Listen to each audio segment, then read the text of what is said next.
Jane Eyre by Charlotte Brontë. Second edition. Chapter 1. There was no way we could go for a walk that day. We had wandered around the leafless garden for an hour that morning, but since dinner, Mrs. Reed always ate early when there were no guests. The cold winter wind had brought dark clouds and a heavy, chilling rain, making any more time outdoors impossible. I was glad. I never liked long walks, especially on cold afternoons. Coming home in the freezing twilight, with numb fingers and toes, and a heart weighed down by Bessie the nurse's scolding and the shame of knowing I was physically weaker than Eliza, John, and Georgiana Reed. It was dreadful. Eliza, John, and Georgiana were now gathered around their mother in the drawing room. She lay on a sofa by the fire, surrounded by her darlings, none of them fighting or crying for once, looking perfectly content. As for me, she had excused me from joining them, saying, "I'm sorry, but I have no choice but to keep you at a distance. Until I hear from Bessie, or see for myself that you're truly trying to be more sociable and childlike. Lighter, more open, more natural, you know. I really can't let you enjoy the same privileges as happy, contented little children." "What did Bessie say I did?" I asked. "Jane, I don't like argumentative or questioning children. Besides, it's rude for a child to challenge her elders like that. Sit down somewhere, and don't speak again until you can do so pleasantly." A small breakfast room opened off the drawing room. I slipped inside. There was a bookcase there. I quickly picked out a book, making sure it was full of pictures. I climbed into the window seat, curled up cross-legged like a little figure, and drew the heavy red curtain almost closed. I felt hidden away, wrapped in a private world. Folds of scarlet fabric blocked my view to the right. To the left, clear panes of glass protected me from, but didn't separate me from, the dreary November day. Every so often, as I turned the pages, I'd glance out at the winter afternoon. In the distance, everything was a pale, blank mix of mist and cloud. Closer by, I saw the wet lawn and storm-beaten shrubs, with ceaseless rain sweeping wildly across them in the long, mournful wind. I went back to my book, Bewick's History of British Birds. I didn't usually care much for the written parts, but even as a child, I couldn't just skip past the opening pages. They described the habitats of seabirds, those solitary rocks and promontories that only they inhabited. They wrote about the coast of Norway dotted with islands from the southern tip all the way up to the North Cape, where the Northern Ocean, in vast whirls, boils round the naked, melancholy isles of farthest Thule, and the Atlantic's surge pours in among the stormy Hebrides.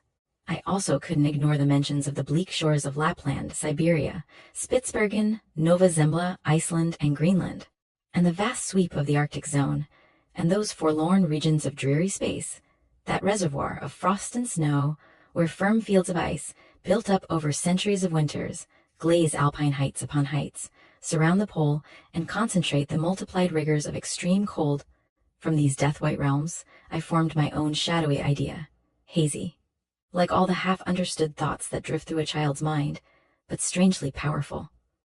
The words on those introductory pages connected with the small illustrations that followed, and gave meaning to the picture of a rock standing alone in a sea of waves and spray, to the broken boat stranded on a lonely coast, to the cold, ghostly moon peering through bars of cloud at a ship about to sink. I can't explain what feeling haunted the quiet, solitary churchyard in the book, with its inscribed headstone, its gate, 2 trees, low horizon circled by a broken wall, and the newly risen crescent moon showing that it was evening.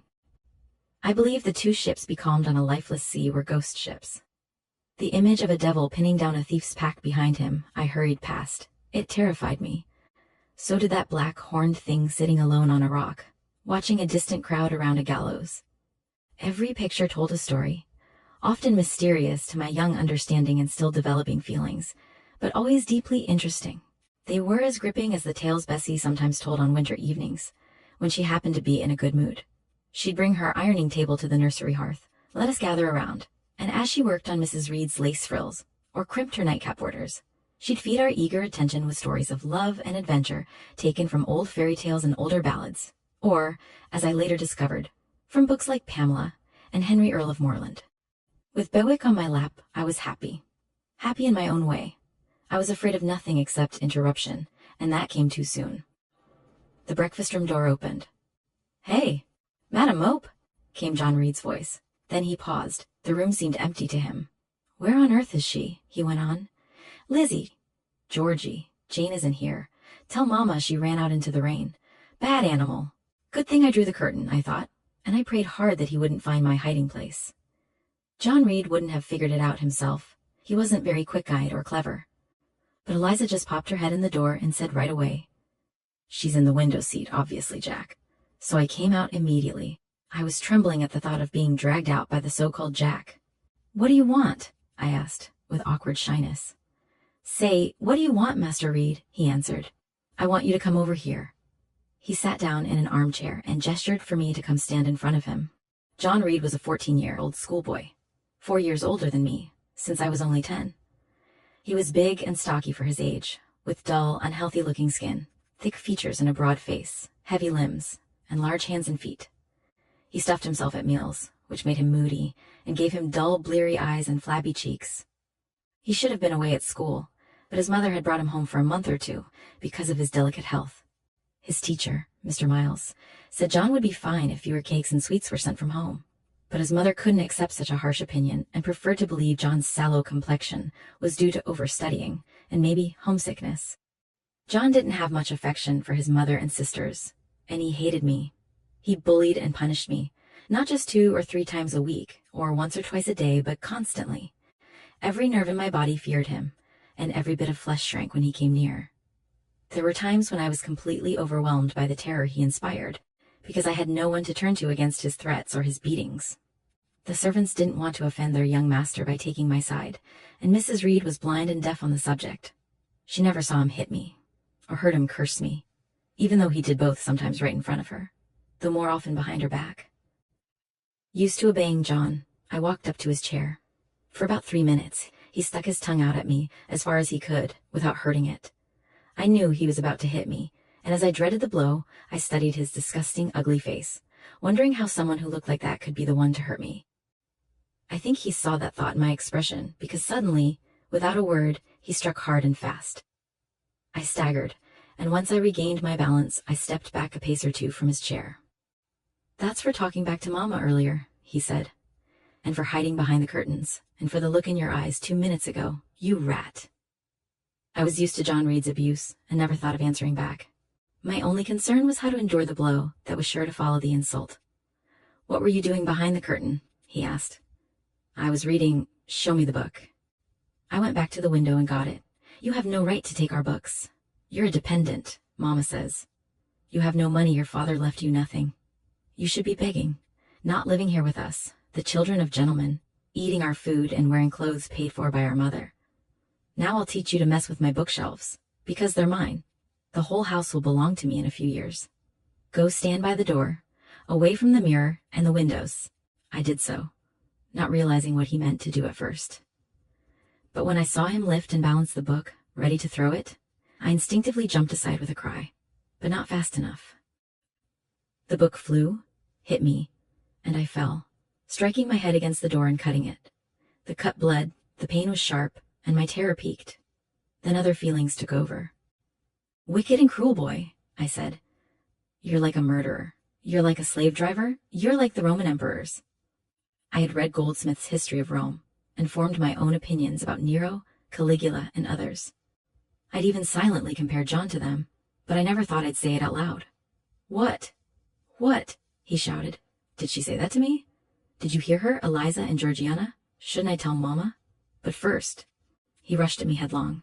I felt him grab my hair and shoulder. He'd thrown himself at me like someone desperate. In that moment, I truly saw him as a tyrant, a murderer. I felt a drop or 2 of blood trickle from my head down my neck, and I was sharply aware of the pain. For that moment, these feelings overpowered fear, and I fought back wildly. I don't quite remember what I did with my hands, but he yelled, "Rat, rat!" and bellowed loudly. Help was close by. Eliza and Georgiana had run for Mrs. Reed, who'd gone upstairs. Now she arrived on the scene, followed by Bessie and the maid Abbott. We were pulled apart.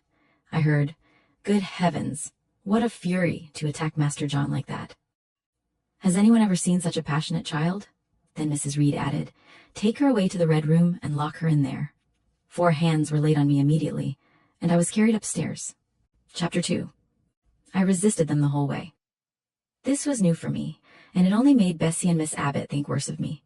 To be honest, I was a little out of my mind, or outside of myself, as the French might say.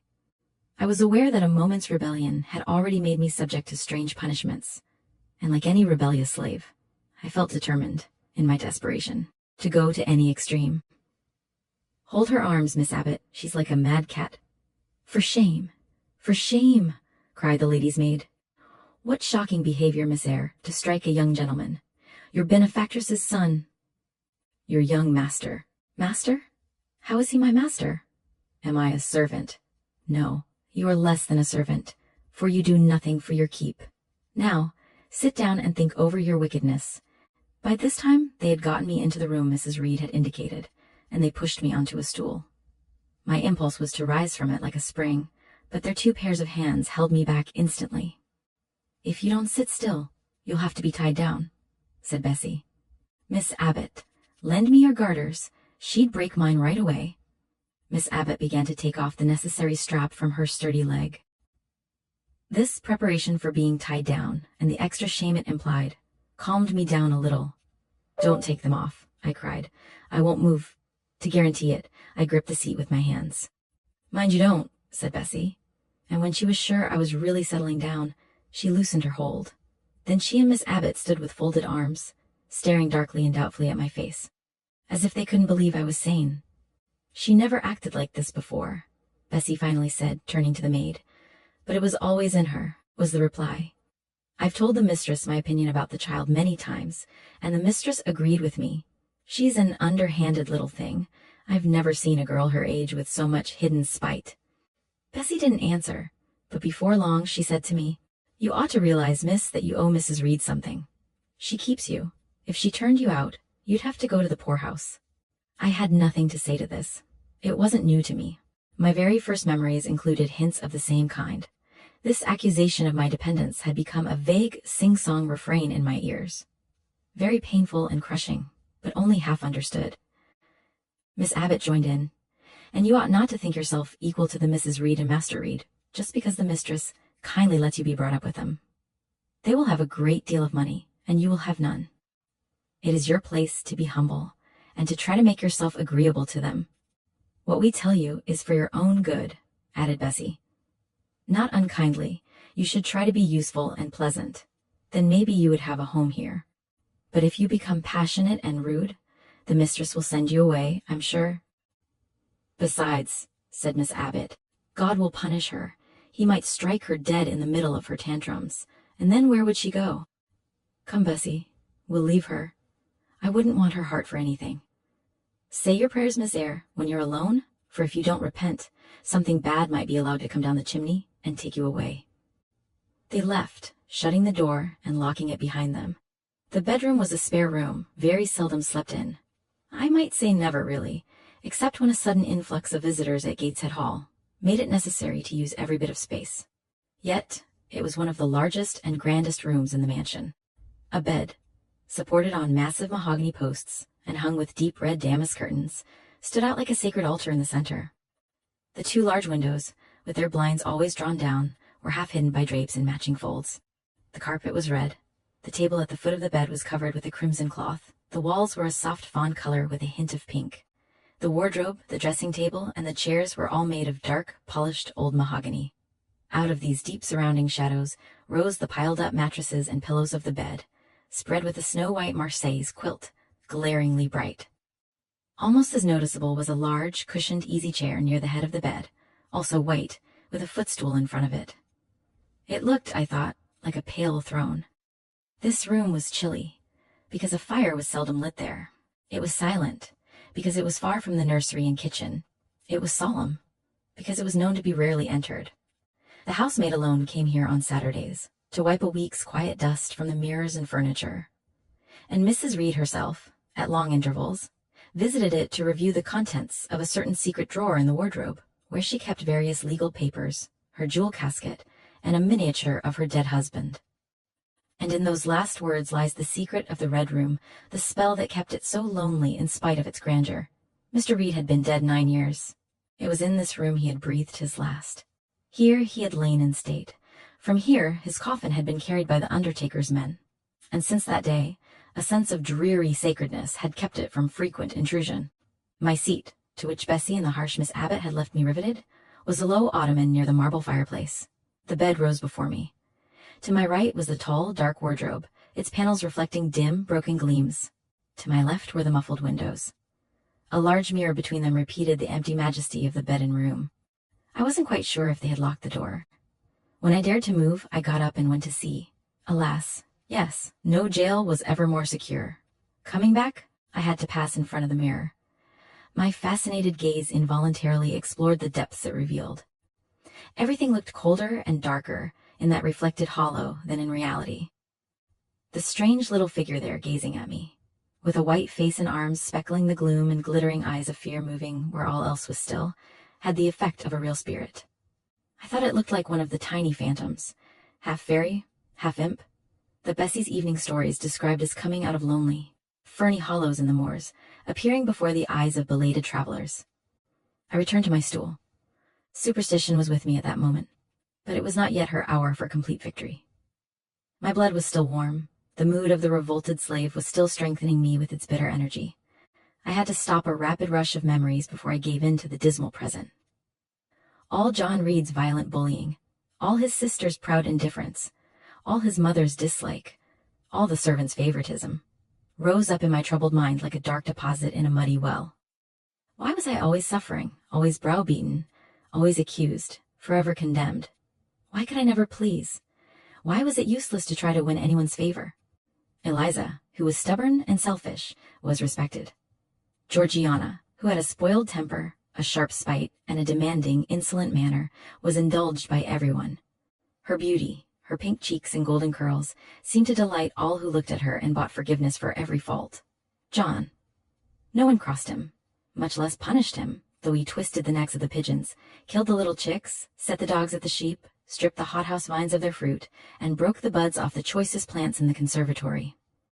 He even called his mother old girl, sometimes insulted her for her dark skin, bluntly ignored her wishes, and not infrequently tore and ruined her silk dresses, and yet he was still her own darling. I dared commit no fault. I strove to fulfill every duty, and I was called naughty and tiresome, sullen and sneaky, from morning to noon and from noon to night. My head still ached and bled from the blow and fall I had received. No one had scolded John for wantonly hitting me, and because I had turned against him to prevent further irrational violence, I was loaded with general disgrace. Unjust, unjust, said my reason, forced by agonizing stimulus into an early, though temporary, power. And my will, equally stirred up, urged me to try some strange plan to escape unbearable oppression, like running away, or, if that wasn't possible, never eating or drinking again, and letting myself die. What a storm of emotion was mine that dreary afternoon. How my brain was in tumult, and my heart in insurrection. Yet in what darkness, what thick ignorance, was that mental battle fought? I could not answer the ceaseless inward question, why I suffered so. Now, after the distance of, I will not say how many years, I see it clearly. I was a discord at Gateshead Hall. I was like nobody there. I had nothing in common with Mrs. Reed, or her children, or her chosen servants. If they did not love me, in fact, I did not love them either. They were not obliged to care for a thing that could not sympathize with any of them. A foreign thing, opposed to them in temperament, ability, and inclinations. A useless thing, incapable of serving their interests or adding to their pleasure. A harmful thing, nurturing anger at their treatment and contempt for their judgment. I knew that if I had been a lively, brilliant, careless, demanding, handsome, playful child, though equally dependent and friendless, Mrs. Reed would have endured my presence more patiently. Her children would have felt more natural friendliness toward me. The servants would have been less quick to make me the scapegoat of the nursery. Daylight began to leave the Red Room. It was past 4 o'clock, and the cloudy afternoon was fading into dreary twilight. I heard the rain still beating steadily on the staircase window, and the wind howling in the grove behind the hall. Gradually I grew cold as a stone, and then my courage sank. My usual mood of humiliation, self-doubt, and bleak depression fell like a damp blanket on the dying embers of my anger. Everyone said I was wicked, and perhaps I was. What had I just been thinking but starving myself to death? That certainly was a crime. And was I fit to die? Or was the vault under the chancel of Gateshead Church an inviting destination? In such a vault, I had been told, Mr. Reed lay buried. Led by this thought to recall his memory, I dwelled on it with growing dread. I could not remember him, but I knew he was my uncle, my mother's brother. He had taken me, a parentless infant, into his house, and in his last moments, he had made Mrs. Reed promise that she would raise and keep me as one of her own children. Mrs. Reed probably thought she had kept that promise, and I dare say she had, as well as her nature allowed. But how could she truly like an outsider, not of her blood, and after her husband's death connected to her by no real tie? It must have been very annoying for her to find herself bound by a hard-wrung pledge to act as a parent to a strange child she could not love, and to see an uncongenial alien permanently forced into her own family circle. A strange idea dawned on me. I didn't doubt, had never doubted, that if Mr. Reed had been alive, he would have treated me kindly, and now, as I sat looking at the white bed and shadowed walls, occasionally also turning a fascinated eye toward the dimly gleaming mirror, I began to remember what I had heard about dead men, troubled in their graves by the violation of their last wishes, revisiting the earth to punish the oath-breakers and avenge the oppressed. I thought Mr. Reed's spirit, harassed by the wrongs done to his sister's child, might leave its home, whether in the church vault or in the unknown world of the dead, and rise before me in this room. I wiped my tears and hushed my sobs, afraid that any sign of violent grief might awaken a supernatural voice to comfort me, or draw from the gloom some haloed face bending over me with strange pity. This idea, comforting in theory, would be terrifying if it actually happened. With all my might, I tried to stifle it. I tried to be firm. Shaking my hair from my eyes, I lifted my head and tried to look boldly around the dark room. At that moment, a light gleamed on the wall. Was it, I asked myself, a ray from the moon coming through a gap in the blind? No, moonlight was still, and this light moved. While I watched, it glided up to the ceiling and quivered over my head. I can now easily guess that this streak of light was most likely a gleam from a lantern carried by someone across the lawn. But then, with my mind prepared for horror and my nerves shaken by agitation, I thought the swift darting beam was a herald of some vision from another world. My heart beat thickly, my head grew hot. A sound filled my ears, which I took to be the rushing of wings. Something seemed near me. I felt oppressed, suffocated. My endurance broke down. I rushed to the door and shook the lock in desperate effort. Steps came running along the outer hall. The key turned. Bessie and Abbott entered. "Miss Eyre, are you ill?" said Bessie. "What a dreadful noise." "It went right through me," exclaimed Abbott. "Take me out. Let me go into the nursery," was my cry. "What for? Are you hurt? Have you seen something?" Bessie demanded again. "Oh." I saw a light, and I thought a ghost would come. I had now grabbed Bessie's hand, and she did not pull it away. "She screamed out on purpose," declared Abbott with some disgust. "And what a scream! If she had been in great pain, one could have excused it, but she only wanted to bring us all here. I know her wicked, naughty tricks." "What is all this?" demanded another voice sharply. Mrs. Reed came along the corridor, her cap flying wide, her gown rustling stormily. "Abbott and Bessie, I believe I gave orders that Jane Eyre should be left in the Red Room until I came to her myself." Miss Jane screamed so loud. "Ma'am," pleaded Bessie. "Let her go," was the only answer. "Let go of Bessie's hand, child. You won't get out by these means, I assure you. I hate deceit, especially in children. It is my duty to show you that tricks will not work. You will now stay here an hour longer, and you will only be let out then if you are perfectly quiet and still. Oh, Aunt, have pity. Forgive me. I can't endure it. Let me be punished some other way. I shall be killed if—" "Silence. This violence is almost disgusting." And so, no doubt, she felt it. To her, I was a scheming little actress. She sincerely saw me as a compound of violent passions, a mean spirit and dangerous deceit. Bessie and Abbott left. Mrs. Reed, impatient of my now frantic anguish and wild sobs, abruptly pushed me back and locked me in, without another word. I heard her sweeping away. Soon after she was gone, I think I must have had a sort of fit. Unconsciousness closed the scene. Chapter 3. The next thing I remember is waking up with a feeling as if I had had a frightful nightmare, and seeing before me a terrible red glare, crossed with thick black bars. I heard voices, too, speaking with a hollow sound, and as if muffled by a rush of wind or water. Agitation, uncertainty, and an all-predominating sense of terror confused my faculties. Before long, I became aware that someone was handling me, lifting me up, and supporting me in a sitting posture, and that more tenderly than I had ever been raised or upheld before. I rested my head against a pillow or an arm and felt easy. In 5 minutes more, the cloud of bewilderment dissolved. I knew quite well that I was in my own bed, and that the red glare was the nursery fire. It was night. A candle burned on the table. Bessie stood at the foot of the bed with a basin in her hand, and a gentleman sat in a chair near my pillow, leaning over me. I felt an inexpressible relief, a soothing conviction of protection and security, when I knew that there was a stranger in the room, an individual not belonging to Gateshead, and not related to Mrs. Reed. Turning from Bessie, I scrutinized the face of the gentleman. I knew him. It was Mr. Lloyd, an apothecary, sometimes called in by Mrs. Reed when the servants were ailing for herself and the children she employed a physician. "Well, who am I?" he asked. I pronounced his name, offering him at the same time my hand. He took it, smiling and saying, "We shall do very well by and by." Then he laid me down, and addressing Bessie, charged her to be very careful that I was not disturbed during the night. Having given some further directions and intimated that he should call again the next day, he departed, to my grief. I felt so sheltered and befriended while he sat in the chair near my pillow, and as he closed the door after him, all the room darkened and my heart again sank. Inexpressible sadness weighed it down. "Do you feel as if you should sleep, miss?" asked Bessie rather softly. Scarcely dared I answer her, for I feared the next sentence might be rough. "I will try. Would you like to drink, or could you eat anything?" "No, thank you, Bessie."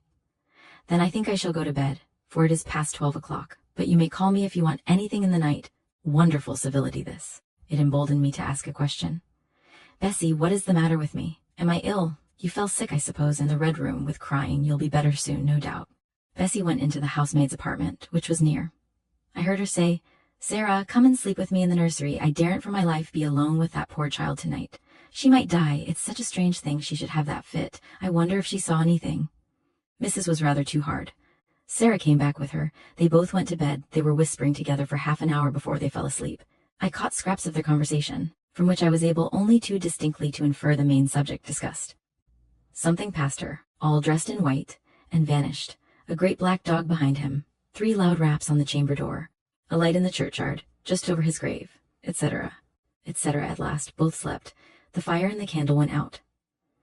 For me, the watches of that long night passed in ghastly wakefulness. Ear, eye, and mind were alike strained by dread, such dread as children only can feel. No severe or prolonged bodily illness followed this incident of the Red Room. It only gave my nerves a shock, of which I feel the reverberation to this day.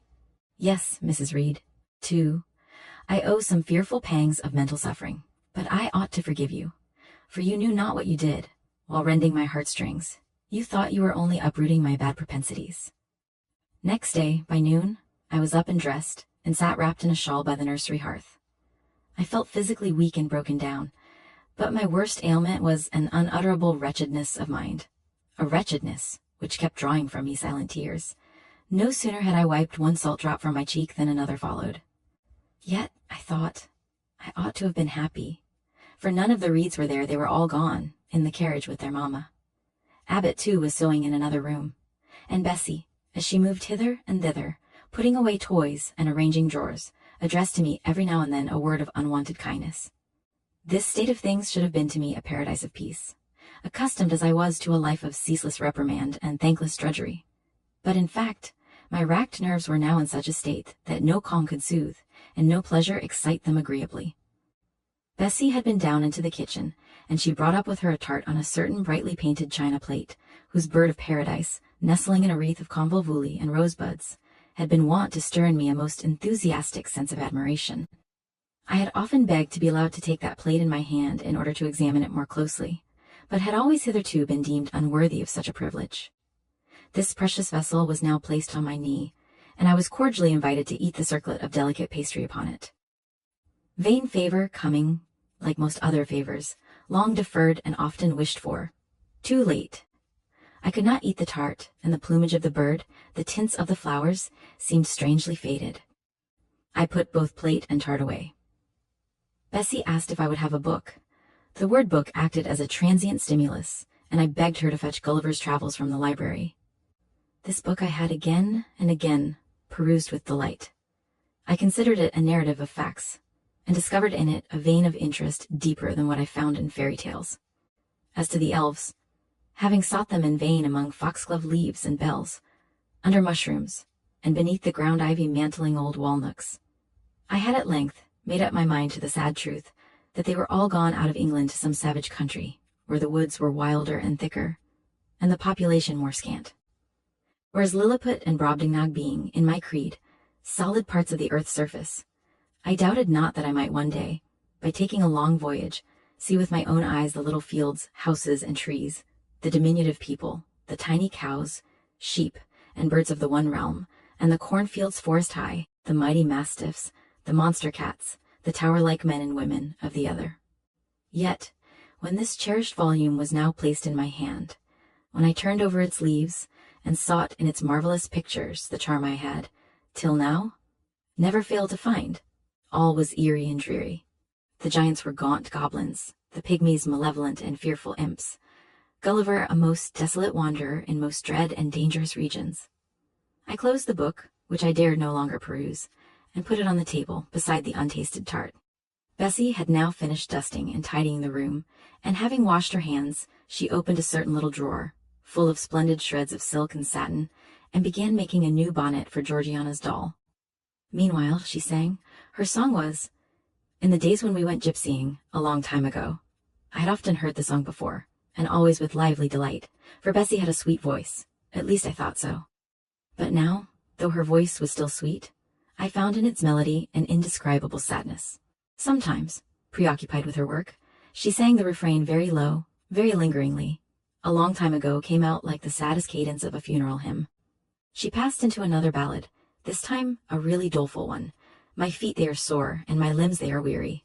Long is the way, and the mountains are wild. Soon will the twilight close moonless and dreary over the path of the poor orphan child.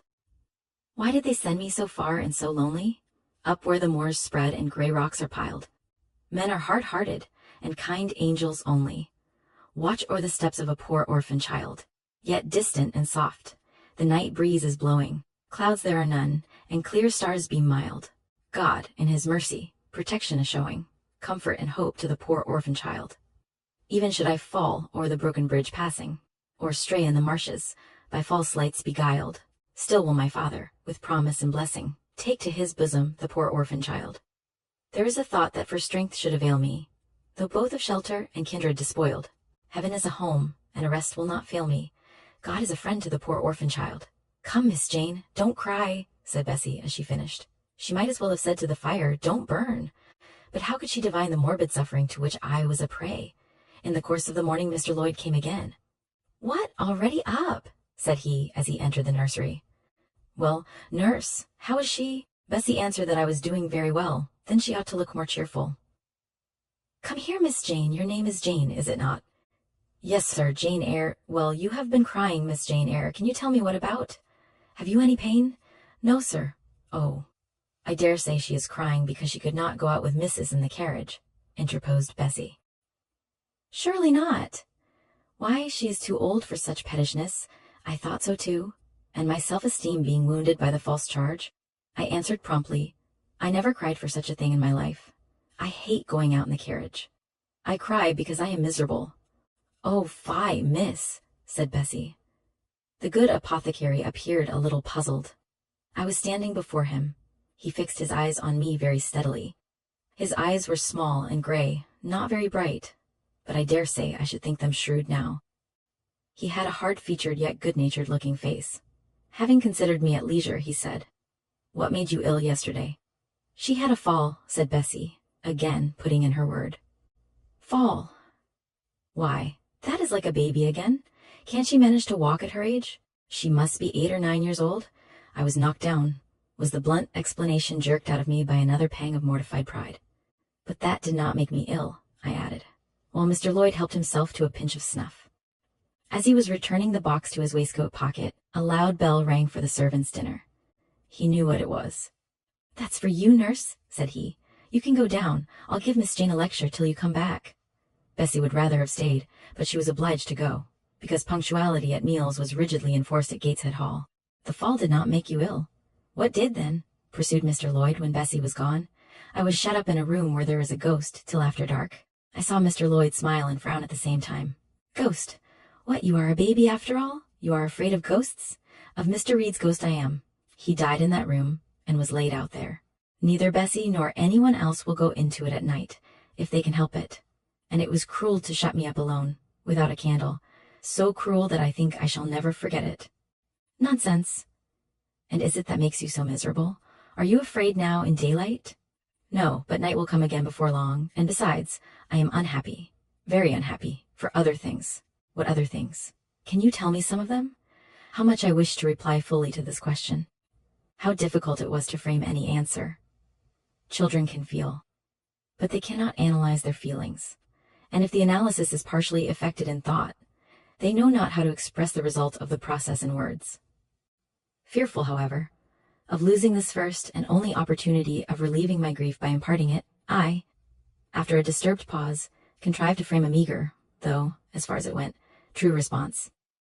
For one thing, I have no father or mother, brothers or sisters. You have a kind aunt and cousins. Again I paused, then bunglingly pronounced. But John Reed knocked me down, and my aunt shut me up in the Red Room.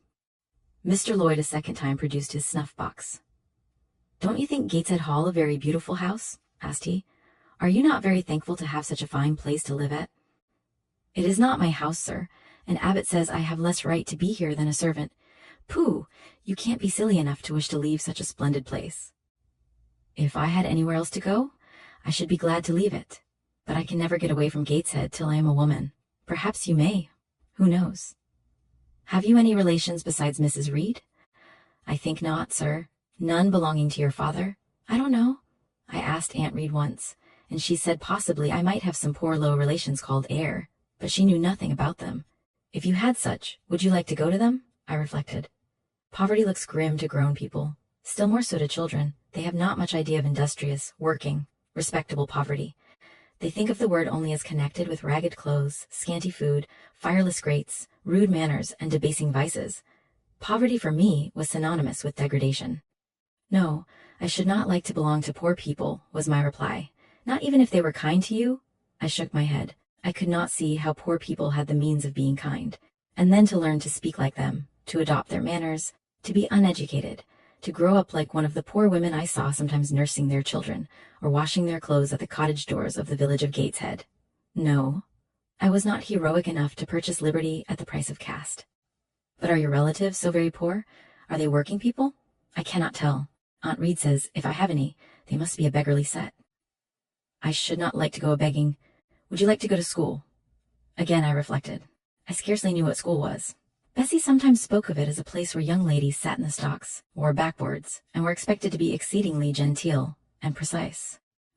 John Reed hated his school and abused his master, but John Reed's tastes were no rule for mine, and if Bessie's accounts of school discipline were somewhat appalling, her details of certain accomplishments attained by those same young ladies were, I thought, equally attractive. She boasted of beautiful paintings of landscapes and flowers by them executed, of songs they could sing, and pieces they could play, of purses they could net, of French books they could translate, till my spirit was moved to emulation as I listened. Besides, school would be a complete change.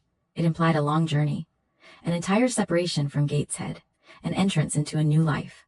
I should indeed like to go to school, was the audible conclusion of my musings.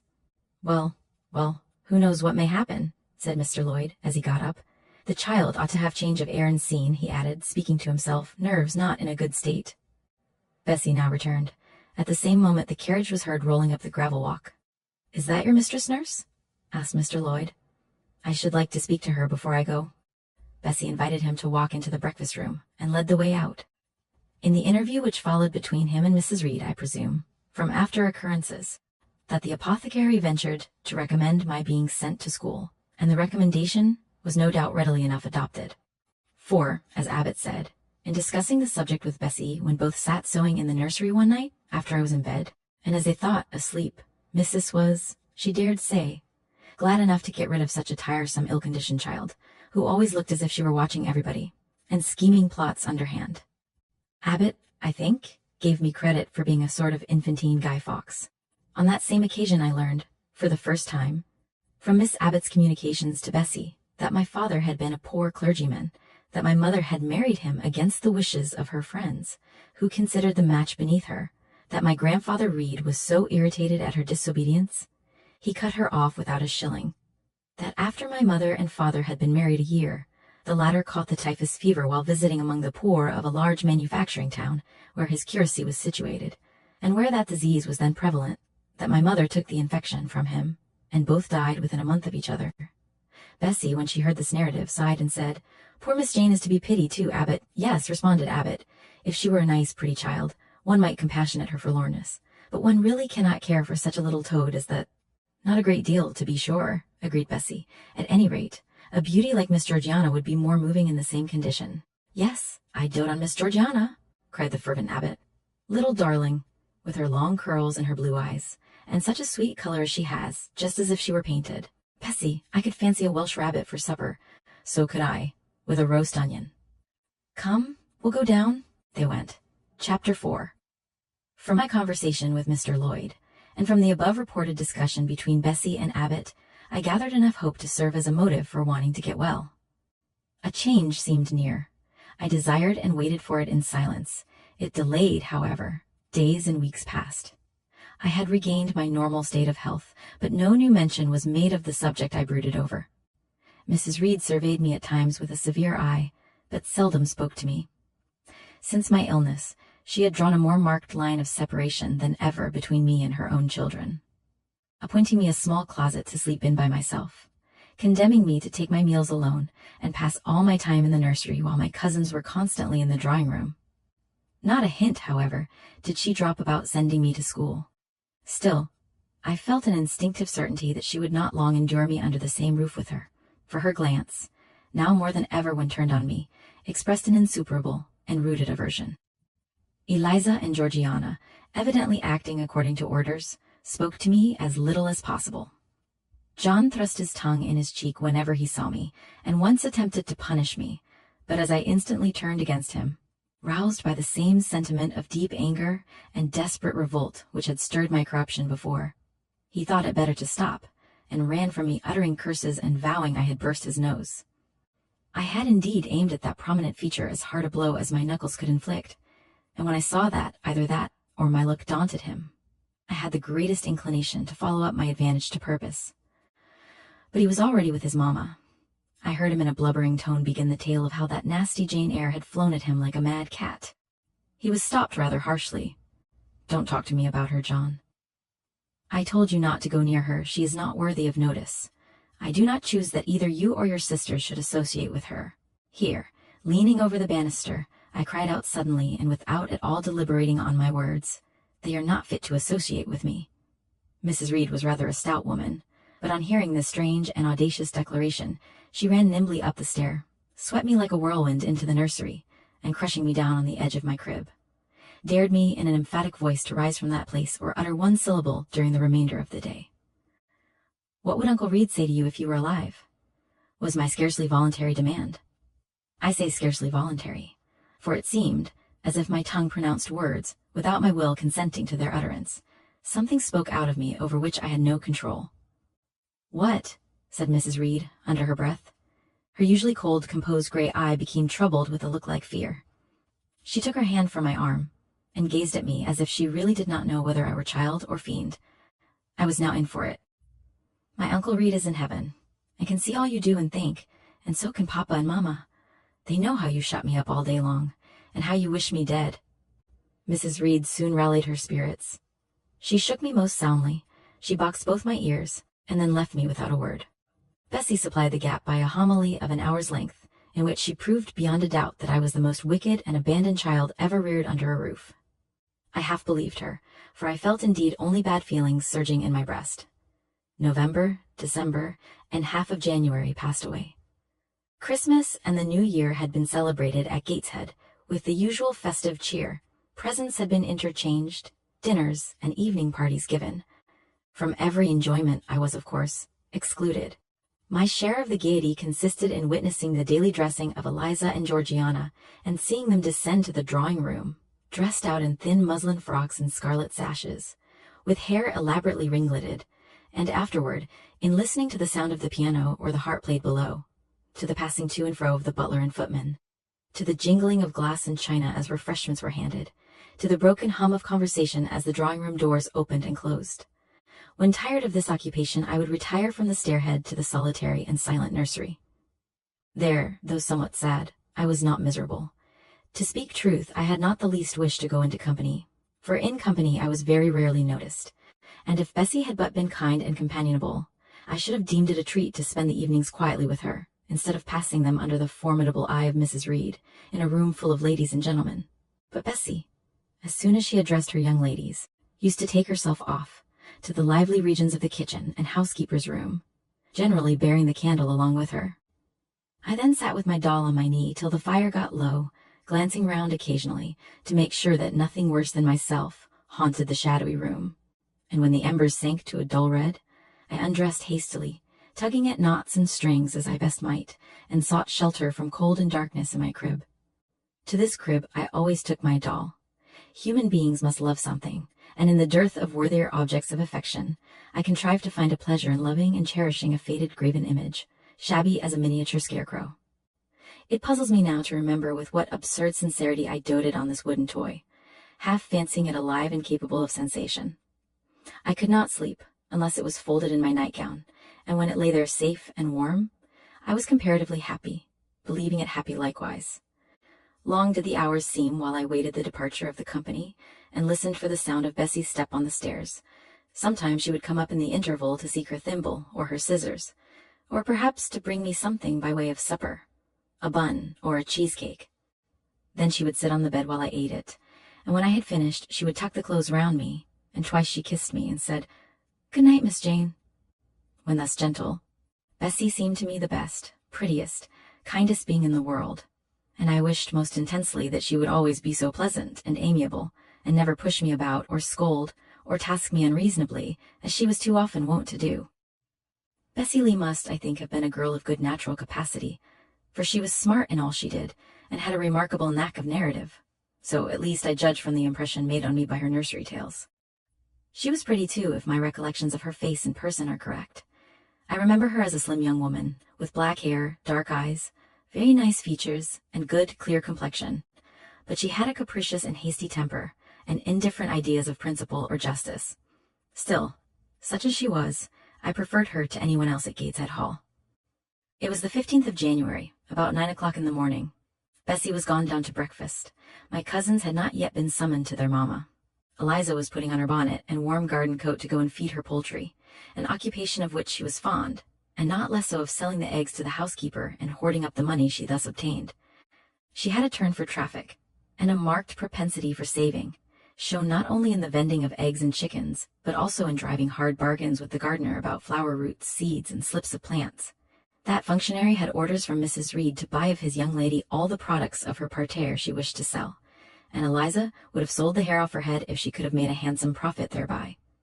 As to her money, she first secreted it in odd corners, wrapped in a rag or an old curl paper, but some of these hoards having been discovered by the housemaid, Eliza, fearful of one day losing her valued treasure, consented to entrust it to her mother, at a usurious rate of interest, 50 or 60%, which interest she exacted every quarter, keeping her accounts in a little book with anxious accuracy. Georgiana sat on a high stool, dressing her hair at the glass, and interweaving her curls with artificial flowers and faded feathers, of which she had found a store in a drawer in the attic. I was making my bed, having received strict orders from Bessie to get it arranged before she returned. Having spread the quilt and folded my nightdress, I went to the window seat to put in order some picture books and doll's house furniture scattered there.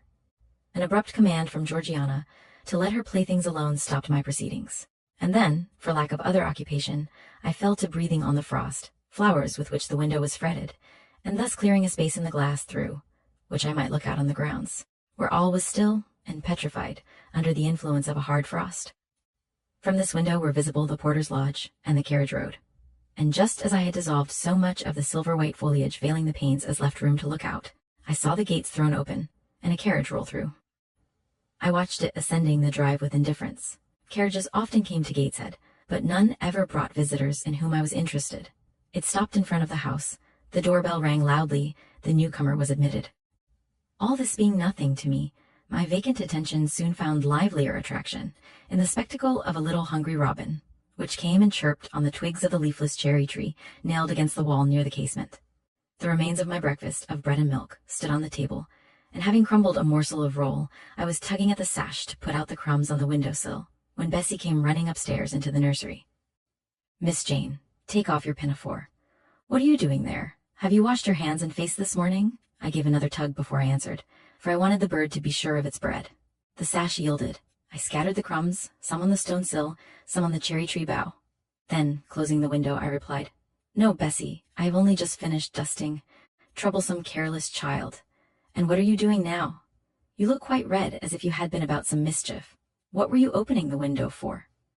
I was spared the trouble of answering, for Bessie seemed in too great a hurry to listen to explanations.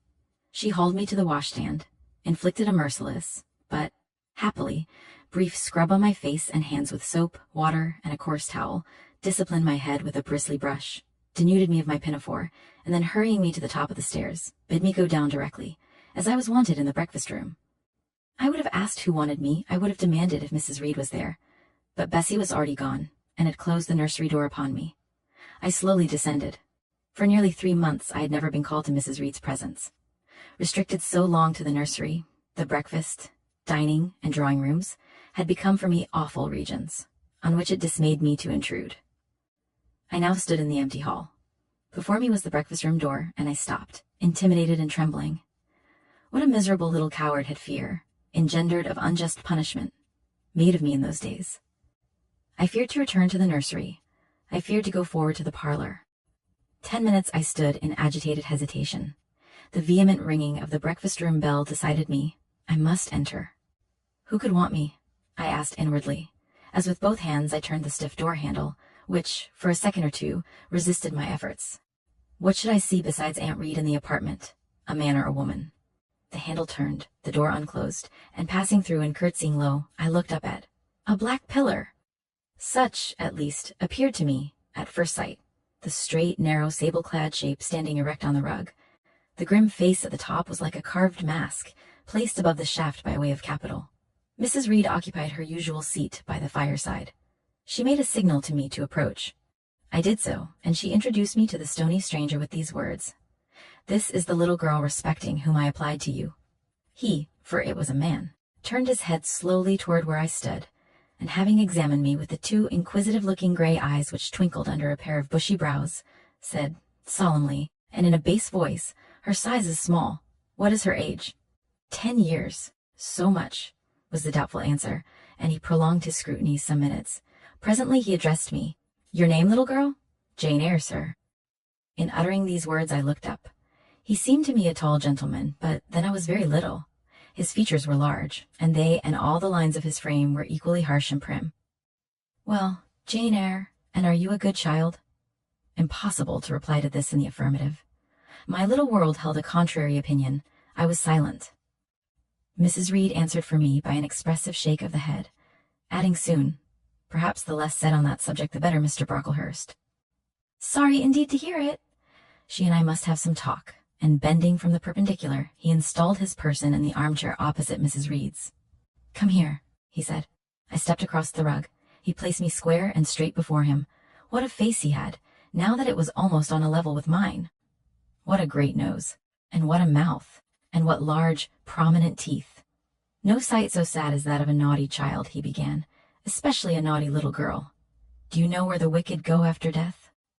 "They go to hell," was my ready and orthodox answer. "And what is hell? Can you tell me that?" "A pit full of fire, and should you like to fall into that pit and to be burning there forever?" "No, sir." "What must you do to avoid it?" I deliberated a moment. My answer, when it did come, was objectionable. I must keep in good health, and not die. How can you keep in good health? Children younger than you die daily. I buried a little child of 5 years old, only a day or 2 since, a good little child, whose soul is now in heaven. It is to be feared the same could not be said of you. Were you to be called hence? Not being in a condition to remove his doubt, I only cast my eyes down on the 2 large feet planted on the rug, and sighed, wishing myself far enough away. I hope that sigh is from the heart, and that you repent ever having been the occasion of discomfort to your excellent benefactress. Benefactress? Benefactress, said I inwardly. They all call Mrs. Reed my benefactress. If so, a benefactress is a disagreeable thing. Do you say your prayers night and morning? Continued my interrogator. Yes, sir. Do you read your Bible, sometimes with pleasure? Are you fond of it? I like Revelations, and the book of Daniel, and Genesis, and Samuel, and a little bit of Exodus, and some parts of Kings and Chronicles, and Job and Jonah, and the Psalms. I hope you like them. No, sir, no. Oh, shocking. I have a little boy younger than you who knows 6 psalms by heart, and when you ask him which he would rather have, a gingerbread nut to eat, or a verse of a psalm to learn, he says, "Oh, the verse of a psalm. Angels sing psalms," says he. "I wish to be a little angel here below." He then gets 2 nuts in recompense for his infant piety. "Psalms are not interesting," I remarked. "That proves you have a wicked heart, and you must pray to God to change it, to give you a new and a clean one, to take away your heart of stone and give you a heart of flesh." I was about to propound a question, touching the manner in which that operation of changing my heart was to be performed, when Mrs. Reed interposed, telling me to sit down. She then proceeded to carry on the conversation herself. "Mr. Brocklehurst, I believe I intimated, in the letter which I wrote to you 3 weeks ago, that this little girl has not quite the character and disposition I could wish. Should you admit her into Lowood School, I should be glad if the superintendent and teachers were requested to keep a strict eye on her, and above all to guard against her worst fault, a tendency to deceit. I mention this in your hearing, Jane, that you may not attempt to impose on Mr. Brocklehurst. Well might I dread, well might I dislike Mrs. Reed, for it was her nature to wound me cruelly. Never was I happy in her presence. However carefully I obeyed, however strenuously I strove to please her, my efforts were still repulsed and repaid by such sentences as the above. Now, uttered before a stranger, the accusation cut me to the heart. I dimly perceived that she was already obliterating hope from the new phase of existence which she destined me to enter. I felt, though I could not have expressed the feeling, that she was sowing aversion and unkindness along my future path. I saw myself transformed under Mr. Brocklehurst's eye into an artful, noxious child, and what could I do to remedy the injury? Nothing indeed, thought I, as I struggled to repress a sob and hastily wiped away some tears, the impotent evidences of my anguish. "Deceit is, indeed, a sad fault in a child," said Mr. Brocklehurst. "It is akin to falsehood, and all liars will have their portion in the lake burning with fire and brimstone. She shall, however, be watched, Mrs. Reed. I will speak to Miss Temple and the teachers. I should wish her to be brought up in a manner suiting her prospects," continued my benefactress, "to be made useful, to be kept humble. As for the vacations, she will, with your permission, spend them always at Lowood.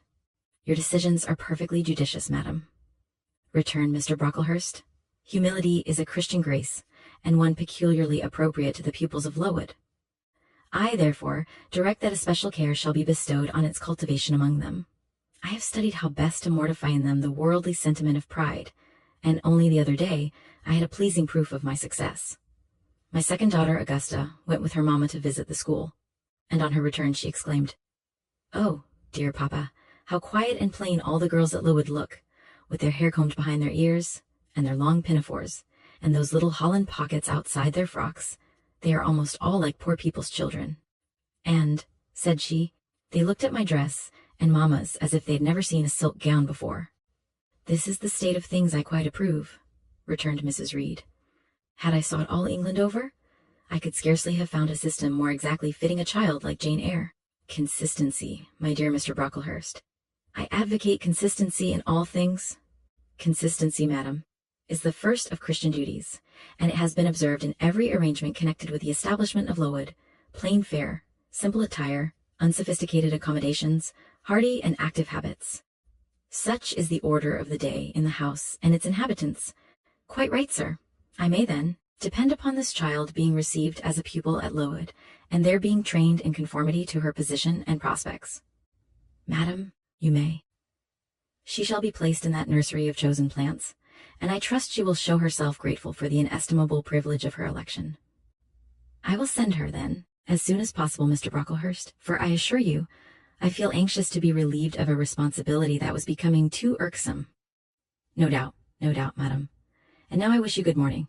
I shall return to Brocklehurst Hall in the course of a week or 2. My good friend, the Archdeacon, will not permit me to leave him sooner. I shall send Miss Temple notice that she is to expect a new girl, so that there will be no difficulty about receiving her. Goodbye. Goodbye, Mr. Brocklehurst. Remember me to Mrs. and Miss Brocklehurst, and to Augusta and Theodore, and Master Broughton Brocklehurst. I will, madam. Little girl, here is a book entitled The Child's Guide. Read it with prayer, especially that part containing an account of the awfully sudden death of Martha G., a naughty child, addicted to falsehood and deceit." With these words, Mr. Brocklehurst put into my hand a thin pamphlet sewn in a cover, and having rung for his carriage, he departed. Mrs. Reed and I were left alone. Some minutes passed in silence. She was sewing. I was watching her. Mrs. Reed might be, at that time, some 6 or 7 and 30. She was a woman of robust frame, square-shouldered and strong-limbed, not tall, and, though stout, not obese. She had a somewhat large face, the underjaw being much developed and very solid. Her brow was low, her chin large and prominent, mouth and nose sufficiently regular. Under her light eyebrows glimmered an eye devoid of truth. Her skin was dark and opaque, her hair nearly flaxen. Her constitution was sound as a bell. Illness never came near her. She was an exact, clever manager. Her household and tenantry were thoroughly under her control. Her children only, at times, defied her authority and laughed it to scorn. She dressed well, and had a presence and bearing calculated to set off handsome attire. Sitting on a low stool, a few yards from her armchair, I examined her figure. I perused her features. In my hand, I held the tract containing the sudden death of the liar, to which narrative my attention had been pointed as to an appropriate warning. What had just passed, what Mrs. Reed had said concerning me to Mr. Brocklehurst, the whole tenor of their conversation, was recent, raw, and stinging in my mind. I had felt every word as acutely as I had heard it plainly, and a passion of resentment fermented now within me. Mrs. Reed looked up from her work. Her eyes settled on mine, her fingers at the same time suspended their nimble movements. Go out of the room, return to the nursery, was her mandate. My look, or something else, must have struck her as offensive, for she spoke with extreme, though suppressed, irritation. I got up, I went to the door, I came back again, I walked to the window, across the room, and then close up to her. Speak I must. I had been trodden on severely, and must turn. But how? What strength had I to dart retaliation at my antagonist? I gathered my energies and launched them in this blunt sentence. I am not deceitful. If I were, I should say I loved you. But I declare I do not love you. I dislike you the worst of anybody in the world except John Reed. And this book about the liar, you may give it to your girl Georgiana, for it is she who tells lies, and not I. Mrs. Reed's hand still lay on her work, inactive. Her eye of ice continued to dwell freezing on mine. What more have you to say? She asked, rather in the tone in which a person might address an opponent of adult age than such as is ordinarily used to a child. That eye of hers, that voice, stirred every antipathy I had. Shaking from head to foot, thrilled with ungovernable excitement, I continued, I am glad you are no relation of mine. I will never call you aunt again, as long as I live. I will never come to see you when I am grown up. And if anyone asks me how I liked you, and how you treated me, I will say the very thought of you makes me sick, and that you treated me with miserable cruelty. How dare you affirm that, Jane Eyre? How dare I, Mrs. Reed? How dare I? Because it is the truth. You think I have no feelings, and that I can live without one bit of love or kindness. But I cannot live so, and you have no pity. I shall remember how you thrust me back, roughly and violently thrust me back into the Red Room, and locked me up there, to my dying day. Though I was in agony, though I cried out, while suffocating with distress, have mercy, Aunt Reed, and that punishment you made me suffer because your wicked boy struck me, knocked me down for nothing. I will tell anybody who asks me questions this exact tale. People think you a good woman, but you are bad, hard-hearted. You are deceitful. Before I had finished this reply, my soul began to expand, to exult, with the strangest sense of freedom, of triumph, I ever felt. It seemed as if an invisible bond had burst, and that I had struggled out into unhoped-for liberty. Not without cause was this sentiment. Mrs. Reed looked frightened. Her work had slipped from her knee. She was lifting up her hands, rocking herself to and fro, and even twisting her face as if she would cry. Jane, you are under a mistake. What is the matter with you? Why do you tremble so violently? Would you like to drink some water? No, Mrs. Reed. Is there anything else you wish for, Jane? I assure you I desire to be your friend. Not you. You told Mr. Brocklehurst I had a bad character, a deceitful disposition, and I'll let everybody at Lowood know what you are, and what you have done. Jane, you don't understand these things. Children must be corrected for their faults. Deceit is not my fault, I cried out in a savage, high voice. But you are passionate, Jane, that you must allow. And now return to the nursery. There's a dear, and lie down a little. I am not your dear. I cannot lie down. Send me to school soon, Mrs. Reed, for I hate to live here. I will indeed send her to school soon, murmured Mrs. Reed, sotto voce, and gathering up her work, she abruptly quitted the apartment. I was left there alone, winner of the field. It was the hardest battle I had fought, and the first victory I had gained. I stood a while on the rug where Mr. Brocklehurst had stood, and I enjoyed my conqueror's solitude. First, I smiled to myself and felt elate. But this fierce pleasure subsided in me as fast as did the accelerated throb of my pulses. A child cannot quarrel with its elders, as I had done, cannot give its furious feelings uncontrolled play, as I had given mine, without experiencing afterward the pang of remorse and the chill of reaction. A ridge of lighted heath, alive, glancing, devouring, would have been a fitting emblem of my mind when I accused and threatened Mrs. Reed. The same ridge, black and blasted after the flames are dead, would have represented as merely my subsequent condition, when half an hour's silence and reflection had shown me the madness of my conduct, and the dreariness of my hated and hating position. Something of vengeance I had tasted for the first time. As aromatic wine it seemed on swallowing, warm and racy. Its after-flavor, metallic and corroding, gave me a sensation as if I had been poisoned. Willingly would I now have gone and asked Mrs. Reed's pardon, but I knew, partly from experience and partly from instinct, that was the way to make her repulse me with double scorn, thereby re-exciting every turbulent impulse of my nature. I would rather exercise some better faculty than that of fierce speaking. I would rather find nourishment for some less fiendish feeling than that of somber indignation. I took a book, some Arabian tales. I sat down and endeavored to read. I could make no sense of the subject. My own thoughts swam always between me and the page I had always found fascinating. I opened a glass door in the breakfast room. The shrubbery was quite still.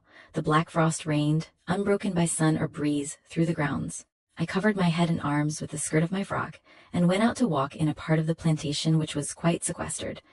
But I found no pleasure in the silent trees, the fallen fir cones, the congealed relics of autumn. Russet leaves swept by past winds in heaps, and now stiffened together. I leaned against a gate, and looked into an empty field where no sheep were feeding, where the short grass was nipped and blanched. It was a very grey day, a most opaque sky, onding on snaw, canopied all. Thence flakes fell at intervals, which settled on the hard path and on the hoary lea without melting. I stood, a wretched child enough, whispering to myself over and over again, "What shall I do? What shall I do?" All at once I heard a clear voice call, "Miss Jane, where are you? Come to lunch." It was Bessie, I knew well enough, but I did not stir. Her light step came tripping down the path. "You naughty little thing," she said. "Why don't you come when you are called?" Bessie's presence now, compared with the thoughts over which I had been brooding, seemed cheerful, even though, as usual, she was somewhat cross. The fact is, after my conflict with, and victory over, Mrs. Reed, I was not disposed to care much for the nursemaid's transitory anger, and I was disposed to bask in her youthful lightness of heart. I just put my 2 arms round her and said, "Come, Bessie. Don't scold." The action was more frank and fearless than any I was habituated to indulge in. Somehow it pleased her. "You are a strange child, Miss Jane," she said, as she looked down at me. "A little, roving, solitary thing. And you are going to school, I suppose?" I nodded. "And won't you be sorry to leave poor Bessie?" "What does Bessie care for me? She is always scolding me. Because you're such a queer, frightened, shy little thing. You should be bolder." "What? To get more knocks?" "Nonsense. But you are rather put upon, that's certain," my mother said, when she came to see me last week, that she would not like a little one of her own to be in your place. "Now come in, and I have some good news for you." "I don't think you have, Bessie." "Child, what do you mean? What sorrowful eyes you fix on me. Well, but Mrs. and the young ladies and Master John are going out to tea this afternoon, and you shall have tea with me. I'll ask the cook to bake you a little cake, and then you shall help me to look over your drawers, for I am soon to pack your trunk. Mrs. intends you to leave Gateshead in a day or 2, and you shall choose what toys you like to take with you. Bessie, you must promise not to scold me any more till I go. Well, I will. But mind you are a very good girl, and don't be afraid of me. Don't start when I chance to speak rather sharply. It's so provoking. I don't think I shall ever be afraid of you again, Bessie, because I've got used to you, and I shall soon have another set of people to dread. If you dread them, they'll dislike you. As you do, Bessie. I don't dislike you, miss. I believe I am fonder of you than all the others. You don't show it. You little sharp thing. You've got quite a new way of talking. What makes you so venturesome and hardy? Why, I shall soon be away from you. And besides, I was going to say something about what had passed between me and Mrs. Reed, but on second thoughts, I considered it better to remain silent on that head. And so you are glad to leave me? Not at all, Bessie. Indeed, just now I am rather sorry. Just now? And rather, how coolly my little lady says it. I dare say now, if I were to ask you for a kiss, you wouldn't give it me. You'd say you would rather not. I'll kiss you, and welcome. Bend your head down. Bessie stooped, we mutually embraced, and I followed her into the house quite comforted. That afternoon lapsed in peace and harmony. And in the evening Bessie told me some of her most enchanting stories, and sung me some of her sweetest songs. Even for me life had its gleams of sunshine. Chapter 5. 5 o'clock had hardly struck on the morning of the 19th of January, when Bessie brought a candle into my closet and found me already up and nearly dressed. I had risen half an hour before her entrance, and had washed my face and put on my clothes by the light of a half-moon just setting, whose rays streamed through the narrow window of my little crib. I was to leave Gateshead that day by a coach, which passed the lodge gates at 6 a.m. Bessie was the only person yet risen. She had lit a fire in the nursery, where she now proceeded to make my breakfast. Few children can eat when excited with the thoughts of a journey, nor could I. Bessie, having pressed me in vain to take a few spoonfuls of the boiled milk and bread she had prepared for me, wrapped up some biscuits in a paper and put them into my bag. Then she helped me on with my pelisse and bonnet, and wrapping herself in a shawl, she and I left the nursery. As we passed Mrs. Reed's bedroom, she said, "Will you go in and bid Mrs. goodbye?" "No, Bessie. She came to my crib last night when you were gone down to supper, and said I need not disturb her in the morning, or my cousins either, and she told me to remember that she had always been my best friend, and to speak of her and be grateful to her accordingly." "What did you say, miss?" "Nothing." I covered my face with the bedclothes and turned from her to the wall. "That was wrong, Miss Jane. It was quite right, Bessie. Your missus has not been my friend. She has been my foe." "Oh, Miss Jane, don't say so. Goodbye to Gateshead," cried I as we passed through the hall and went out at the front door. The moon was set and it was very dark. Bessie carried a lantern, whose light glanced on wet steps and gravel roads sodden by a recent thaw. Raw and chill was the winter morning. My teeth chattered as I hastened down the drive. There was a light in the porter's lodge. When we reached it, we found the porter's wife just kindling her fire. My trunk, which had been carried down the evening before, stood corded at the door.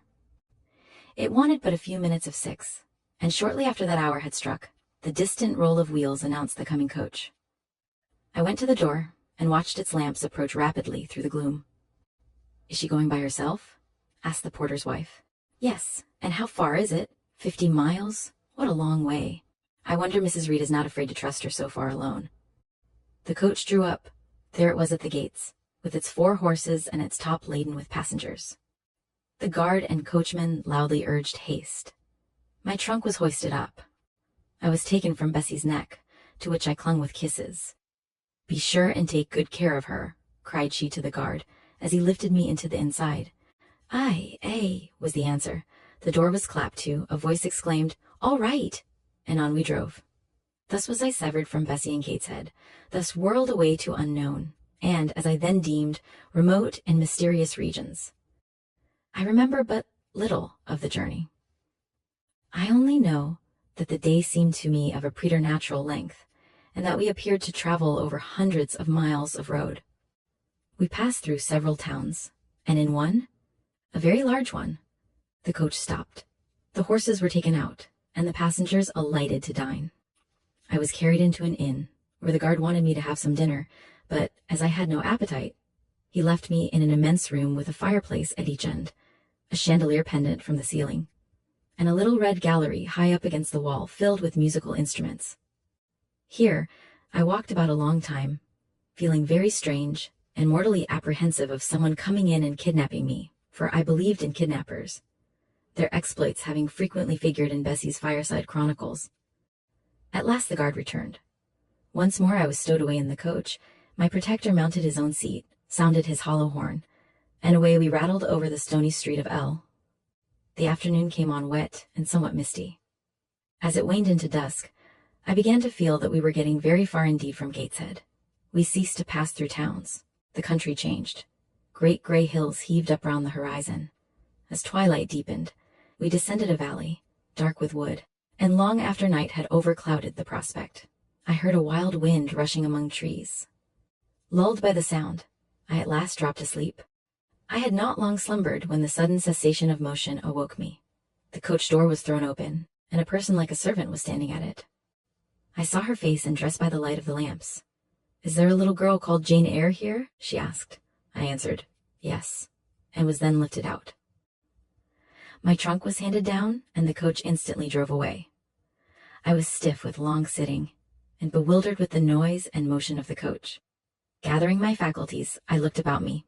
Rain, wind, and darkness filled the air. Nevertheless, I dimly discerned a wall before me, and a door open in it. Through this door I passed with my new guide. She shut and locked it behind her. There was now visible a house or houses, for the building spread far, with many windows and lights burning in some. We went up a broad, pebbly path, splashing wet, and were admitted at a door. Then the servant led me through a passage into a room with a fire, where she left me alone. I stood and warmed my numbed fingers over the blaze. Then I looked round. There was no candle, but the uncertain light from the hearth showed, by intervals, papered walls, carpet, curtains, shining mahogany furniture. It was a parlor, not so spacious or splendid as the drawing-room at Gateshead, but comfortable enough. I was puzzling to make out the subject of a picture on the wall when the door opened, and an individual carrying a light entered. Another followed close behind.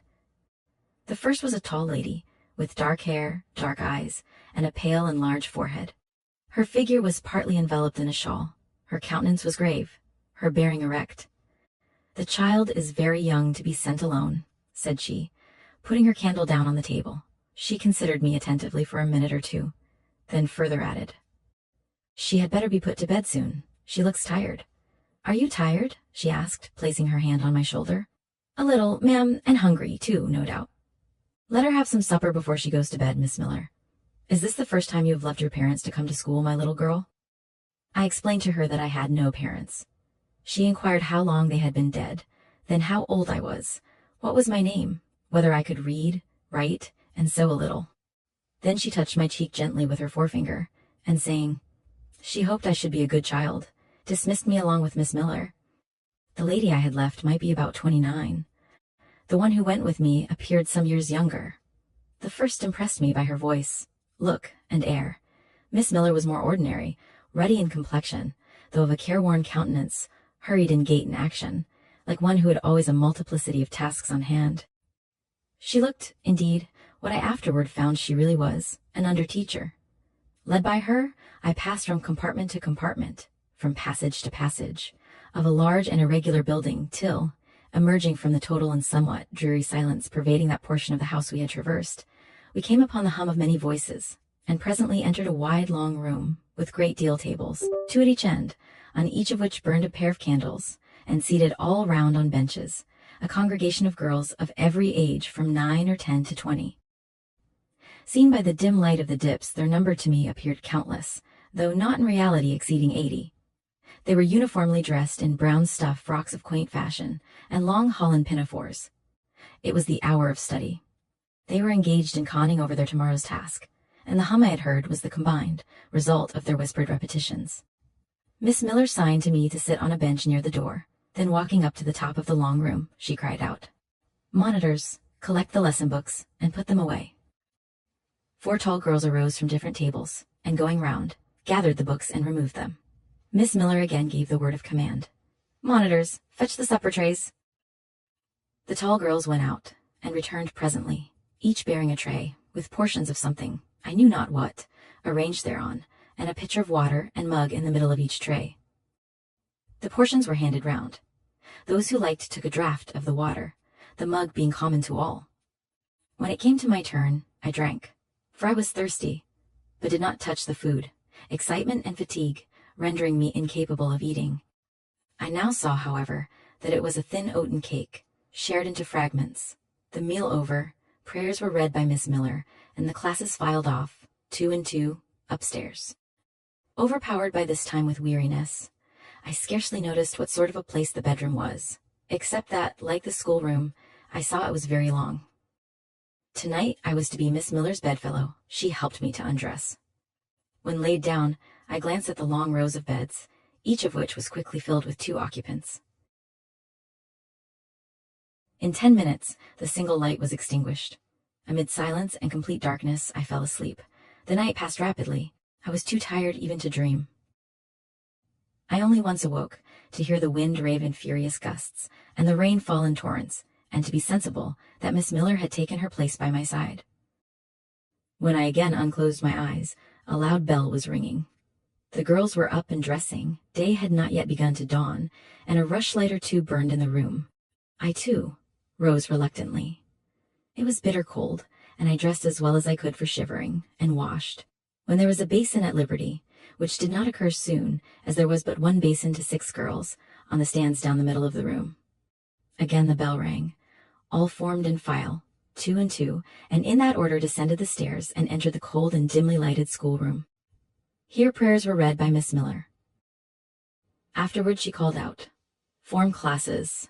A great tumult succeeded for some minutes, during which Miss Miller repeatedly exclaimed, "Silence!" and "Order!" When it subsided, I saw them all drawn up in 4 semicircles before 4 chairs, placed at the 4 tables. All held books in their hands, and a great book, like the Bible, lay on each table, before the vacant seat. A pause of some seconds succeeded, filled up by the low, vague hum of numbers. Miss Miller walked from class to class, hushing this indefinite sound. A distant bell tinkled. Immediately 3 ladies entered the room. Each walked to a table and took her seat, Miss Miller assuming the 4th vacant chair, which was that nearest the door, and around which the smallest of the children were assembled. To this inferior class I was called, and placed at the bottom of it. Business now began. The day's collect was repeated, then certain texts of Scripture were said, and to these succeeded a protracted reading of chapters in the Bible, which lasted an hour. By the time that exercise was terminated, day had fully dawned. The indefatigable bell now sounded for the 4th time. The classes were marshaled and marched into another room to breakfast. How glad I was to behold a prospect of getting something to eat. I was now nearly sick from inanition, having taken so little the day before. The refectory was a great, low-ceiled, gloomy room. On 2 long tables smoked basins of something hot, which, however, to my dismay, sent forth an odor far from inviting. I saw a universal manifestation of discontent when the fumes of the repast met the nostrils of those destined to swallow it. From the van of the procession, the tall girls of the 1st class, rose the whispered words, "Disgusting! The porridge is burned again." "Silence!" ejaculated a voice, not that of Miss Miller, but of one of the upper teachers, a little and dark personage, smartly dressed but of somewhat morose aspect, who installed herself at the top of one table, while a more buxom lady presided at the other. I looked in vain for her I had first seen the night before. She was not visible. Miss Miller occupied the foot of the table where I sat, and a strange, foreign-looking elderly lady, the French teacher, as I afterward found, took the corresponding seat at the other board.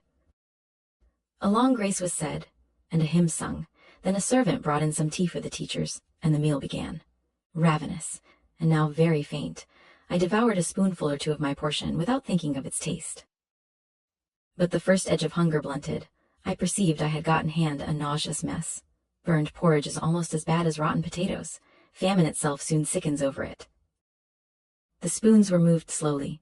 I saw each girl taste her food and try to swallow it, but in most cases the effort was soon relinquished. Breakfast was over, and none had breakfasted.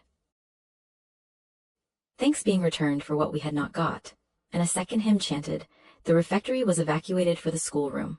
I was one of the last to go out, and, in passing the tables, I saw one teacher take a basin of the porridge and taste it. She looked at the others, all their countenances expressed displeasure, and one of them, the stout one, whispered, "Abominable stuff! How shameful!" A quarter of an hour passed before lessons again begun, during which the schoolroom was in a glorious tumult. For that space of time it seemed to be permitted to talk loud and more freely, and they used their privilege. The whole conversation ran on the breakfast, which one and all abused roundly. Poor things! It was the sole consolation they had. Miss Miller was not the only teacher in the room. A group of great girls standing about her spoke with serious and sullen gestures. I heard the name of Mr. Brocklehurst pronounced by some lips, at which Miss Miller shook her head disapprovingly. But she made no great effort to check the general wrath. Doubtless she shared in it. A clock in the schoolroom struck 9. Miss Miller left her circle, and standing in the middle of the room, cried, "Silence! To your seats!" Discipline prevailed. In 5 minutes the confused throng was resolved into order, and comparative silence quelled the babel clamor of tongues. The upper teachers now punctually resumed their posts, but still, all seemed to wait. Ranged on benches down the sides of the room, the 80 girls sat motionless and erect. A quaint assemblage they appeared, all with plain locks combed from their faces, not a curl visible, in brown dresses, made high and surrounded by a narrow tucker about the throat, with little pockets of holland tied in front of their frocks and destined to serve the purpose of a work bag, all too wearing woolen stockings and country-made shoes fastened with brass buckles. Above 20% of those clad in this costume were full-grown girls, or rather, young women. It suited them ill, and gave an air of oddity even to the prettiest. I was still looking at them, and also at intervals examining the teachers, none of whom precisely pleased me, for the stout one was a little coarse, the dark one not a little fierce, the foreigner harsh and grotesque, and Miss Miller, poor thing, looked purple, weather-beaten, and overworked, when, as my eye wandered from face to face, the whole school rose simultaneously, as if moved by a common spring. What was the matter? I had heard no order given. I was puzzled. Before I had gathered my wits, the classes were again seated, but as all eyes were now turned to one point, mine followed the general direction, and encountered the personage who had received me last night. She stood at the bottom of the long room, on the hearth, for there was a fire at each end.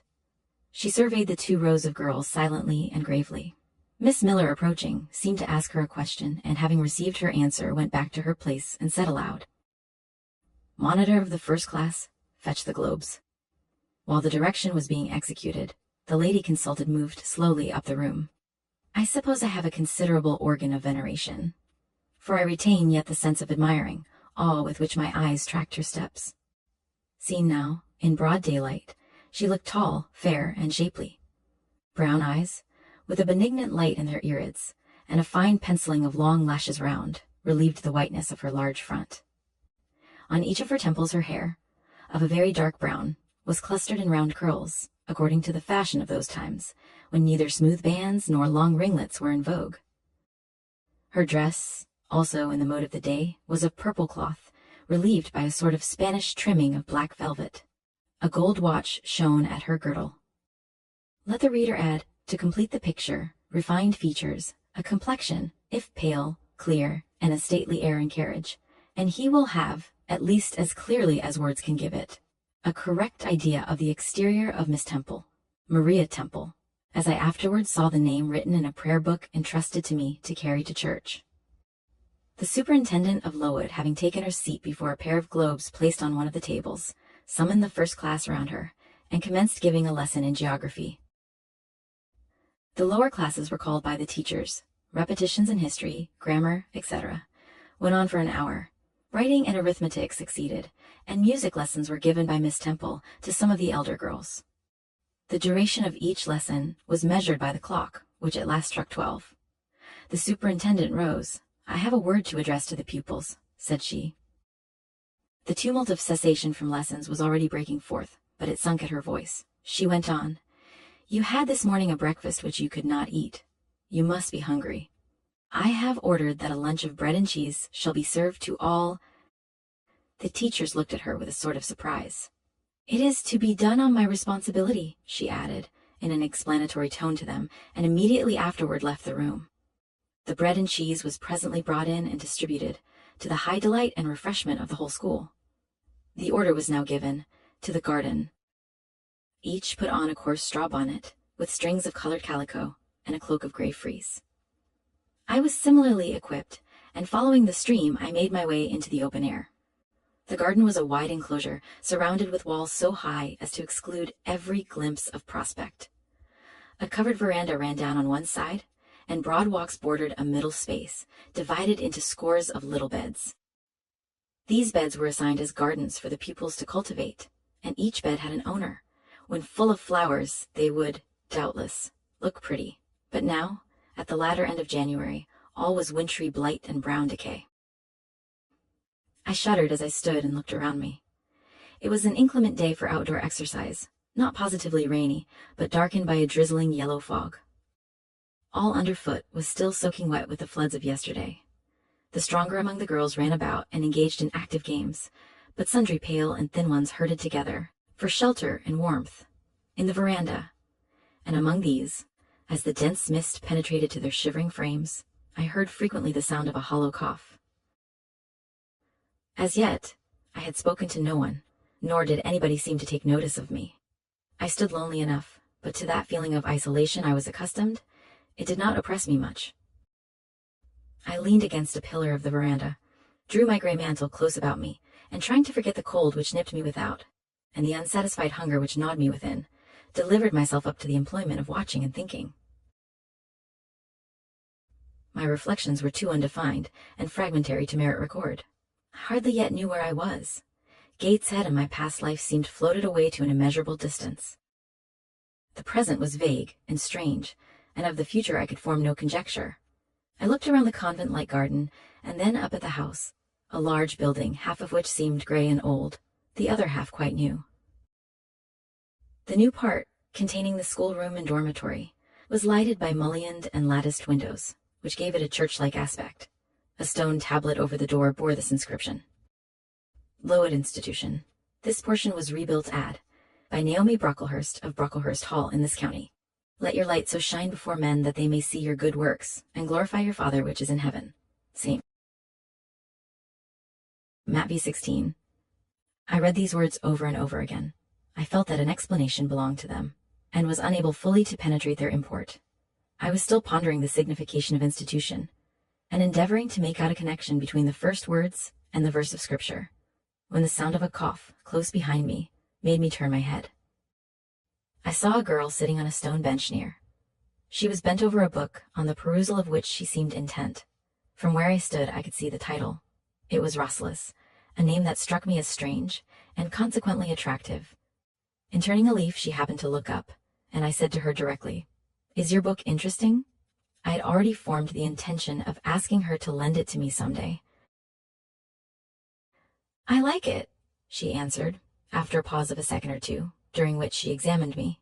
"What is it about?" I continued. I hardly know where I found the hardihood, thus to open a conversation with a stranger. The step was contrary to my nature and habits.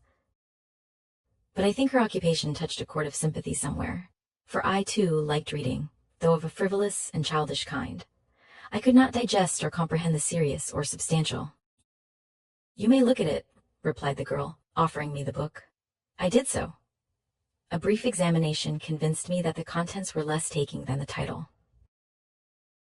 Rasselas looked dull to my trifling taste.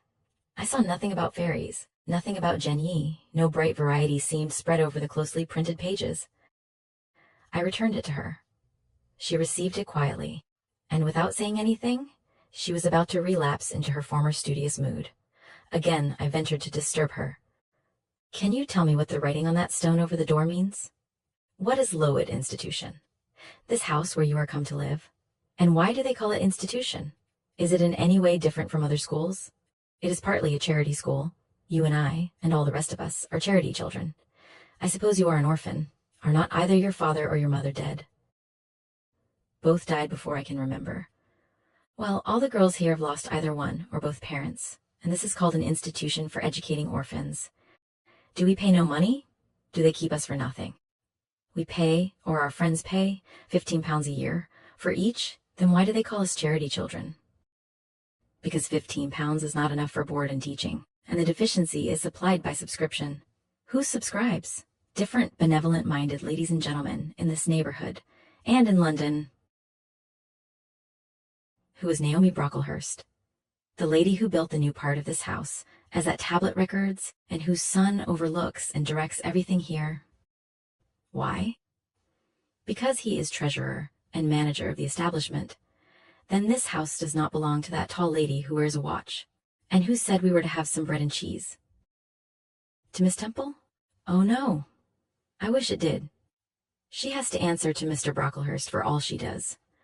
Mr. Brocklehurst buys all our food and all our clothes. Does he live here? No. 2 miles off, at a large hall. Is he a good man? He is a clergyman, and is said to do a great deal of good. Did you say that tall lady was called Miss Temple? Yes. And what are the other teachers called? The one with red cheeks is called Miss Smith. She attends to the work and cuts out, for we make our own clothes, our frocks and pelisses and everything. The little one with black hair is Miss Scatcherd. She teaches history and grammar and hears the second-class repetitions, and the one who wears a shawl and has a pocket handkerchief tied to her side with a yellow ribbon is Madame Pirot. She comes from Lille, in France, and teaches French. Do you like the teachers? Well enough. Do you like the little black one and the madam? I cannot pronounce her name as you do. Miss Scatcherd is hasty. You must take care not to offend her. Madame Pirot is not a bad sort of person. But Miss Temple is the best, isn't she? Miss Temple is very good and very clever. She's above the rest because she knows far more than they do. Have you been long here? 2 years. Are you an orphan? My mother is dead. Are you happy here? You ask rather too many questions. I have given you answers enough for the present. Now I want to read. But at that moment the summons sounded for dinner. All re-entered the house. The odor, which now filled the refectory, was scarcely more appetizing than that which had regaled our nostrils at breakfast. The dinner was served in 2 huge tin-plated vessels, whence rose a strong steam redolent of rancid fat. I found the mess to consist of indifferent potatoes and strange shreds of rusty meat, mixed and cooked together. Of this preparation a tolerably abundant plateful was apportioned to each pupil. I ate what I could, and wondered within myself whether every day's fare would be like this. After dinner we immediately adjourned to the schoolroom. Lessons recommenced, and were continued till 5 o'clock. The only marked event of the afternoon was that I saw the girl with whom I had conversed in the veranda dismissed in disgrace by Miss Scatcherd from a history class, and sent to stand in the middle of the large schoolroom. The punishment seemed to me in a high degree ignominious, especially for so great a girl. She looked 13 or upward. I expected she would show signs of great distress and shame, but to my surprise, she neither wept nor blushed. Composed, though grave, she stood, the central mark of all eyes. How can she bear it so quietly, so firmly? I asked of myself. Were I in her place, it seems to me I should wish the earth to open and swallow me up. She looks as if she were thinking of something beyond her punishment, beyond her situation, of something not round her nor before her. I have heard of daydreams. Is she in a daydream now? Her eyes are fixed on the floor, but I'm sure they do not see it. Her sight seems turned in, gone down into her heart. She is looking at what she can remember, I believe, not at what is really present. I wonder what sort of a girl she is, whether good or naughty. Soon after 5 p.m., we had another meal, consisting of a small mug of coffee and half a slice of brown bread. I devoured my bread and drank my coffee with relish, but I should have been glad of as much more. I was still hungry. Half an hour's recreation succeeded, then study, then the glass of water and the piece of oatcake, prayers, and bed. Such was my first day at Lowood. Chapter 6.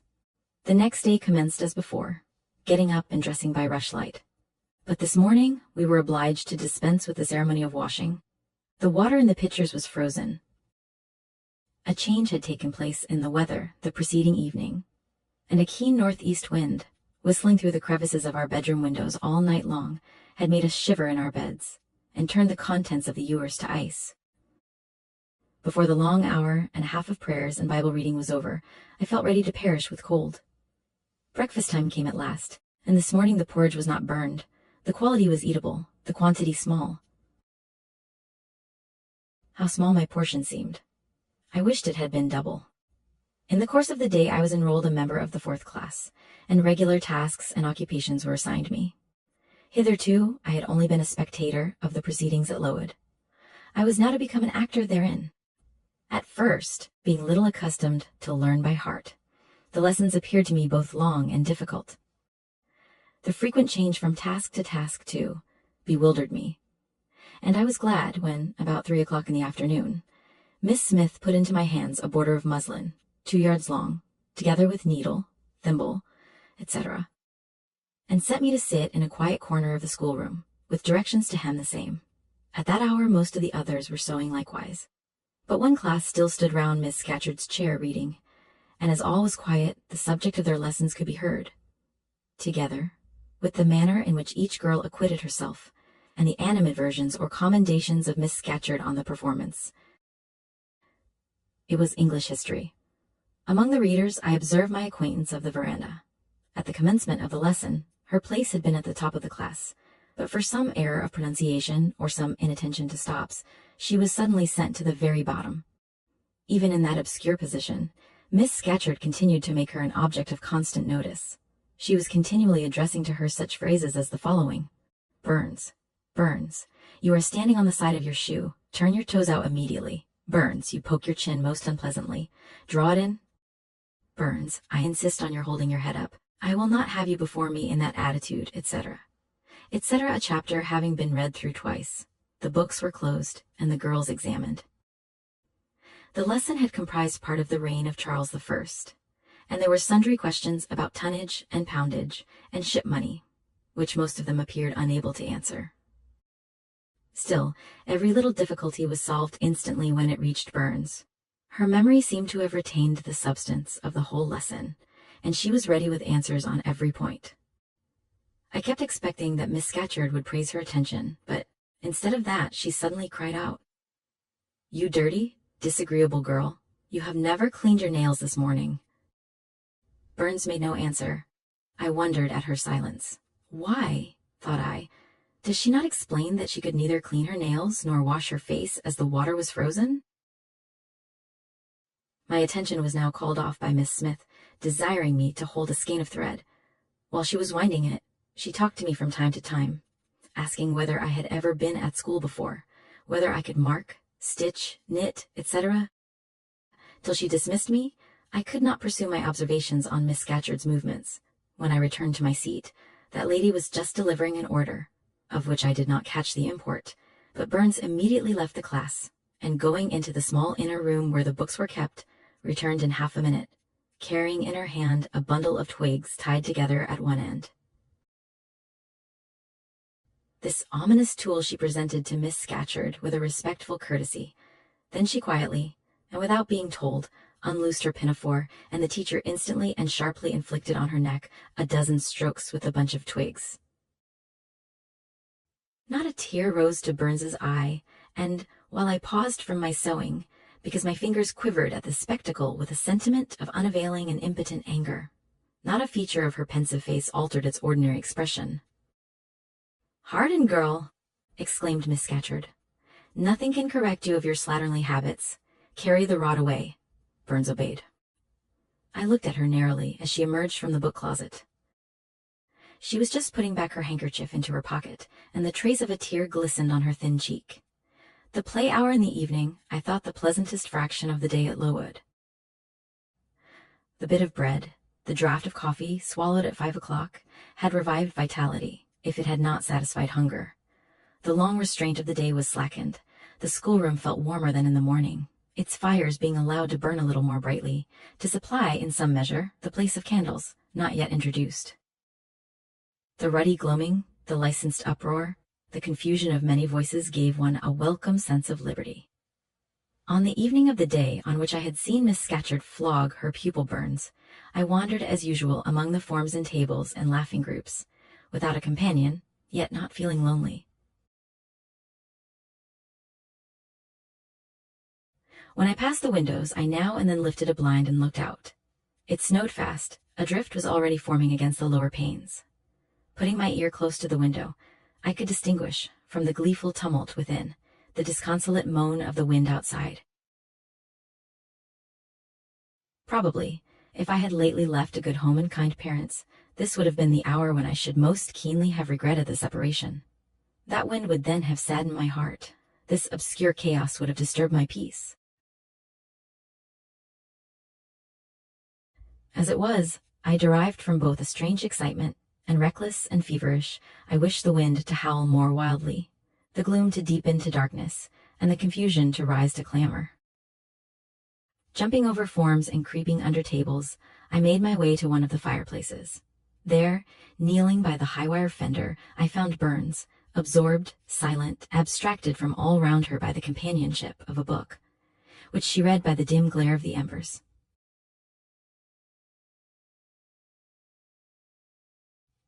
"Is it still restless?" I asked, coming behind her. Yes, she said, and I've just finished it, and in 5 minutes more, she shut it up. I was glad of this. Now, thought I can perhaps get her to talk. I sat down by her on the floor. What is your name besides Burns? Helen, do you come a long way from here? I come from a place further north, quite on the borders of Scotland. Will you ever go back? I hope so, but nobody can be sure of the future. You must wish to leave Lowood? No, why should I?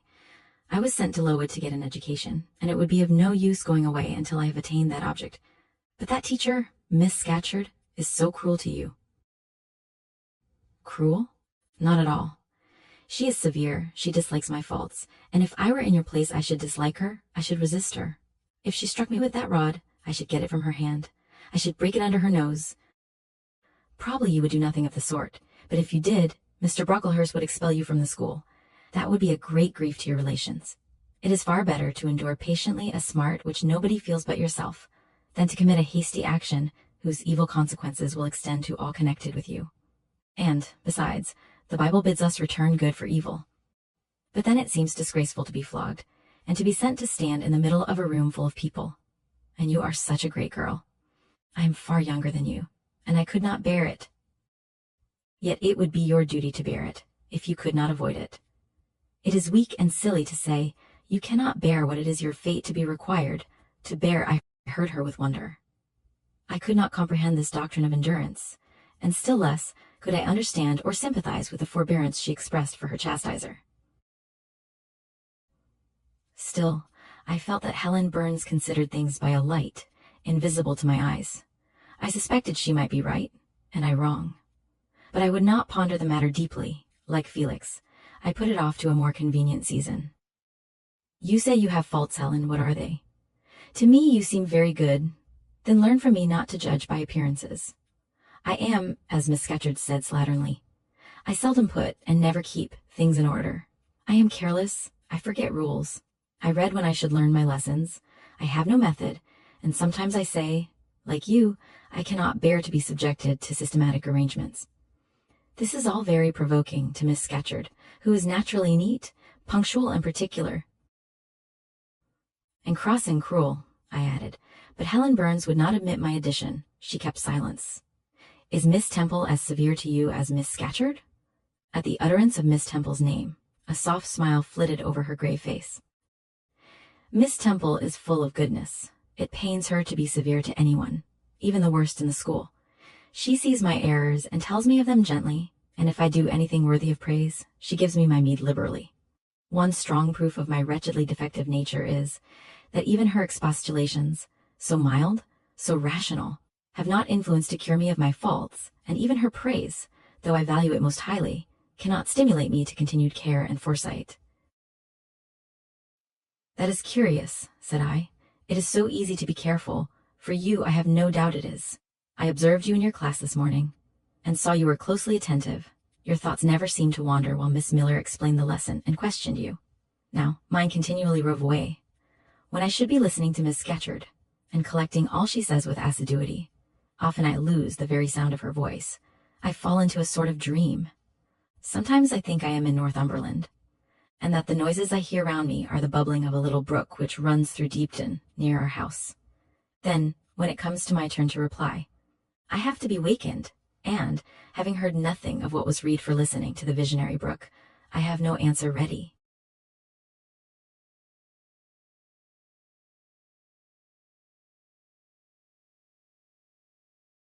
Yet how will you reply this afternoon? It was mere chance.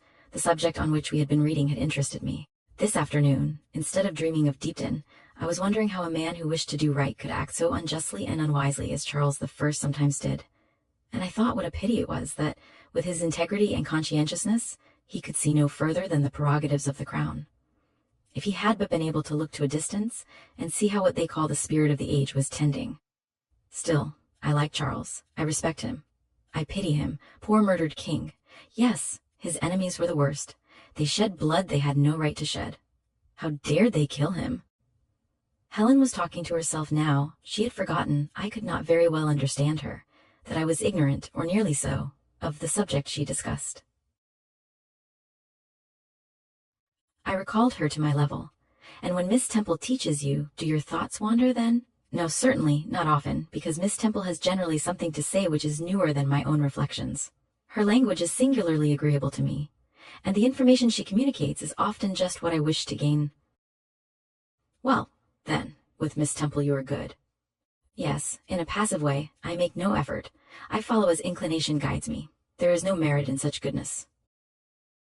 A great deal. You are good to those who are good to you. It is all I ever desire to be. If people were always kind and obedient to those who are cruel and unjust, the wicked people would have it all their own way, they would never feel afraid, and so they would never alter, but grow worse and worse. When we are struck at without a reason, we should strike back again very hard. I am sure we should, so hard as to teach the person who struck us never to do it again. You will change your mind, I hope, when you grow older. As yet you are but a little untaught girl. But I feel this, Helen. I must dislike those who, whatever I do to please them, persist in disliking me. I must resist those who punish me unjustly. It is as natural as that I should love those who show me affection, or submit to punishment when I feel it is deserved.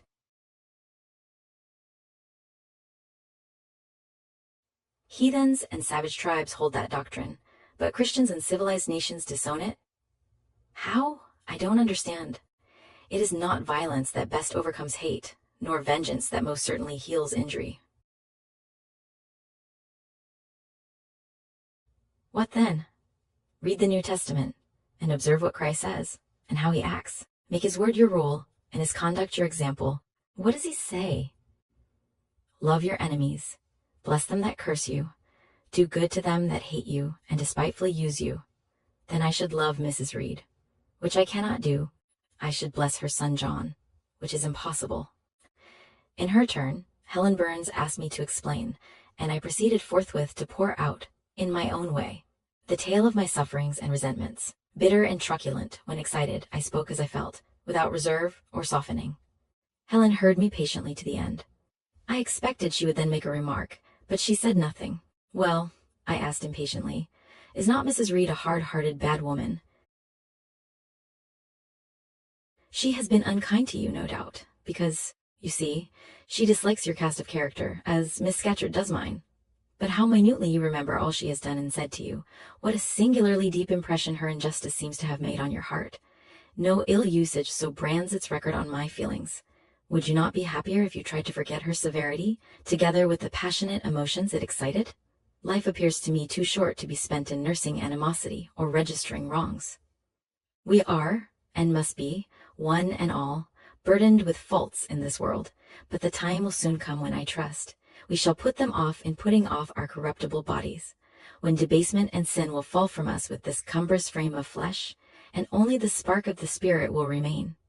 The impalpable principle of life and thought, pure as when it left the Creator to inspire the creature, whence it came, it will return, perhaps again to be communicated to some being higher than man, perhaps to pass through gradations of glory, from the pale human soul to brighten to the seraph.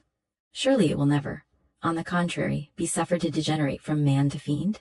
No, I cannot believe that.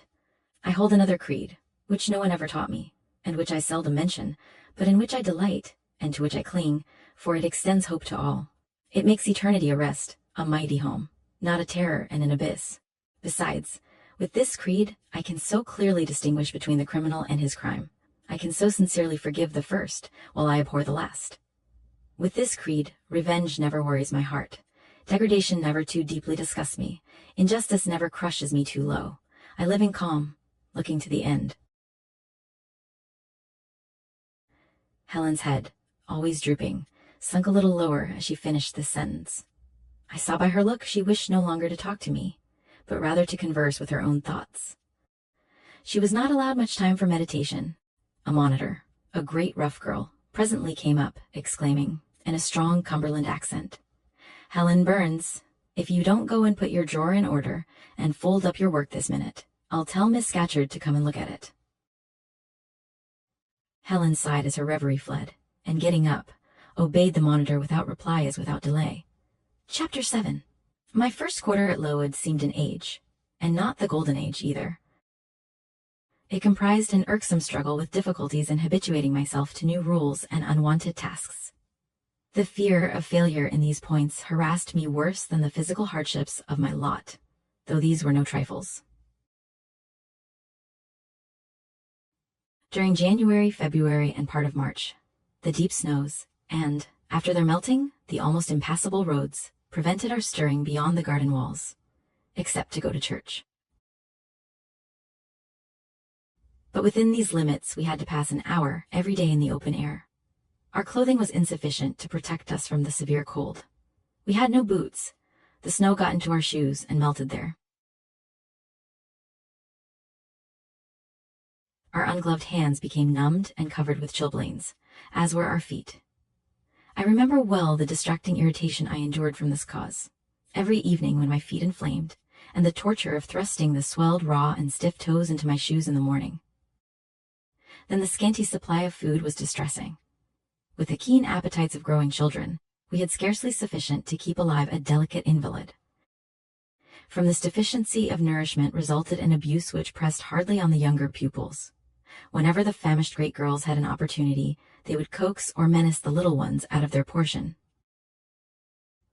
Many a time I have shared between two claimants the precious morsel of brown bread distributed at tea time, and after relinquishing to a third half the contents of my mug of coffee, I have swallowed the remainder with an accompaniment of secret tears, forced from me by the exigency of hunger. Sundays were dreary days in that wintry season. We had to walk 2 miles to Brocklebridge Church, where our patron officiated. We set out cold, we arrived at church colder. During the morning service we became almost paralyzed. It was too far to return to dinner, and an allowance of cold meat and bread, in the same penurious proportion observed in our ordinary meals, was served around between the services. At the close of the afternoon service, we returned by an exposed and hilly road, where the bitter winter wind, blowing over a range of snowy summits to the north, almost flayed the skin from our faces. I can remember Miss Temple walking lightly and rapidly along our drooping line, her plaid cloak, which the frosty wind fluttered, gathered close about her, and encouraging us, by precept and example, to keep up our spirits and march forward, as she said, like stalwart soldiers. The other teachers, poor things, were generally themselves too much dejected to attempt the task of cheering others. How we longed for the light and heat of a blazing fire when we got back. But, to the little ones at least, this was denied. Each hearth in the schoolroom was immediately surrounded by a double row of great girls, and behind them the younger children crouched in groups, wrapping their starved arms in their pinafores. A little solace came at tea time, in the shape of a double ration of bread, a whole instead of a half slice, with the delicious addition of a thin scrape of butter. It was the hebdomadal treat to which we all looked forward from Sabbath to Sabbath. I generally contrived to reserve a moiety of this bounteous repast for myself, but the remainder I was invariably obliged to part with. The Sunday evening was spent in repeating, by heart, the church catechism, and the 5th, 6th, and 7th chapters of St. Matthew, and in listening to a long sermon, read by Miss Miller, whose irrepressible yawns attested her weariness.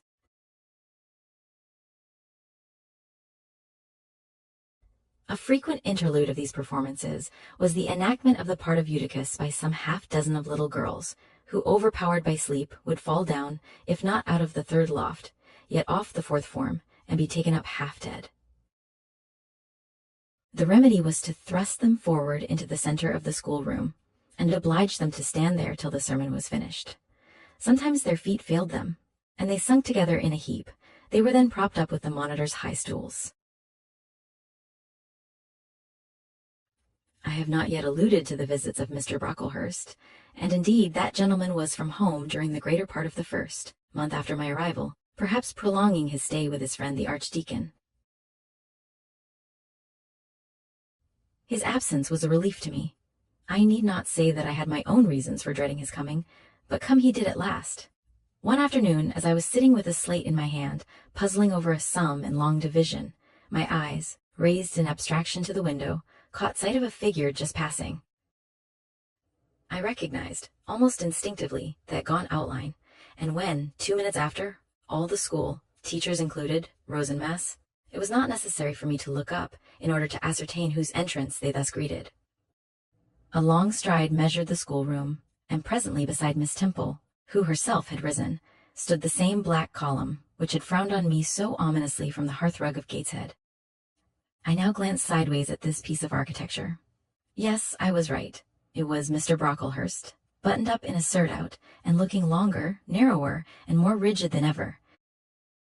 I had my own reasons for being dismayed at this apparition. Too well, I remembered the perfidious hints given by Mrs. Reed about my disposition, etc., the promise pledged by Mr. Brocklehurst to apprise Miss Temple, and the teachers of my vicious nature. All along, I had been dreading the fulfillment of this promise. I had been looking out daily for the coming man, whose information respecting my past life and conversation was to brand me as a bad child forever. Now there he was. He stood at Miss Temple's side. He was speaking low in her ear. I did not doubt he was making disclosures of my villainy, and I watched her eye with painful anxiety, expecting every moment to see its dark orb turn on me a glance of repugnance and contempt. I listened too, and as I happened to be seated quite at the top of the room, I caught most of what he said. Its import relieved me from immediate apprehension. I suppose, Miss Temple, the thread I bought at Loughton will do. It struck me that it would be just of the quality for the calico chemises, and I sorted the needles to match. You may tell Miss Smith that I forgot to make a memorandum of the darning needles, but she shall have some papers sent in next week, and she is not, on any account, to give out more than one at a time to each pupil. If they have more, they are apt to be careless and lose them. And oh, ma'am, I wish the woolen stockings were better looked to. When I was here last, I went into the kitchen garden and examined the clothes drying on the line. There was a quantity of black hose in a very bad state of repair. From the size of the holes in them, I was sure they had not been well mended from time to time. He paused. Your directions shall be attended to, sir, said Miss Temple. And, ma'am, he continued, the laundress tells me some of the girls have 2 clean tuckers in the week. It is too much. The rules limit them to 1. I think I can explain that circumstance, sir. Agnes and Catherine Johnstone were invited to take tea with some friends at Loughton last Thursday, and I gave them leave to put on clean tuckers for the occasion. Mr. Brocklehurst nodded. Well, for once it may pass, but please not to let the circumstance occur too often. And there is another thing which surprised me. I find, in settling accounts with the housekeeper, that a lunch, consisting of bread and cheese, has twice been served out to the girls during the past fortnight. How is this? I look over the regulations, and I find no such meal as lunch mentioned. Who introduced this innovation? And by what authority? I must be responsible for the circumstance, sir, replied Miss Temple. The breakfast was so ill prepared that the pupils could not possibly eat it, and I dared not allow them to remain fasting till dinner time. Madam, allow me an instant. You are aware that my plan in bringing up these girls is, not to accustom them to habits of luxury and indulgence, but to render them hardy, patient, self-denying. Should any little accidental disappointment of the appetite occur, such as the spoiling of a meal, the under or overdressing of a dish, the incident ought not to be neutralized by replacing with something more delicate the comfort lost, thus pampering the body and subverting the aim of this institution.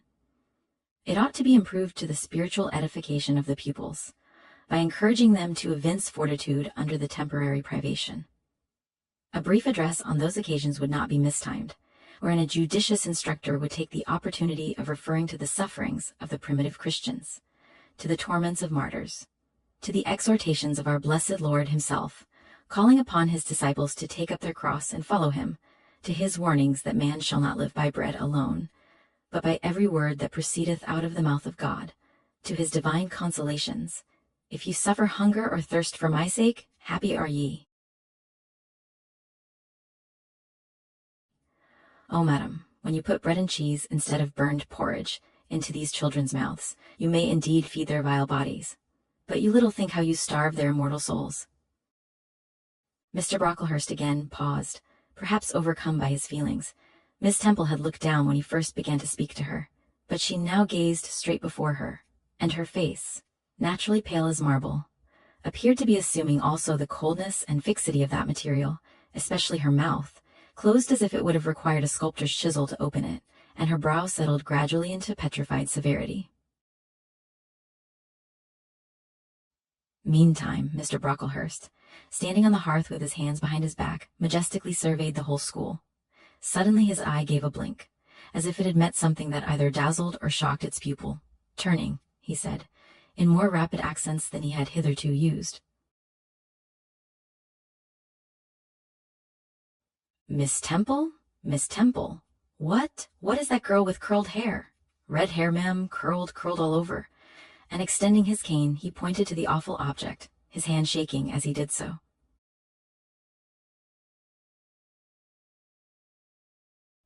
"It is Julia Severn," replied Miss Temple, very quietly. "Julia Severn, ma'am, and why has she, or any other curled hair, why, in defiance of every precept and principle of this house, does she conform to the world so openly?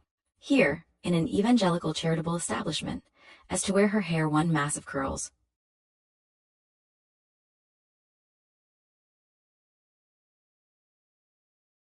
"Julia's hair curls naturally," returned Miss Temple, still more quietly. "Naturally. Yes, but we are not to conform to nature. I wish these girls to be the children of grace. And why that abundance? I have again and again intimated that I desire the hair to be arranged closely, modestly, plainly. Miss Temple, that girl's hair must be cut off entirely. I will send a barber tomorrow. And I see others who have far too much of the excrescence. That tall girl, tell her to turn round. Tell all the first form to rise up and direct their faces to the wall."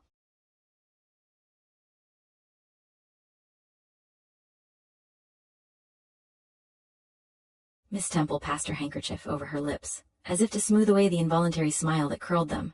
She gave the order, however, and when the first class could take in what was required of them, they obeyed. Leaning back on my bench, I could see the looks and grimaces with which they commented on this maneuver. It was a pity Mr. Brocklehurst could not see them too. He would, perhaps, have felt that, whatever he might do, with the outside of the cup and platter, the inside was further beyond his interference than he imagined. He scrutinized the reverse of these living metals some 5 minutes, then pronounced sentence. These words fell like the knell of doom. All those top knots must be cut off. Miss Temple seemed to remonstrate. "Madam," he pursued, "I have a master to serve whose kingdom is not of this world. My mission is to mortify in these girls the lusts of the flesh, to teach them to clothe themselves with shamefacedness and sobriety, not with braided hair and costly apparel. And each of the young persons before us has a string of hair twisted in plaits which vanity itself might have woven. These, I repeat, must be cut off. Think of the time wasted, of—" Mr. Brocklehurst was here, interrupted. 3 other visitors, ladies, now entered the room. They ought to have come a little sooner, to have heard his lecture on dress, for they were splendidly attired in velvet, silk, and furs. The 2 younger of the trio had gray beaver hats, then in fashion, shaded with ostrich plumes, and from under the brim of this graceful headdress fell a profusion of light tresses, elaborately curled. The elder lady was enveloped in a costly velvet shawl, trimmed with ermine, and she wore a false front of French curls. These ladies were deferentially received by Miss Temple as Mrs. and the Misses Brocklehurst, and conducted to seats of honor at the top of the room.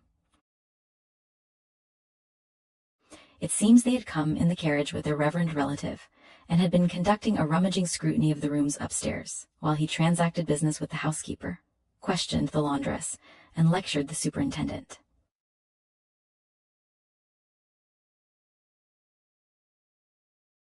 They now proceeded to address divers remarks and reproofs to Miss Smith, who was charged with the care of the linen and the inspection of the dormitories, but I had no time to listen to what they said.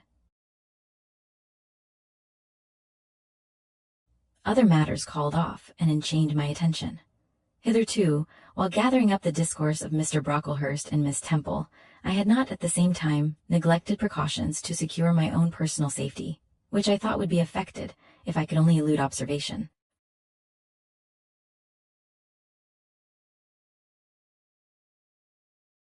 To this end I had sat well back on the form, and while seeming to be busy with my sum, had held my slate in such a manner as to conceal my face.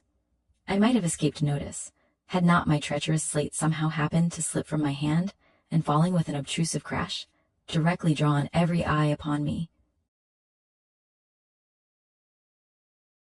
I knew that it was all over now, and as I stooped to pick up the 2 fragments of slate, I rallied my forces for the worst. It came.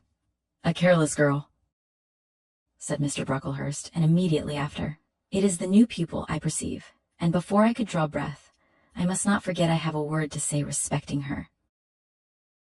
Then aloud, how loud it seemed to me, "Let the child who broke her slate come forward." Of my own accord, I could not have stirred. I was paralyzed. But the 2 great girls who sat on each side of me set me on my legs and pushed me toward the dread judge, and then Miss Temple gently assisted me to his very feet, and I caught her whispered counsel. "Don't be afraid, Jane. I saw it was an accident. You shall not be punished." The kind whisper went to my heart like a dagger. Another minute, and she will despise me for a hypocrite, thought I, and an impulse of fury against Reed, Brocklehurst and Company bounded in my pulses at the conviction. I was no Helen Burns. "Fetch that stool," said Mr. Brocklehurst, pointing to a very high one from which a monitor had just risen. It was brought. Place the child upon it, and I was placed there, by whom I don't know. I was in no condition to note particulars. I was only aware that they had hoisted me up to the height of Mr. Brocklehurst's nose, that he was within a yard of me, and that a spread of shot orange and purple silk pelisses, and a cloud of silvery plumage extended and waved below me. Mr. Brocklehurst hemmed. "Ladies," said he, turning to his family, "Miss Temple, teachers and children, you all see this girl?" Of course they did, for I felt their eyes directed like burning glasses against my scorched skin. "You see she is yet young. You observe she possesses the ordinary form of childhood. God has graciously given her the shape that he has given to all of us. No signal deformity points her out as a marked character. Who would think that the evil one had already found a servant and agent in her? Yet such, I grieve to say, is the case." A pause, in which I began to steady the palsy of my nerves, and to feel that the Rubicon was passed, and that the trial, no longer to be shirked, must be firmly sustained. "My dear children," pursued the black marble clergyman, with pathos, "this is a sad, a melancholy occasion, for it becomes my duty to warn you that this girl, who might be one of God's own lambs, is a little castaway, not a member of the true flock, but evidently an interloper and an alien. You must be on your guard against her. You must shun her example, if necessary, avoid her company, exclude her from your sports, and shut her out from your converse. Teachers, you must watch her, keep your eyes on her movements, weigh well her words, scrutinize her actions, punish her body to save her soul, if, indeed, such salvation be possible for this girl, this child, the native of a Christian land, worse than many a little heathen who says its prayers to Brahma and kneels before Juggernaut. This girl is a liar." Now came a pause of 10 minutes, during which I, by this time in perfect possession of my wits, observed all the female Brocklehursts produce their pocket handkerchiefs and apply them to their optics, while the elderly lady swayed herself to and fro, and the younger ones whispered, "How shocking!" Mr. Brocklehurst resumed. "This I learned from her benefactress, from the pious and charitable lady who adopted her in her orphan state, reared her as her own daughter, and whose kindness, whose generosity, the unhappy girl repaid by an ingratitude so bad, so dreadful, that at last her excellent patroness was obliged to separate her from her own young ones, fearful lest her vicious example should contaminate their purity. She has sent her here to be healed, even as the Jews of old sent their disease to the troubled pool of Bethesda.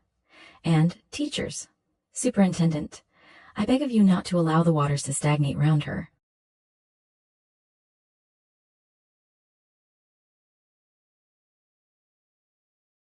With this sublime conclusion, Mr. Brocklehurst adjusted the top button of his surtout, muttered something to his family, who rose, bowed to Miss Temple, and then all the great people sailed in state from the room.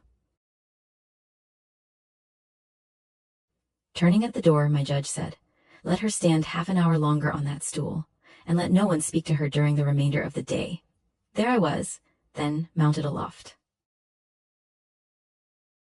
I, who had said I could not bear the shame of standing on my natural feet in the middle of the room, was now exposed to general view on a pedestal of infamy. What my sensations were, no language can describe, but just as they all rose, stifling my breath and constricting my throat, a girl came up and passed me. In passing, she lifted her eyes, What a strange light inspired them. What an extraordinary sensation that ray sent through me. How the new feeling bore me up. It was as if a martyr, a hero, had passed a slave or victim and imparted strength in the transit. I mastered the rising hysteria, lifted up my head, and took a firm stand on the stool. Helen Burns asked some slight question about her work of Miss Smith, was chidden for the triviality of the inquiry, returned to her place, and smiled at me as she again went by. What a smile! I remember it now, and I know that it was the effluence of fine intellect, of true courage. It lighted up her marked lineaments, her thin face, her sunken gray eye, like a reflection from the aspect of an angel. Yet at that moment Helen Burns wore on her arm the untidy badge.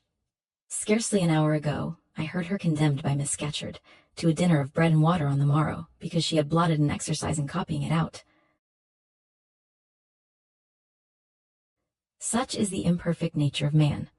Such spots are there on the disk of the clearest planet, and eyes like Miss Scatcherd's can only see those minute defects, and are blind to the full brightness of the orb. Chapter 8. Before the half-hour ended, 5 o'clock struck, school was dismissed, and all were gone into the refectory to tea. I now ventured to descend. It was deep dusk. I retired into a corner and sat down on the floor. The spell, by which I had been so far supported, began to dissolve. Reaction took place, and soon, so overwhelming was the grief that seized me, I sunk prostrate with my face to the ground. Now I wept. Helen Burns was not here. Nothing sustained me.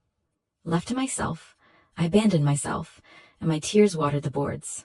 I had meant to be so good, and to do so much at Lowood, to make so many friends, to earn respect, and win affection. Already I had made visible progress. That very morning I had reached the head of my class. Miss Miller had praised me warmly. Miss Temple had smiled approbation. She had promised to teach me drawing, and to let me learn French, if I continued to make similar improvement 2 months longer. And then I was well received by my fellow pupils, treated as an equal by those of my own age, and not molested by any. Now, here I lay again, crushed and trodden on. And could I ever rise more? Never, I thought, and ardently I wished to die. While sobbing out this wish in broken accents, someone approached. I started up. Again Helen Burns was near me. The fading fires just showed her coming up the long vacant room. She brought my coffee and bread. "Come, eat something," she said, but I put both away from me, feeling as if a drop or a crumb would have choked me in my present condition. Helen regarded me, probably with surprise. I could not now abate my agitation, though I tried hard. I continued to weep aloud. She sat down on the ground near me, embraced her knees with her arms, and rested her head upon them. In that attitude, she remained silent as an Indian. I was the first who spoke. "Helen, why do you stay with a girl whom everybody believes to be a liar?" "Everybody, Jane? Why, there are only 80 people who have heard you called so, and the world contains hundreds of millions. But what have I to do with millions? The 80, I know, despise me. Jane, you are mistaken. Probably not one in the school either despises or dislikes you. Many, I am sure, pity you much. How can they pity me after what Mr. Brocklehurst said? Mr. Brocklehurst is not a god, nor is he even a great and admired man. He is little liked here. He never took steps to make himself liked. Had he treated you as an especial favorite, you would have found enemies, declared or covert, all around you. As it is, the greater number would offer you sympathy if they dared. Teachers and pupils may look coldly on you for a day or two, but friendly feelings are concealed in their hearts. And if you persevere in doing well, these feelings will ere long appear so much the more evidently for their temporary suppression. Besides, Jane." She paused. "Well, Helen," said I, putting my hand into hers. She chafed my fingers gently to warm them, and went on. "If all the world hated you, and believed you wicked, while your own conscience approved you, and absolved you from guilt, you would not be without friends. No, I know I should think well of myself, but that is not enough. If others don't love me, I would rather die than live. I cannot bear to be solitary and hated, Helen. Look here, to gain some real affection from you, or Miss Temple, or any other whom I truly love, I would willingly submit to have the bone of my arm broken, or to let a bull toss me, or to stand behind a kicking horse and let it dash its hoof at my chest. Hush, Jane. You think too much of the love of human beings. You are too impulsive, too vehement. The sovereign hand that created your frame and put life into it has provided you with other resources than your feeble self, or than creatures feeble as you. Besides this earth, and besides the race of men, there is an invisible world and a kingdom of spirits. That world is round us, for it is everywhere, and those spirits watch us, for they are commissioned to guard us. And if we were dying in pain and shame, if scorn smote us on all sides, and hatred crushed us, angels see our tortures, recognize our innocence, and God waits only the separation of spirit from flesh to crown us with a full reward. Why then should we ever sink overwhelmed with distress, when life is so soon over, and death is so certain an entrance to happiness, to glory? I was silent. Helen had calmed me, but in the tranquility she imparted there was an alloy of inexpressible sadness. I felt the impression of woe as she spoke, but I could not tell whence it came. And when, having done speaking, she breathed a little fast and coughed a short cough, I momentarily forgot my own sorrows to yield to a vague concern for her. Resting my head on Helen's shoulder, I put my arms round her waist. She drew me to her, and we reposed in silence. We had not sat long thus when another person came in. Some heavy clouds, swept from the sky by a rising wind, had left the moon bare, and her light, streaming in through a window near, shone full both on us and on the approaching figure, which we at once recognized as Miss Temple. "I came on purpose to find you, Jane Eyre," said she.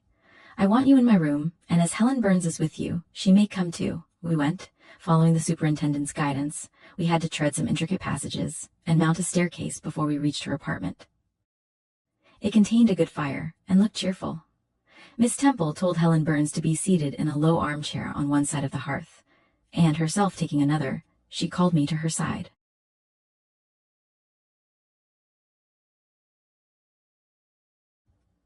"Is it all over?" she asked, looking down at my face. "Have you cried your grief away? I am afraid I never shall do that." "Why?" "Because I have been wrongly accused, and you, ma'am, and everybody else, will now think me wicked."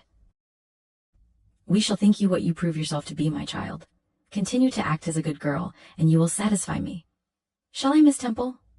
"You will," said she, passing her arm round me. "And now tell me, who is the lady whom Mr. Brocklehurst called your benefactress?" "Mrs. Reed, my uncle's wife. My uncle is dead, and he left me to her care." "Did she not then adopt you of her own accord?" "No, ma'am. She was sorry to have to do it. But my uncle, as I have often heard the servant say, got her to promise, before he died, that she would always keep me. Well, now, Jane, you know, or at least I will tell you, that when a criminal is accused, he is always allowed to speak in his own defense. You have been charged with falsehood. Defend yourself to me as well as you can. Say whatever your memory suggests as true, but add nothing, and exaggerate nothing." I resolved in the depth of my heart that I would be most moderate, most correct, and, having reflected a few minutes in order to arrange coherently what I had to say, I told her all the story of my sad childhood.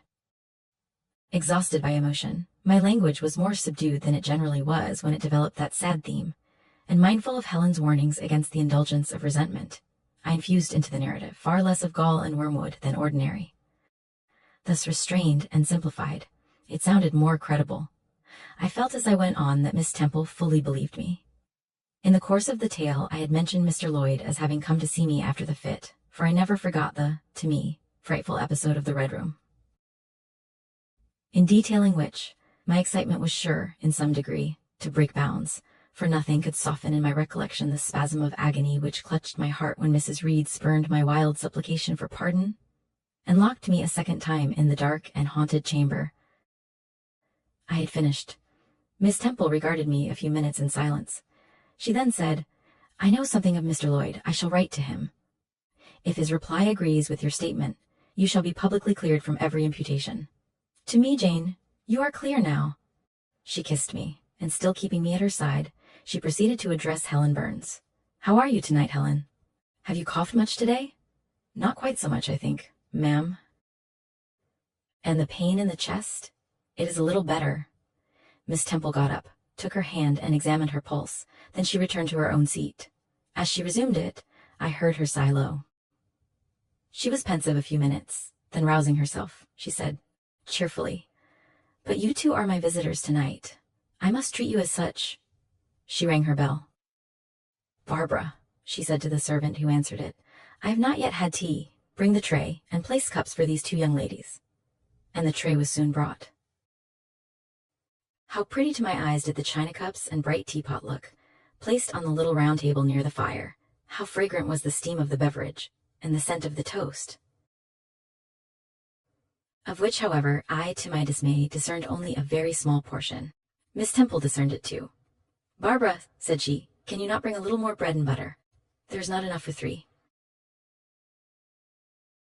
Barbara went out. She returned soon. "Madam, Mrs. Harden says she has sent up the usual quantity." Mrs. Harden, be it observed, was the housekeeper, a woman after Mr. Brocklehurst's own heart, made up of equal parts whalebone and iron.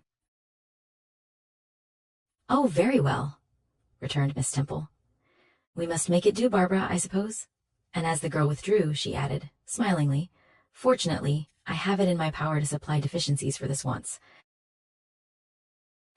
Having invited Helen and me to approach the table, and placed before each of us a cup of tea, with one delicious but thin morsel of toast, she got up and unlocked a drawer, and taking from it a parcel wrapped in paper, disclosed presently to our eyes a good-sized seed cake.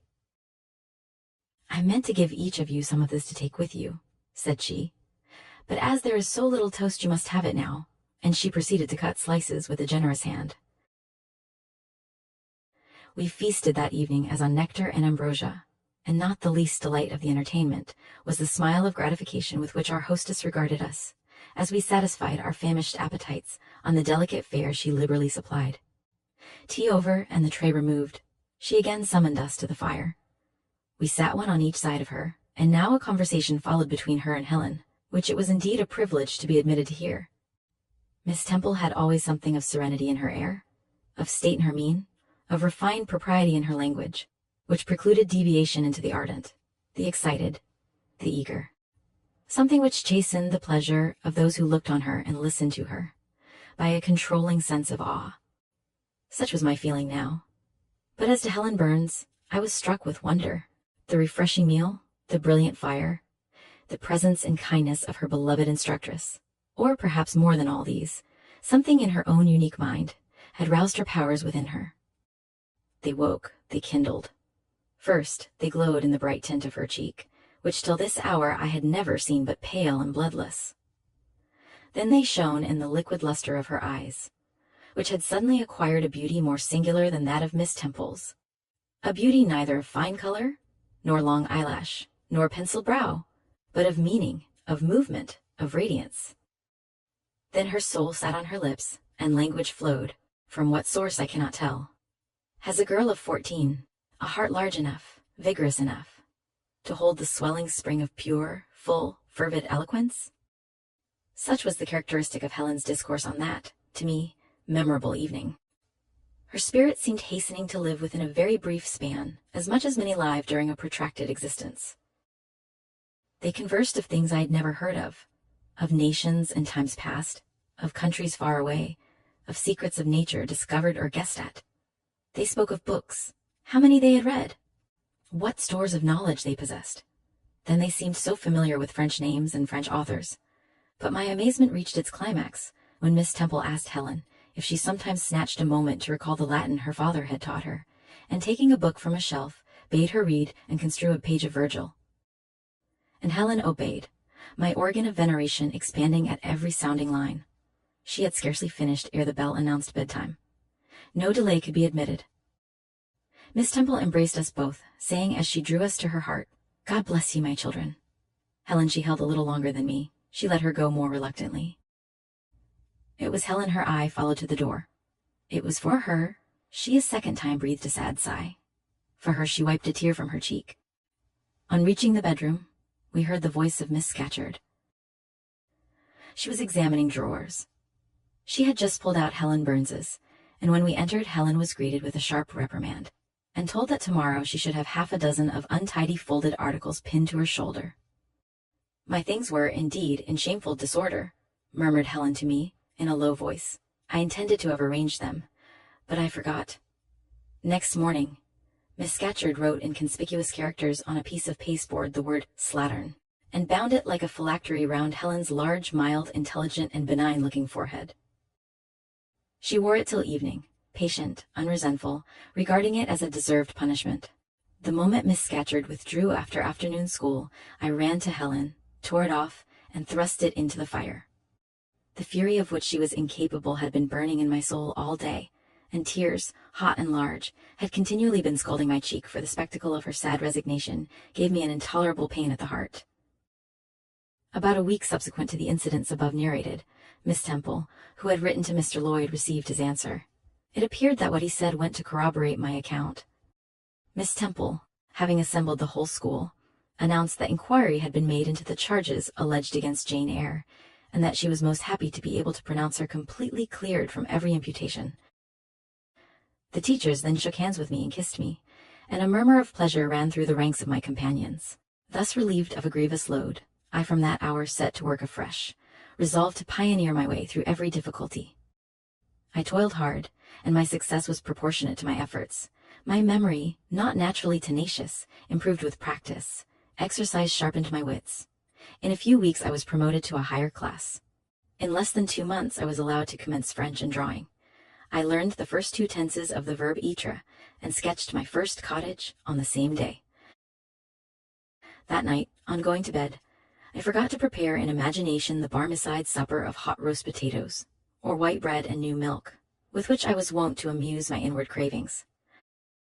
I feasted, instead, on the spectacle of ideal drawings which I saw in the dark, all the work of my own hands, freely penciled houses and trees, picturesque rocks and ruins, quoip-like groups of cattle, sweet paintings of butterflies hovering over unblown roses, of birds picking at ripe cherries, of wrens' nests enclosing pearl-like eggs, wreathed about with young ivy sprays. I examined, too, in thought, the possibility of my ever being able to translate currently a certain little French storybook, which Madame Pirot had that day shown me. Nor was that problem solved to my satisfaction ere I fell sweetly asleep. Well has Solomon said, "Better is a dinner of herbs where love is, than a stalled ox and hatred therewith." I would not now have exchanged Lowood, with all its privations, for Gateshead and its daily luxuries. Chapter 9. But the privations, or rather the hardships, of Lowood lessened. Spring drew on. She was indeed already come. The frosts of winter had ceased. Its snows were melted, its cutting winds ameliorated.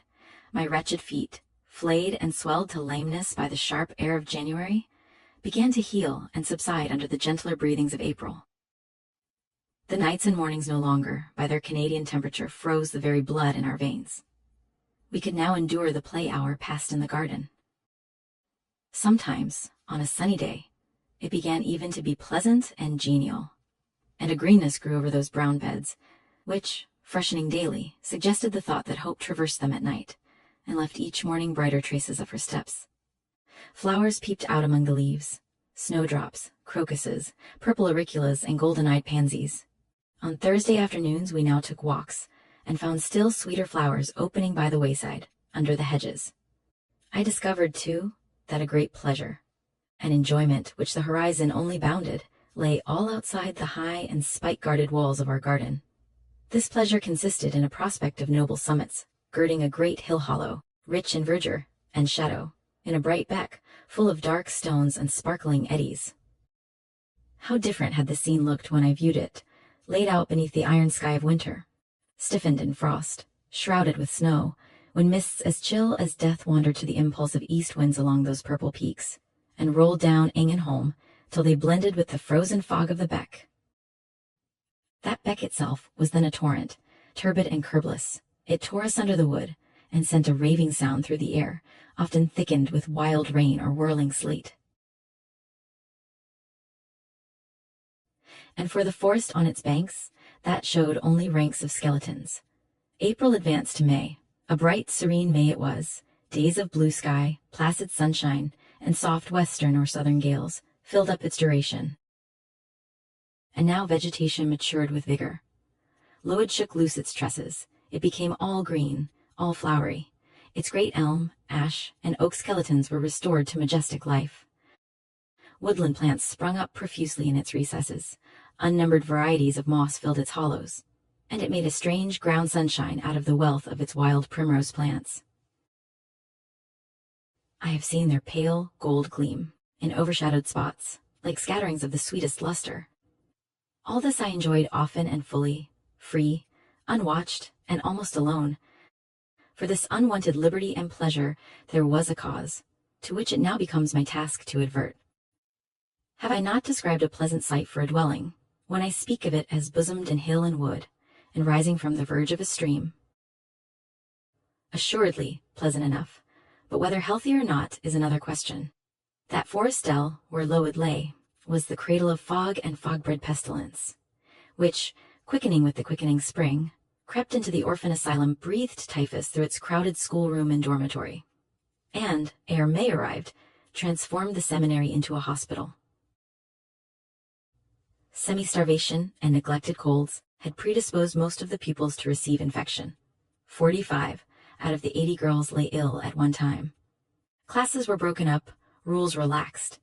The few who continued well were allowed almost unlimited license, because the medical attendant insisted on the necessity of frequent exercise to keep them in health, and had it been otherwise, no one had leisure to watch or restrain them. Miss Temple's whole attention was absorbed by the patients. She lived in the sick room, never quitting it except to snatch a few hours' rest at night. The teachers were fully occupied with packing up and making other necessary preparations for the departure of those girls who were fortunate enough to have friends and relations able and willing to remove them from the seat of contagion. Many, already smitten, went home only to die.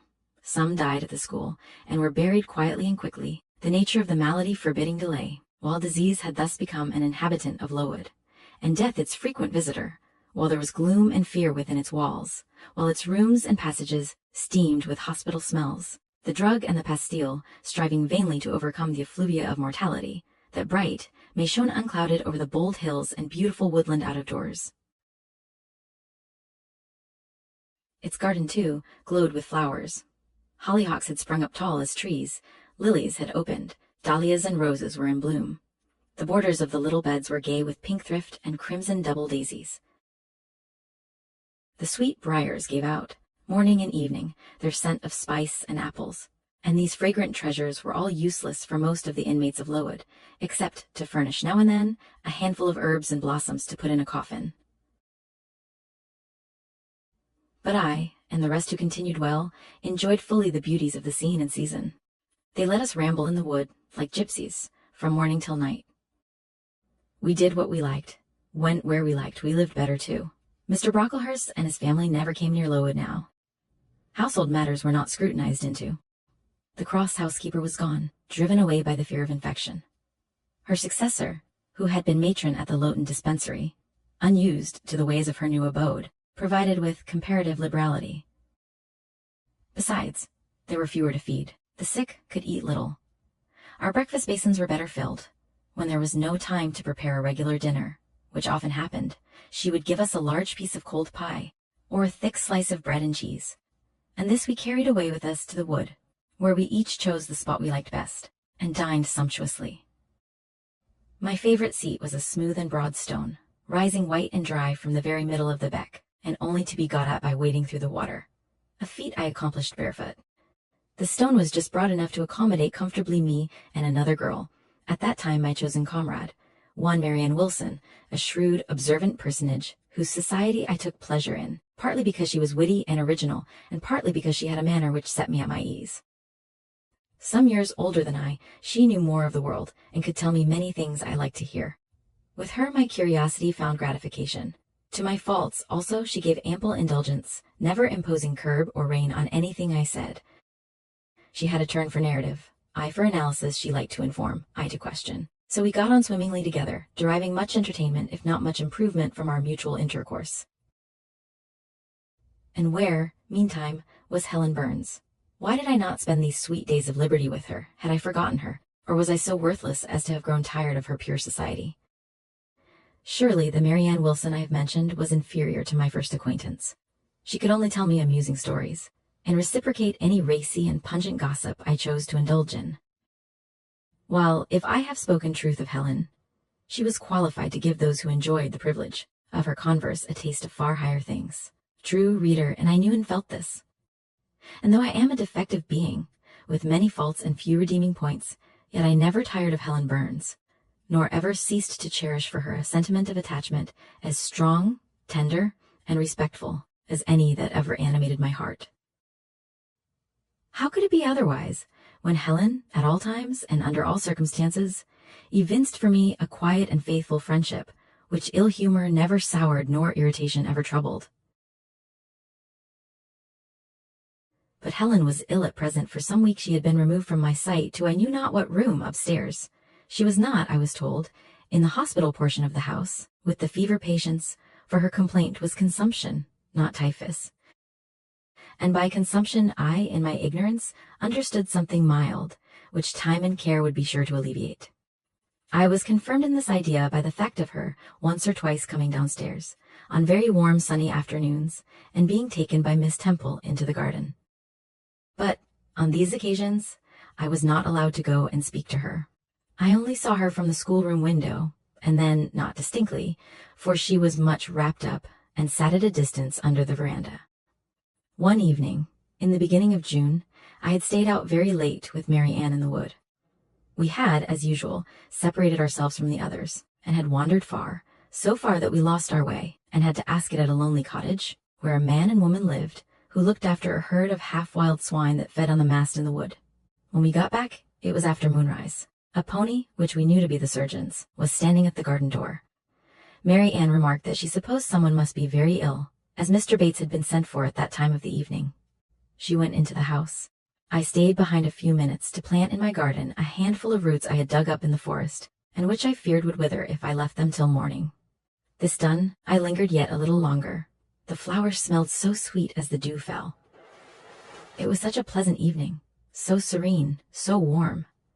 The still glowing west promised so fairly another fine day on the morrow. The moon rose with such majesty in the grave east. I was noting these things, and enjoying them as a child might, when it entered my mind, as it had never done before. How sad to be lying now on a sick bed, and to be in danger of dying. This world is pleasant. It would be dreary to be called from it, and to have to go, who knows where. And then my mind made its first earnest effort to comprehend what had been infused into it concerning heaven and hell. And for the first time it recoiled, baffled. And for the first time glancing behind, on each side, and before it, it saw all round an unfathomed gulf. It felt the one point where it stood, the present. All the rest was formless cloud and vacant depth, and it shuddered at the thought of tottering and plunging amid that chaos. While pondering this new idea, I heard the front door open. Mr. Bates came out, and with him was a nurse. After she had seen him mount his horse and depart, she was about to close the door, but I ran up to her. "How is Helen Burns?" "Very poorly," was the answer. "Is it her Mr. Bates has been to see?" "Yes, and what does he say about her?" "He says she'll not be here long." This phrase, uttered in my hearing yesterday, would have only conveyed the notion that she was about to be removed to Northumberland, to her own home. I should not have suspected that it meant she was dying, but I knew instantly now. It opened clear on my comprehension that Helen Burns was numbering her last days in this world, and that she was going to be taken to the region of spirits, if such region there were. I experienced a shock of horror, then a strong thrill of grief, then a desire, a necessity, to see her.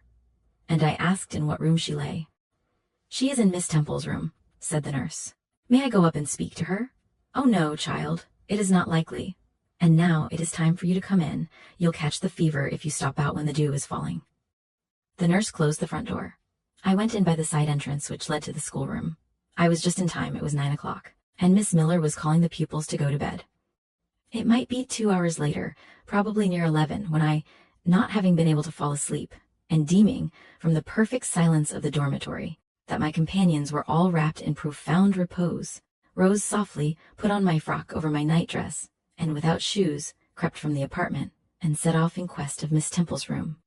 It was quite at the other end of the house, but I knew my way, and the light of the unclouded summer moon, entering here and there at passage windows, enabled me to find it without difficulty.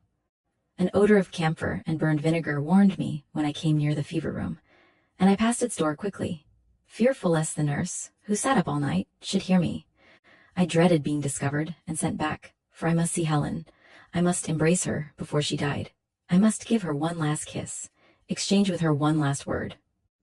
Having descended a staircase, traversed a portion of the house below, and succeeded in opening and shutting, without noise, 2 doors, I reached another flight of steps. These I mounted, and then just opposite to me was Miss Temple's room. A light shone through the keyhole, and from under the door. A profound stillness pervaded the vicinity. Coming near, I found the door slightly ajar, probably to admit some fresh air into the close abode of sickness. Indisposed to hesitate, and full of impatient impulses, soul and senses quivering with keen throes, I put it back and looked in. My eyes sought Helen, and feared to find death. Close by Miss Temple's bed, and half covered with its white curtains, there stood a little crib. I saw the outline of a form under the clothes, but the face was hid by the hangings. The nurse I had spoken to in the garden sat in an easy chair, asleep. An unsnuffed candle burned dimly on the table. Miss Temple was not to be seen. I knew afterward that she had been called to a delirious patient in the fever room. I advanced, then paused by the crib side. My hand was on the curtain, but I preferred speaking before I withdrew it. I still recoiled at the dread of seeing a corpse. "Helen," I whispered softly. "Are you awake?" She stirred, herself put back the curtain, and I saw her face, pale, wasted, but quite composed. She looked so little changed that my fear was instantly dissipated.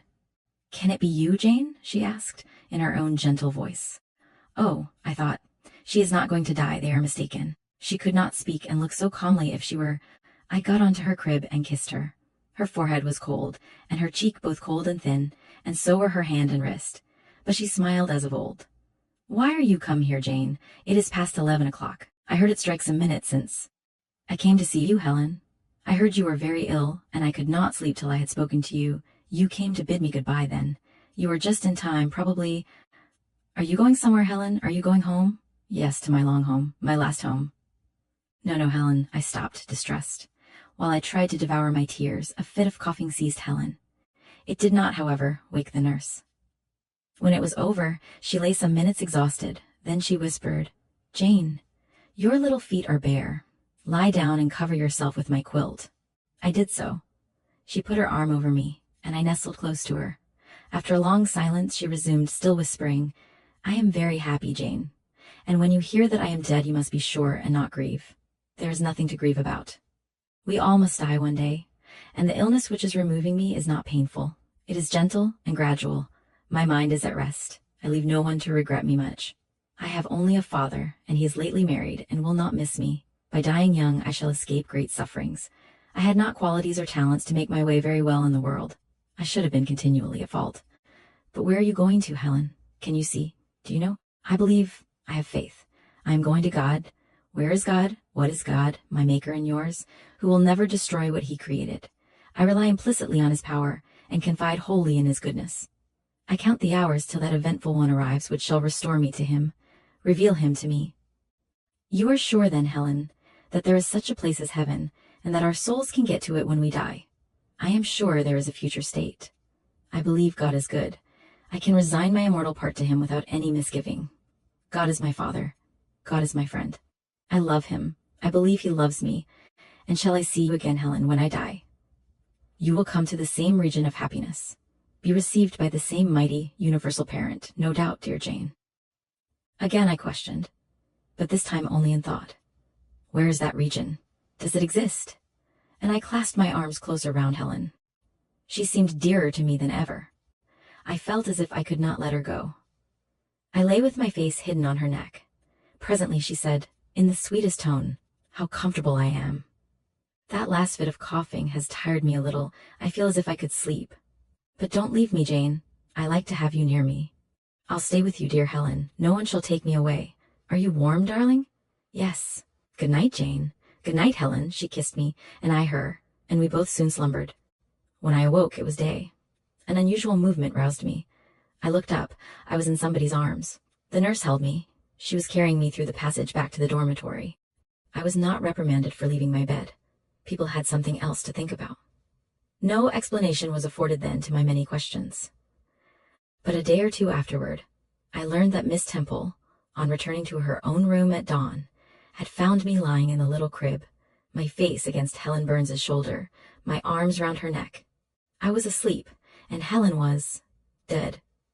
Her grave is in Brocklebridge churchyard. For 15 years after her death, it was only covered by a grassy mound, but now a grey marble tablet marks the spot, inscribed with her name and the word Resurgam. Chapter 10. Hitherto, I have recorded in detail the events of my insignificant existence. To the first 10 years of my life, I have given almost as many chapters. But this is not to be a regular autobiography. I am only bound to invoke memory where I know her responses will possess some degree of interest. Therefore, I now pass the space of 8 years almost in silence. A few lines only are necessary to keep up the links of connection.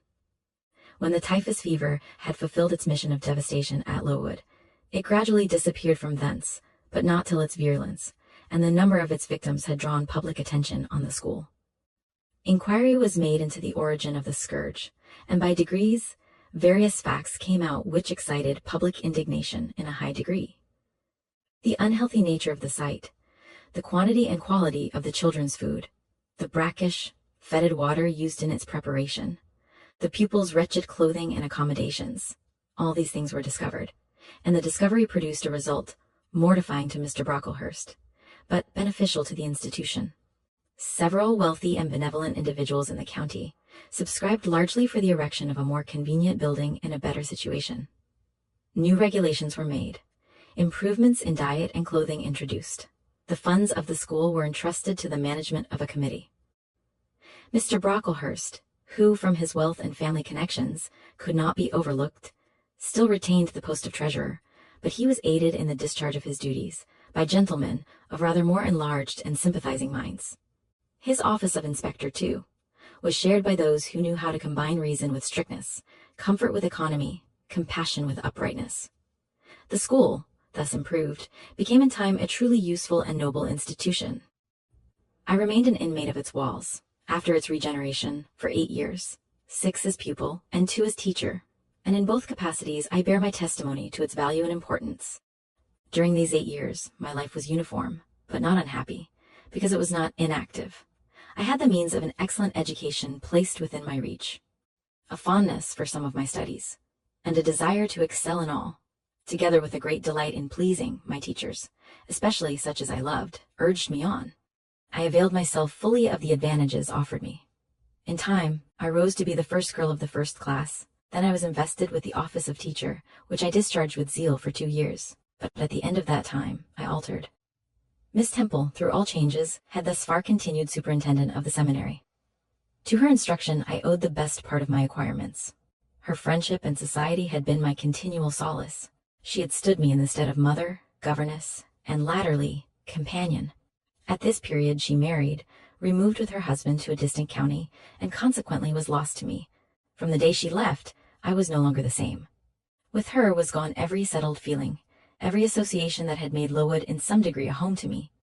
I had imbibed from her something of her nature and much of her habits. More harmonious thoughts, what seemed better regulated feelings, had become the inmates of my mind. I had given an allegiance to duty and order. I was quiet. I believed I was content. To the eyes of others, usually even to my own, I appeared a disciplined and subdued character. But destiny, in the shape of the Reverend Mr. Nasmyth, came between me and Miss Temple. I saw her in her traveling dress step into a post-chaise, shortly after the marriage ceremony. I watched the chaise mount the hill and disappear beyond its brow, and then I retired to my own room, and there spent in solitude the greatest part of the holiday granted in honor of the occasion. I walked about the chamber most of the time. I imagined myself only to be regretting my loss, and thinking how to repair it. But when my reflections were concluded, and I looked up and found that the afternoon was gone, and evening far advanced, another discovery dawned on me, namely, that in the interval I had undergone a transforming process, that my mind had put off all it had borrowed of Miss Temple, or rather that she had taken with her the serene atmosphere I had been breathing in her vicinity, and that now I was left in my natural element, and beginning to feel the stirring of old emotions. It did not seem as if a prop were withdrawn, but rather as if a motive were gone. It was not the power to be tranquil which had failed me, but the reason for tranquillity was no more. My world had for some years been in Lowood. My experience had been of its rules and systems. Now I remembered that the real world was wide, and that a varied field of hopes and fears, of sensations and excitements, awaited those who had courage to go forth into its expanse, to seek real knowledge of life amid its perils. I went to my window, opened it, and looked out. There were the two wings of the building, there was the garden, there were the skirts of Lowood, there was the hilly horizon. My eye passed all other objects to rest on those most remote, the blue peaks. It was those I longed to surmount. All within their boundary, of rock and heath, seemed prison ground, exile limits. I traced the white road winding round the base of one mountain, and vanishing in a gorge between two. How I longed to follow it farther! I recalled the time when I had traveled that very road in a coach. I remembered descending that hill at twilight. An age seemed to have elapsed since the day which brought me first to Lowood, and I had never quitted it since. My vacations had all been spent at school. Mrs. Reed had never sent for me to Gateshead. Neither she nor any of her family had ever been to visit me. I had had no communication by letter or message with the outer world. School rules, school duties, school habits and notions, and voices, and faces, and phrases, and costumes, and preferences, and antipathies. Such was what I knew of existence. And now I felt that it was not enough.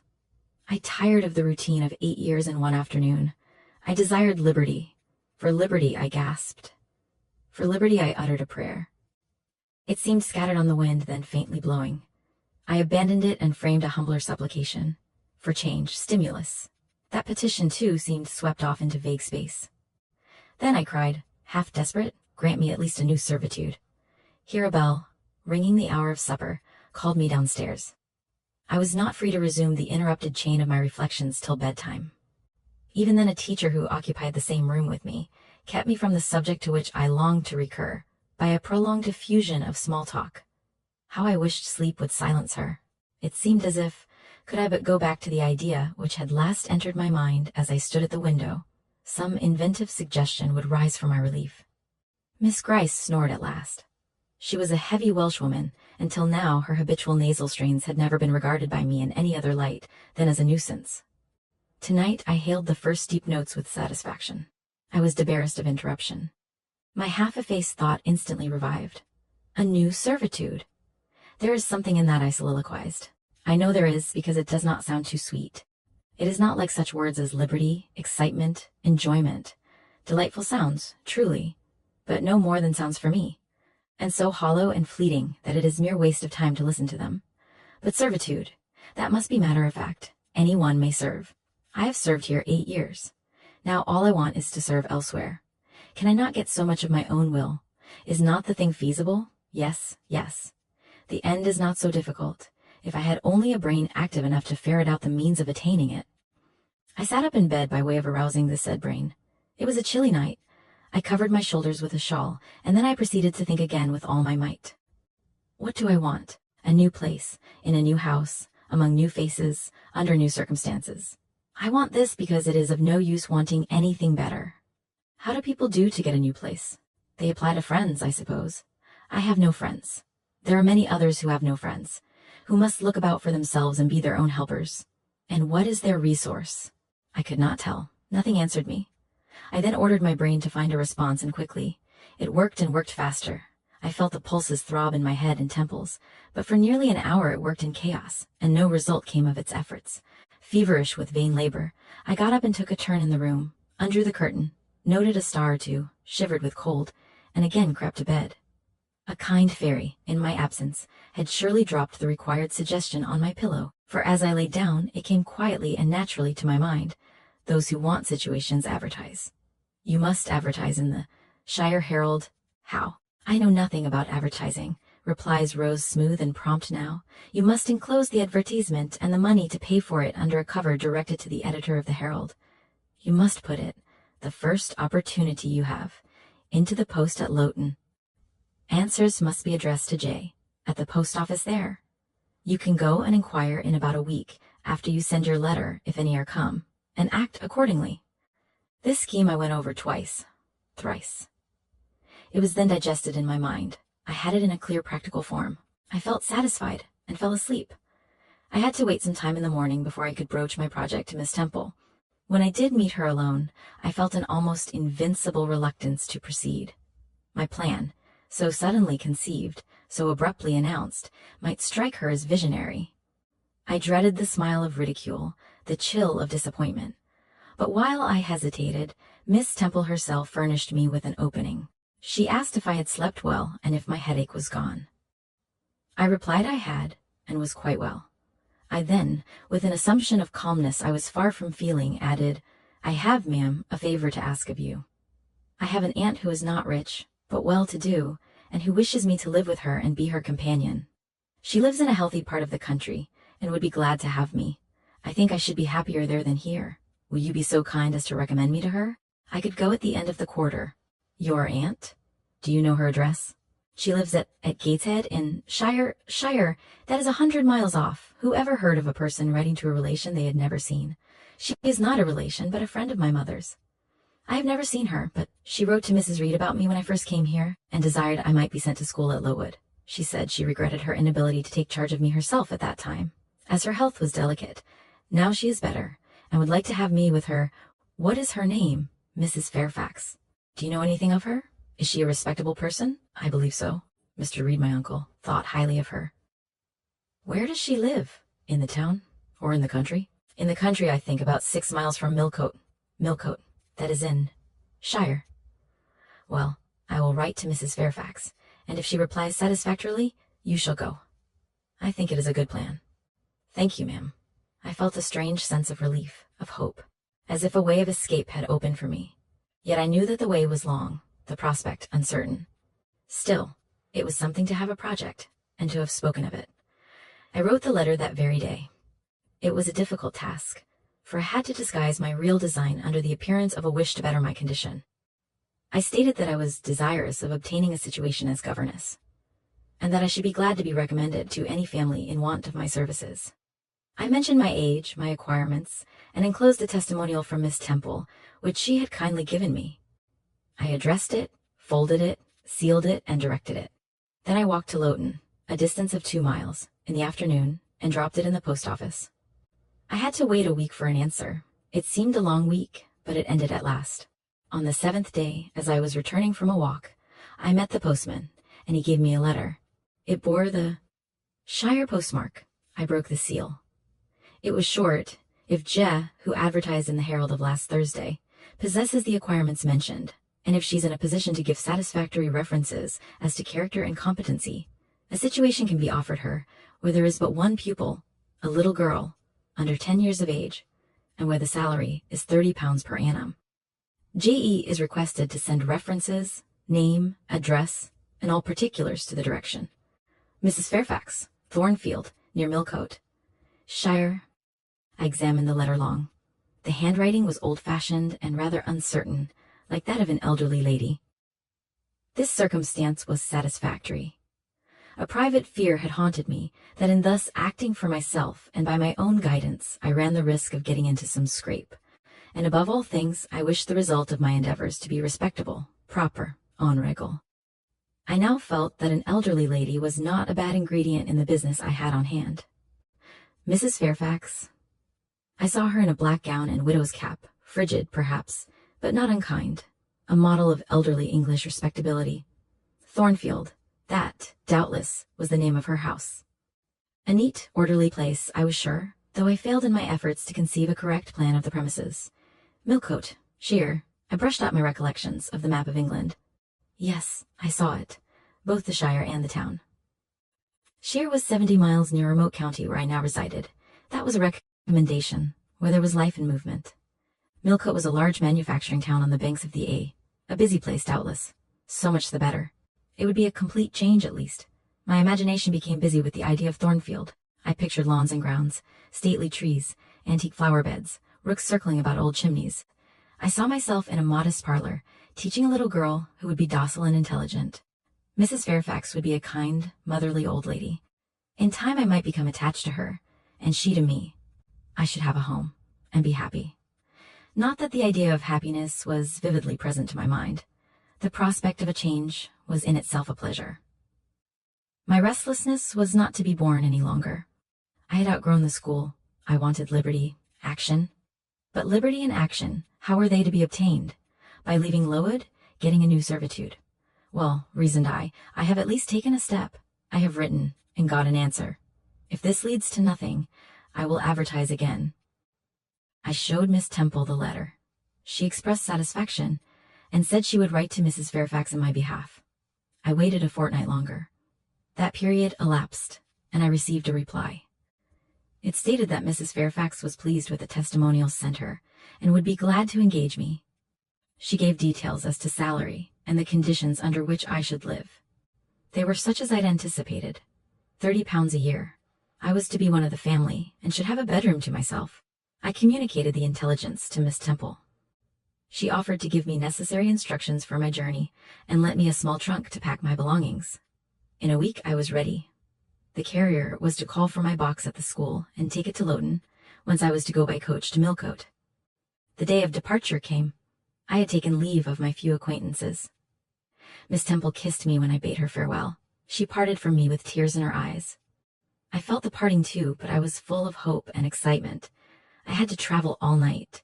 I remember nothing of the journey, except that I was very cold and very weary, and that the coach stopped several times to take up and set down passengers.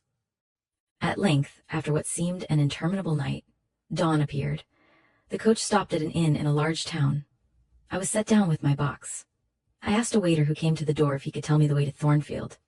Thornfield? I don't know, ma'am. I'll inquire. He went into the house and soon returned with the ostler. Does anybody here know Thornfield? Asked the ostler. Thornfield? I believe it is a place on the Millcote Road, about 6 miles from here. Who lives there? Mrs. Fairfax, I think. Is there a village near? No. It is quite by itself. How can I get there? You must hire a chaise from the inn here. There is no coach goes that way regularly. Can I get a chaise now? Yes, ma'am, in a quarter of an hour. I ordered the chaise to be got ready. While I waited, I partook of some refreshment. At last the vehicle was at the door. My box was hoisted up. I took my seat. The driver mounted his box and we set off. The morning was fine. We drove for some time through the streets of the town, then emerged into the open country. It was a pleasant region, well wooded, and rich in pasture. The road wound up a long ascent. When we reached the top, I saw a valley with a stream and a bridge, and beyond, on a rising ground, a large house. The driver pointed with his whip. That's Thornfield, he said. I looked with interest. The house was 3 stories high, of proportions not vast, though considerable. It was a gentleman's manor house, not a nobleman's seat. Battlements round the top gave it a picturesque look. Its grey front stood out well from the background of a rookery, whose cawing tenants were now on the wing. They flew over the lawn and grounds to alight in a great meadow, from which was separated by a sunk fence. A smooth lawn, with flower beds here and there, sloped down to a little brook. The scene was green, tranquil, and pleasant. The chaise stopped at the front door. It was opened by a neat, quiet-looking servant. I alighted and went in. "Will you walk this way, ma'am?" said the girl. She conducted me through a hall into a room whose blinds were partly drawn.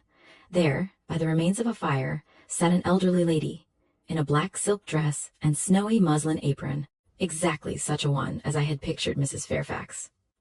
She was occupied in knitting. A large cat sat demurely at her feet. "How do you do, my dear?" said she, rising and coming forward. "I am afraid you have had a tedious ride. John drives so slowly. You must be cold. Come to the fire." "Mrs. Fairfax, I suppose." "Yes, you are right. Do sit down."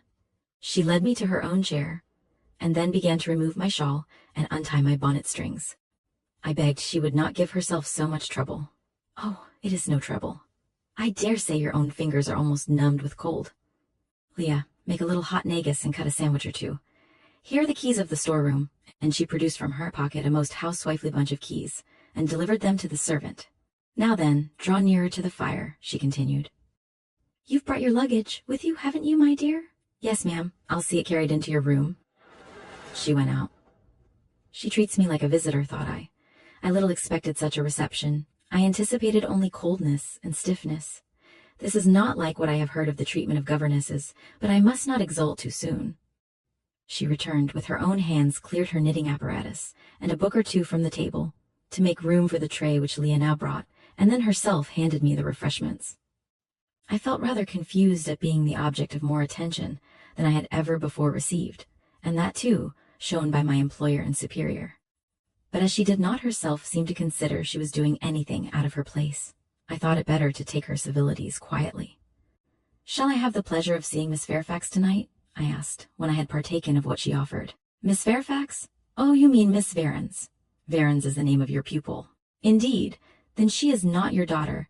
"No, I have no family." I should have followed up my first inquiry by asking in what way Miss Varens was connected with her, but I recollected it was not polite to ask too many questions. Besides, I was sure to hear in time. "I am so glad," she continued, as she sat down opposite to me and took the cat on her knee. "I am so glad you are come. It will be quite pleasant living here now with a companion." To be sure, it is pleasant at any time, for Thornfield is a fine old hall, rather neglected of late years perhaps, but still it is a respectable place. Yet you know, in winter time, one feels so very dreary quite alone in the best quarters. I say alone. Leah is a nice girl to be sure, and John and his wife are very decent people, but then you see they are only servants, and one can't converse with them on terms of equality. One must keep them at due distance, for fear of losing one's authority. I'm sure last winter, not a creature but the butcher and postman came to the house from November till February, and I got quite low-spirited with sitting night after night alone. I had Leah in to read to me sometimes, but I don't think the poor girl liked the task much. She felt it confining. In spring and summer one got on better. Sunshine and long days make such a difference. And then, just at the commencement of this autumn, little Adela Varens came with her nurse. A child makes a house alive all at once. And now you are here, I shall be quite gay.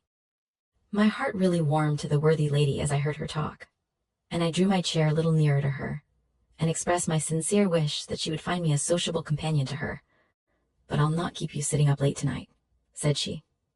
"It is on the stroke of 12 now, and you have been traveling all day. You must feel tired. If you have got your feet well warmed, I'll show you your bedroom. I've had the room next to mine prepared for you. It is only a small apartment, but I thought you would like it better than one of the large front chambers. To be sure, they have finer furniture, but they are so dreary and solitary, I never sleep in them myself." I thanked her for her considerate choice, and as I really felt fatigued with my long journey, expressed my readiness to retire. She took her candle, and I followed her from the room. First she went to see if the hall door was fastened. Having taken the key from the lock, she led the way upstairs. The steps and banisters were of oak. The staircase window was high and latticed. Both it and the long gallery into which the bedroom doors opened looked as if they belonged to a church rather than a house. A very chill and vault-like air pervaded the stairs and gallery, suggesting cheerless ideas of space and solitude. I was glad, when finally ushered into my chamber, to find it of small dimensions and furnished in ordinary modern style. When Mrs. Fairfax had bidden me a kind good night, and I had fastened my door, gazed leisurely round, and in some measure effaced the eerie impression made by that wide hall, that dark and spacious staircase, and that long, cold gallery, by the livelier aspect of my little room, I remembered that after a day of bodily fatigue and mental anxiety, I was now at last in safe haven. The impulse of gratitude swelled my heart, and I knelt down at the bedside and offered up thanks where thanks were due, not forgetting to implore aid on my further path, and the power of meriting the kindness which seemed so frankly offered me before it was earned. My couch had no thorns in it that night, my solitary room no fears. At once weary and content, I slept soon and soundly. When I awoke, it was broad day. The chamber looked such a bright little place to me as the sun shone in between the gay blue chintz window curtains, showing papered walls and a carpeted floor, so unlike the bare planks and stained plaster of Lowood that my spirits rose at the view. Externals have a great effect on the young. I thought that a fairer era of life was beginning for me, one that was to have its flowers and pleasures as well as its thorns and toils. My faculties, roused by the change of scene, the new field offered to hope, seemed all austere. I cannot precisely define what they expected, but it was something pleasant, not perhaps that day or that month, but at an indefinite future period. I rose. I dressed myself with care, obliged to be plain, for I had no article of attire that was not made with extreme simplicity. I was still by nature solicitous to be neat. It was not my habit to be disregardful of appearance, or careless of the impression I made. On the contrary, I ever wished to look as well as I could, and to please as much as my want of beauty would permit. I sometimes regretted that I was not handsomer. I sometimes wished to have rosy cheeks, a straight nose, and small cherry mouth. I desired to be tall, stately, and finely developed in figure. I felt it a misfortune that I was so little, so pale, and had features so irregular and so marked. And why had I these aspirations and these regrets? It would be difficult to say. I could not then distinctly say it to myself. Yet I had a reason, and a logical, natural reason too. However, when I had brushed my hair very smooth and put on my black frock, which, Quaker-like as it was, at least had the merit of fitting to a nicety, and adjusted my clean white tucker, I thought I should do respectably enough to appear before Mrs. Fairfax, and that my new pupil would not at least recoil from me with antipathy. Having opened my chamber window, and seen that I left all things straight and neat on the dressing table, I ventured forth. Traversing the long and matted gallery, I descended the slippery steps of oak.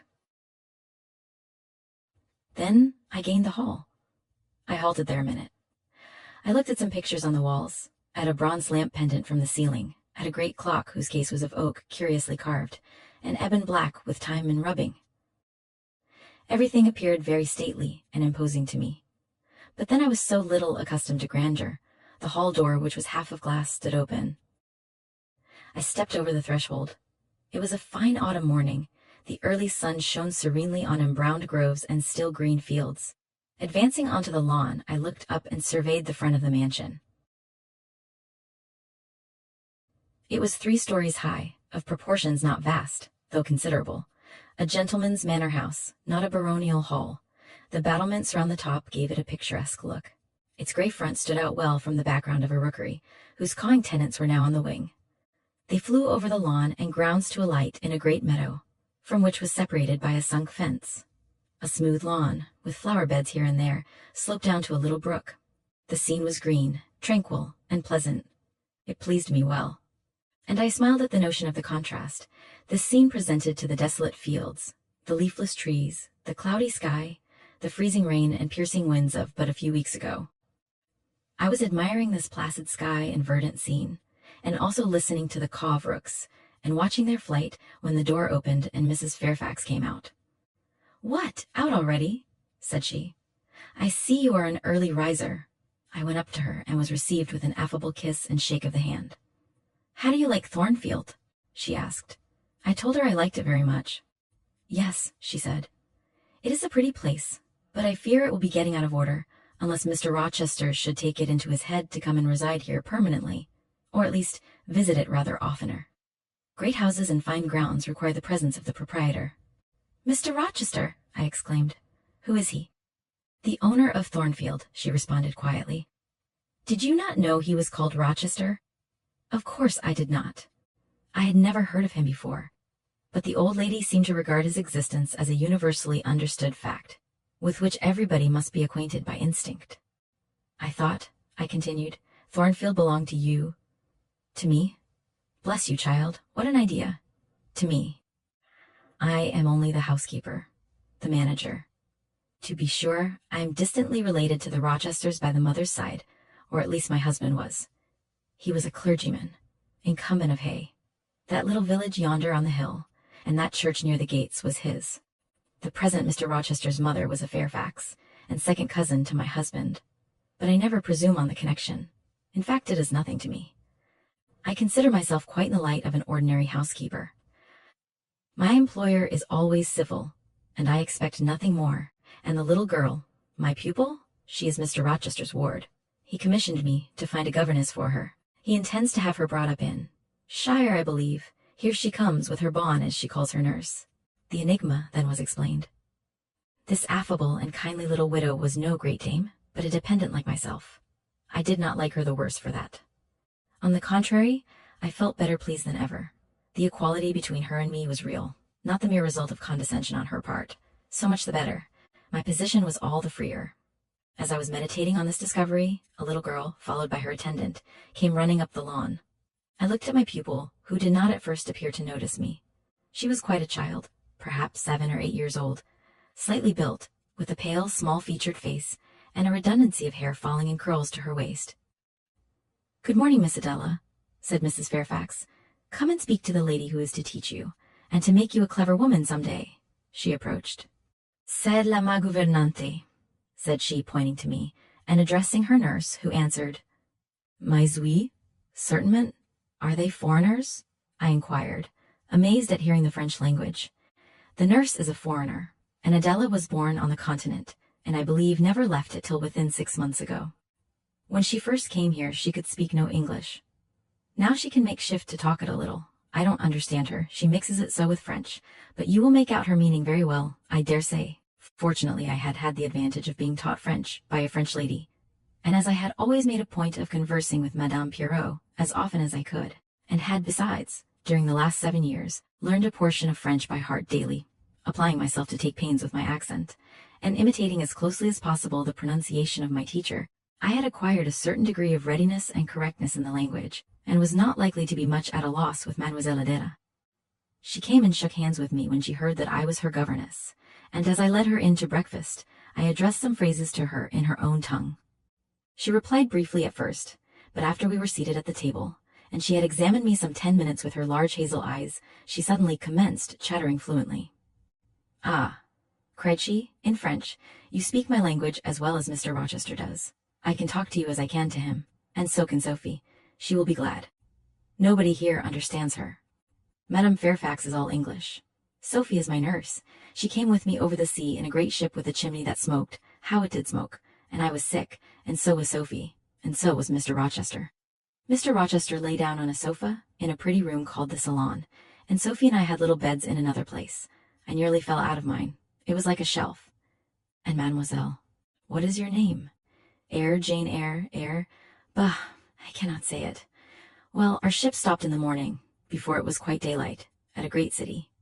A huge city with very dark houses and all smoky, not at all like the pretty clean town I came from.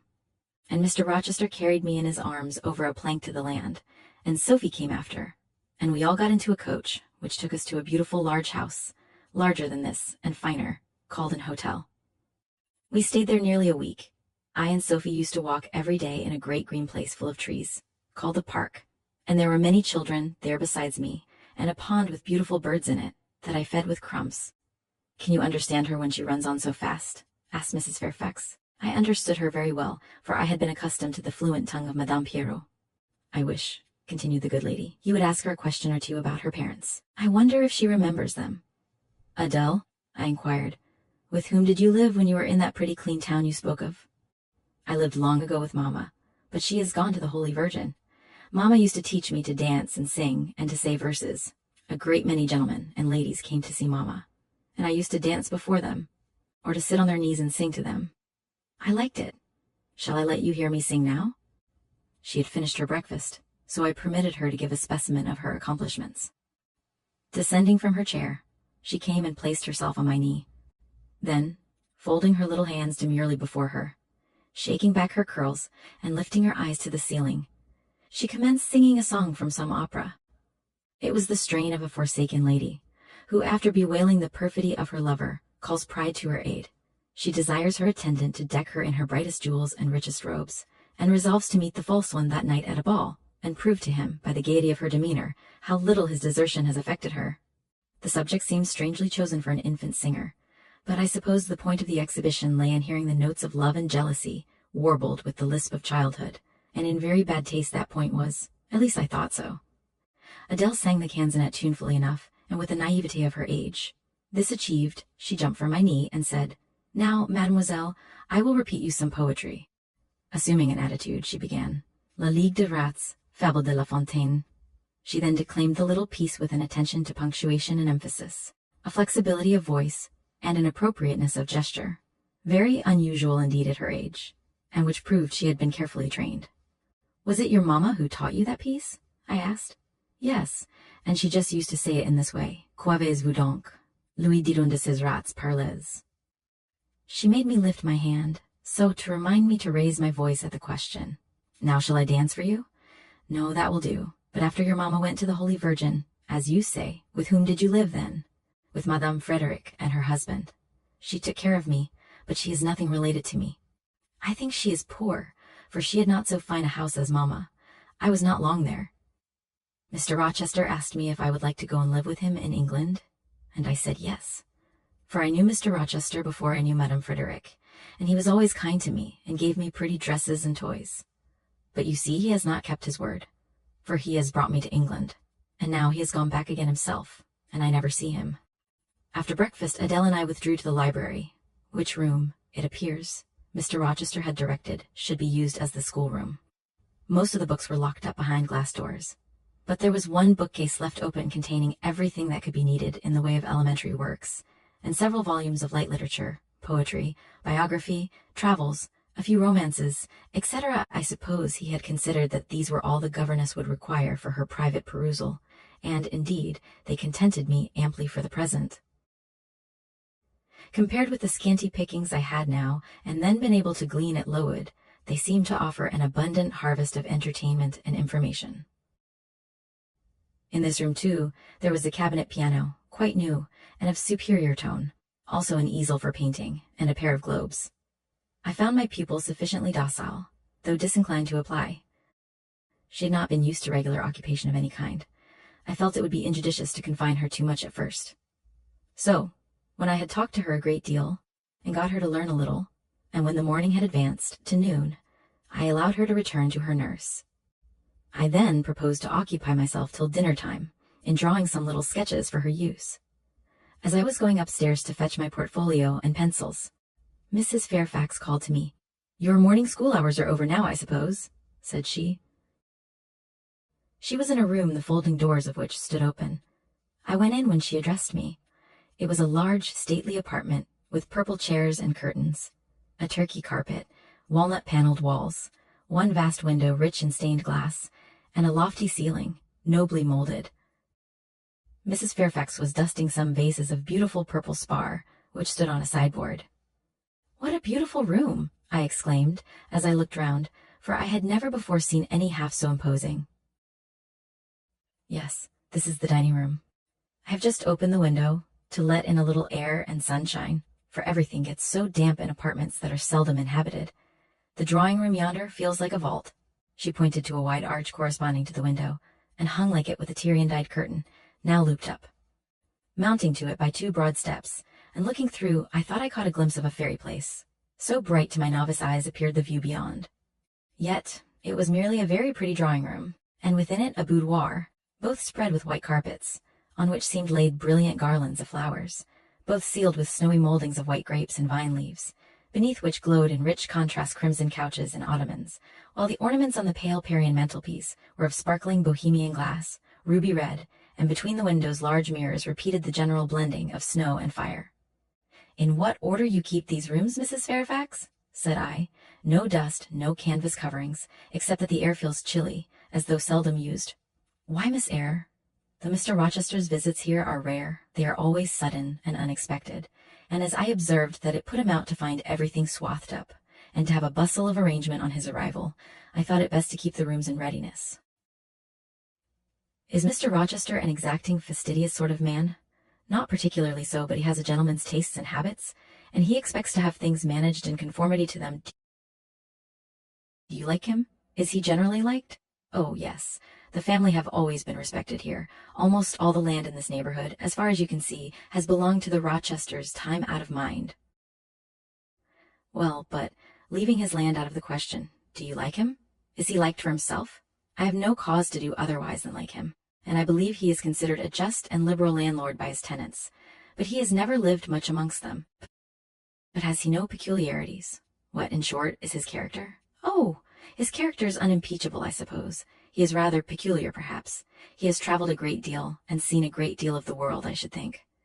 I dare say he is clever, but I never had much conversation with him." "In what way is he peculiar?" "I don't know. It is not easy to describe. Nothing striking, but you feel it when he speaks to you. You cannot be always sure whether he is in jest or earnest, whether he is pleased or the contrary. You don't thoroughly understand him, in short. At least, I don't. But it is of no consequence. He is a very good master." This was all the account I got from Mrs. Fairfax of her employer, and mine. There are people who seem to have no notion of sketching a character, or observing and describing salient points, either in persons or things. The good lady evidently belonged to this class. My queries puzzled, but did not draw her out. Mr. Rochester was Mr. Rochester in her eyes. A gentleman, a landed proprietor, nothing more. She inquired and searched no further, and evidently wondered at my wish to gain a more definite notion of his identity. When we left the dining room, she proposed to show me over the rest of the house, and I followed her upstairs and downstairs, admiring as I went, for all was well arranged and handsome. The large front chambers I thought especially grand, and some of the third-story rooms, though dark and low, were interesting from their air of antiquity. The furniture once appropriated to the lower apartments had from time to time been removed here, as fashions changed, and I saw draped in figured damask, and hung with curtains of rich tapestry, beds of 100 years old, chests in oak or walnut, looking, with their strange carvings of palm branches and cherubs' heads, like types of the Hebrew Ark, rows of venerable chairs, high-backed and narrow, stools still more antiquated, on whose cushioned tops were yet apparent traces of half-effaced embroideries, wrought by fingers that for 2 generations had been coffin dust.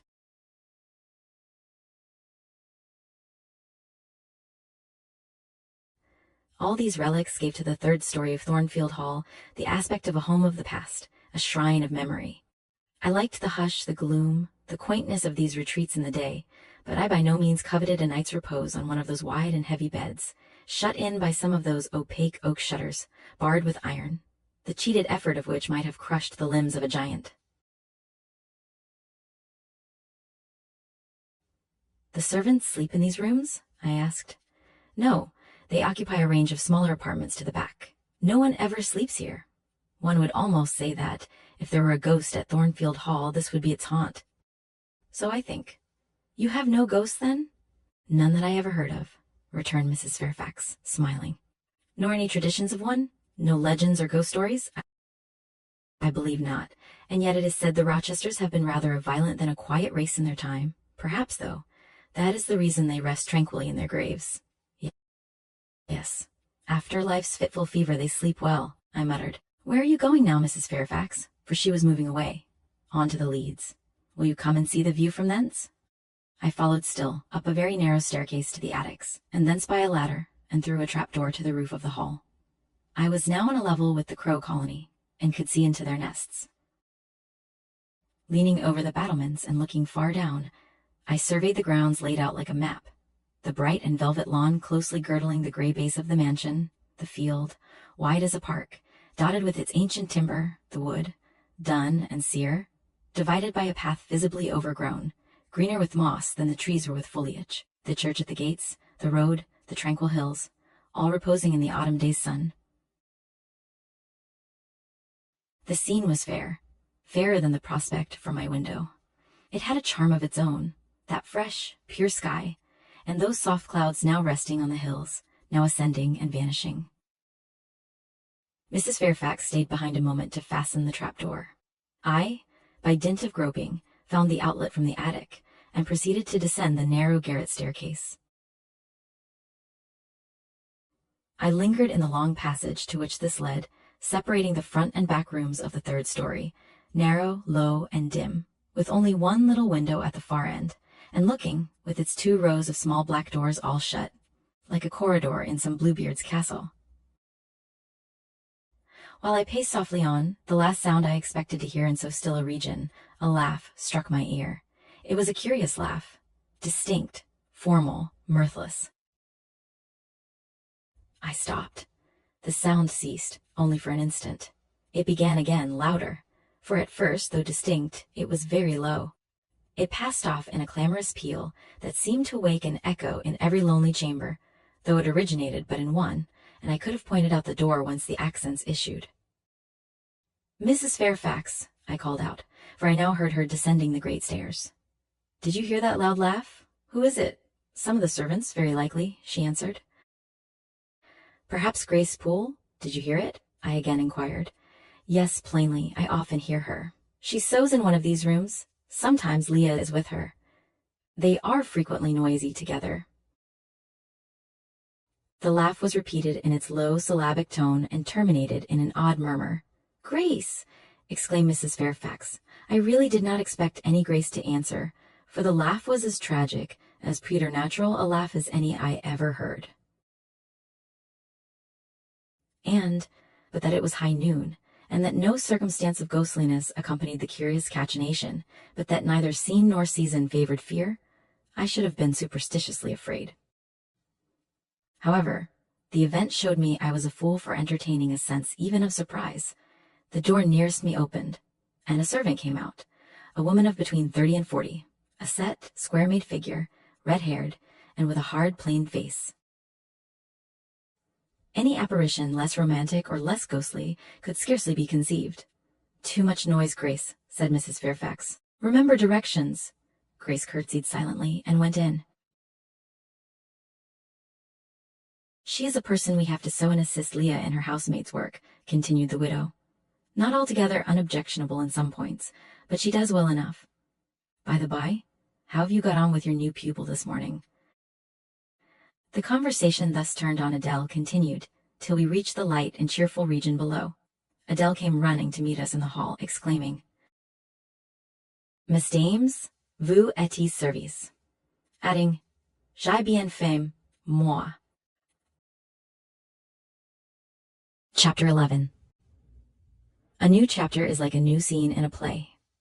So, reader, imagine the curtain rising now on a room at the George Inn in Millcote, wallpapered in the kind of large, busy pattern you often find in hotels, with a worn carpet, sturdy furniture, and a mantelpiece cluttered with ornaments and prints, a portrait of George III, another of the Prince of Wales, and a dramatic rendering of the death of Wolfe. All of this is lit by an oil lamp hanging from the ceiling and the warm glow of a good fire. I'm sitting near that fire, still wrapped in my cloak and bonnet. My muff and umbrella rest on the table. I'm thawing out, trying to shake off the numbness and chill from 16 hours of traveling through the raw, damp cold of an October day. I left Loughton at 4 in the morning, and the town clock of Millcote is just striking 8. I might look comfortable, but my mind isn't at peace. When the coach stopped, I'd hoped someone would be here to meet me. As I stepped down the wooden stairs the porter set out for me, I glanced around anxiously, expecting to hear my name called and see some kind of carriage ready to take me to Thornfield. There was nothing. When I asked a waiter if anyone had come asking for a Miss Eyre, he said no, so I had no choice but to ask for a private room.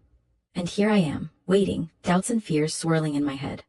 When you're young and inexperienced, there's a strange, unsettling feeling to being entirely alone in the world, cut off from everything familiar, unsure if you'll reach your destination, and unable to turn back. Adventure makes that feeling sweet, pride warms it, but fear pulses beneath it all. And after half an hour of sitting alone, fear began to win. I decided to ring the bell. "Is there a place near here called Thornfield?" I asked the waiter, who answered. "Thornfield? I don't know, ma'am. I'll ask at the bar." He disappeared and returned almost immediately. "Is your name Eyre, miss?" "Yes." "There's someone here waiting for you?" I jumped up, grabbed my muff and umbrella, and hurried into the inn's hallway. A man stood by the open door, and in the lamplit street beyond, I could just make out a small one-horse carriage. "This yours, I suppose?" he said abruptly, pointing to my trunk. "Yes." He lifted it onto the vehicle, a sort of plain cart, and I climbed in. Before closing the door, I asked how far it was to Thornfield. "About 6 miles." "How long will it take?" "Maybe an hour and a half." He fastened the door, climbed up to a seat, and we set off. We moved slowly, which gave me plenty of time to think. I was relieved to finally be near the end of my journey. Leaning back in the comfortable, though not elegant cart, I let my thoughts wander. From the look of the servant and the carriage, I thought, Mrs. Fairfax must not be very extravagant. Good. I've only lived among fine people once, and I was miserable. I wonder if she lives alone except for the little girl. If she's at all kind, I should be able to get along with her. I'll do my best, though doing your best doesn't always work. At Lowood, it did. I pleased them. But with Mrs. Reed, my best was always met with scorn. Please, let Mrs. Fairfax not be another Mrs. Reed. But if she is, I'm not trapped. I can leave. I can advertise again. I lowered the window and looked out. Millcote was behind us. By the spread of its lights, it seemed a good-sized town, much larger than Loughton. Now we appeared to be on some kind of common, with houses scattered here and there. It felt different from the Lowood area, more populated, less picturesque, more lively, less romantic. The roads were muddy, the night misty.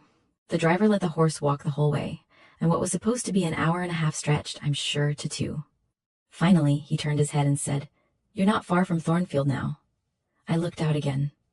We were passing a church. I could see its low, broad tower against the sky, and its bell was tolling the quarter hour. On a hillside, a narrow string of lights marked a village. About 10 minutes later, the driver got down and opened a pair of gates. We drove through, and they clanged shut behind us. We moved slowly up a driveway, and the long front of a house came into view. Candlelight glowed from one curtain bow window. All the others were dark. The cart stopped at the front door. A maid opened it. I stepped out and went inside. "Will you come this way, ma'am?" she said. I followed her across a square hall with high doors all around. She showed me into a room where the combined light of fire and candles momentarily dazzled me.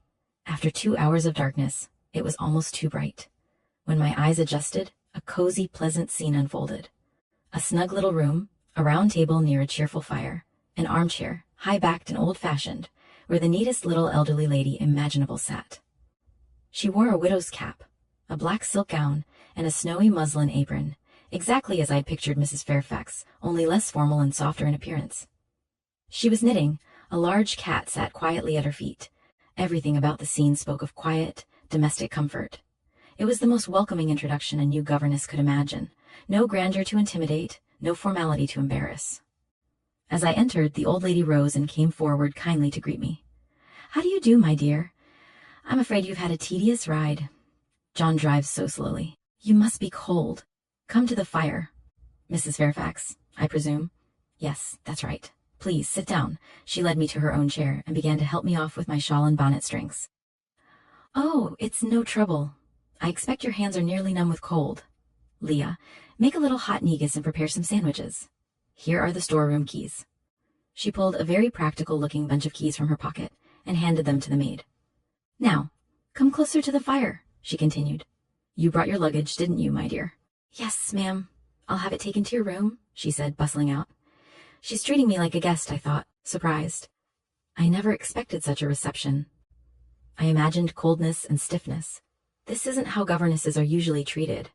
But I shouldn't celebrate too soon, she returned, clearing her knitting and a couple of books from the table to make room for the tray Leah brought in. Then she personally handed me the refreshments. I felt a little awkward, being waited on by my employer, more attention than I was used to. But since she didn't act as if it were anything out of the ordinary, I decided to accept her kindness quietly. "Will I have the pleasure of meeting Miss Fairfax tonight?" I asked after I'd eaten a little. "What did you say, my dear? I'm a little hard of hearing," she replied, leaning closer. I repeated the question more clearly. "Miss Fairfax? Oh, you mean Miss Varens. Varens is your future pupil's name. Oh, so she's not your daughter." "No, I have no family." I almost asked how Miss Varens was connected to her, but stopped myself. Too many questions felt rude. Besides, I'd find out in time. "I'm so glad you've come," she went on, sitting across from me and settling the cat on her lap. "It will be lovely to have company. Thornfield is a fine old house, though perhaps a little neglected lately. Still, it's a respectable place. But in winter, it can feel very dreary here alone. Leah is a nice girl, and John and his wife are decent people, but they're servants. You can't really talk to them as equals. You have to keep a certain distance. Last winter, a severe one, if you remember, hardly anyone came by from November to February, except the butcher and the postman. Night after night alone? I grew quite melancholy. Sometimes I had Leah in to read to me, but I don't think she enjoyed it much. She found it restricting.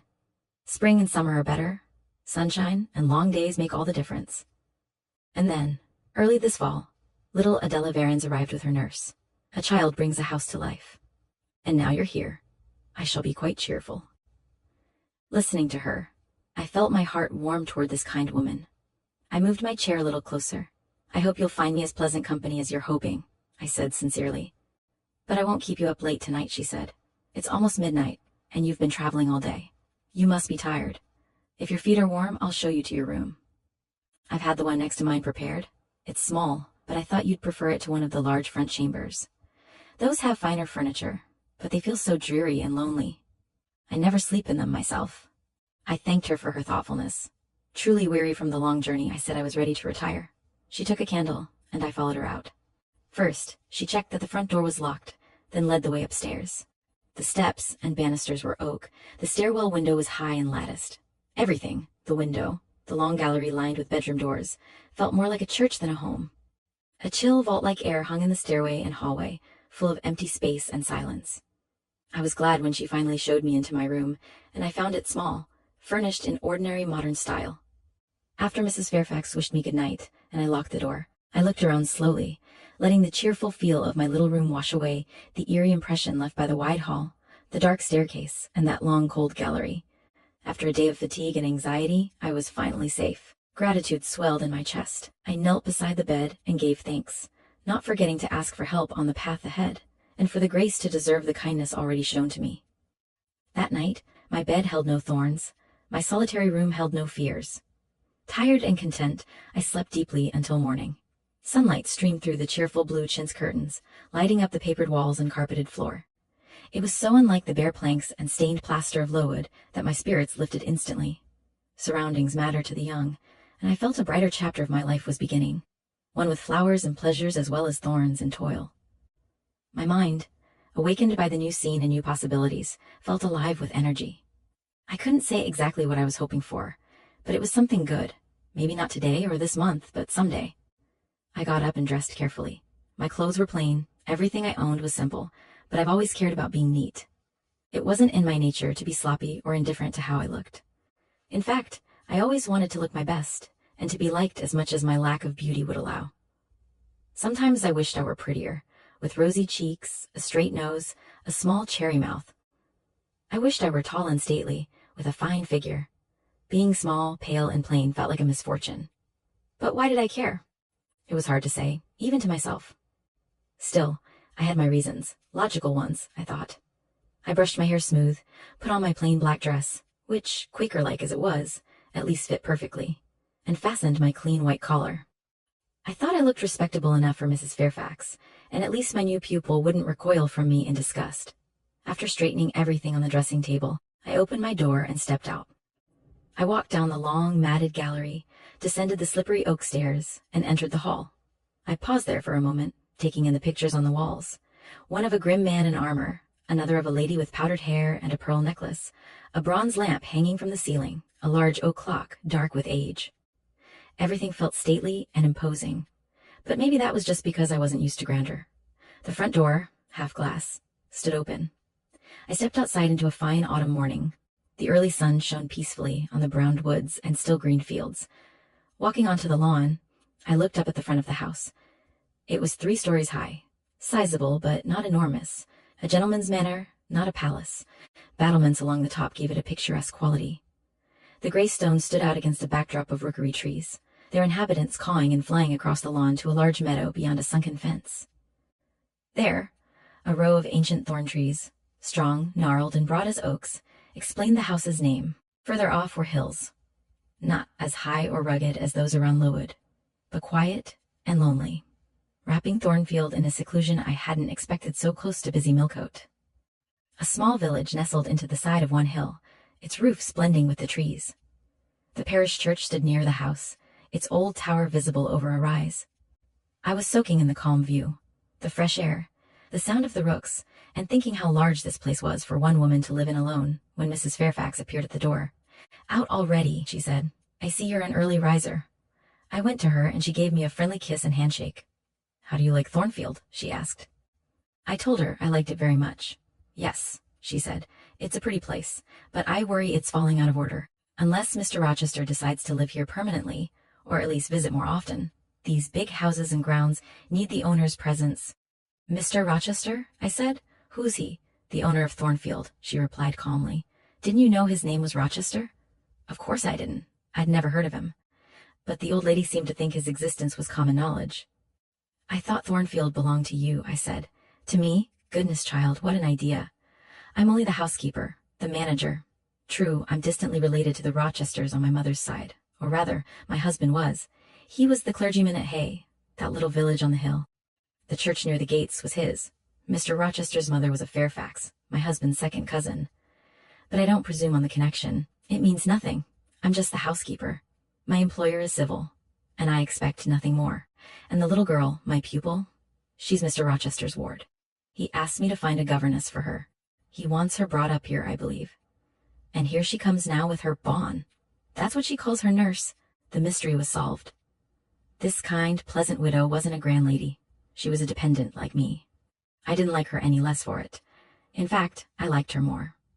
The equality between us was real, not just politeness. That made my position feel freer. As I was turning this over in my mind, a little girl came running up the lawn, followed by her attendant. My pupil didn't notice me at first. She was small for her age, maybe 7 or 8, slight, with a pale, delicate face and a profusion of curly hair falling to her waist. "Good morning, Miss Adela," said Mrs. Fairfax. "Come speak to the lady who's going to teach you and help you grow into a clever woman." The girl came closer.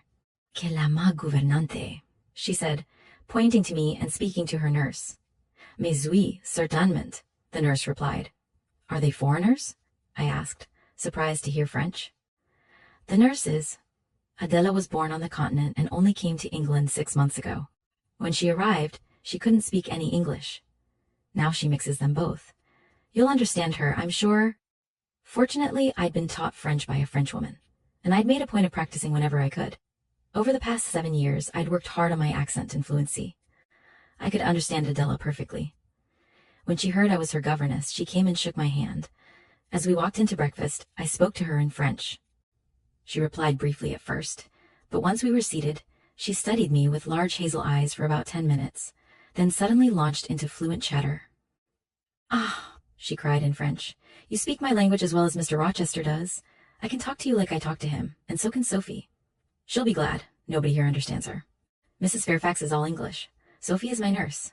We came over the sea in a big ship with a chimney that smoked, so much smoke, and I was sick, and Sophie was sick, and Mr. Rochester was sick too. He lay on a sofa in a pretty room called the salon, and Sophie and I had little beds somewhere else. Mine was like a shelf. I almost fell out. And, Mademoiselle, what's your name?" "Eyre. Jane Eyre. Eyre. Bah, I can't say it."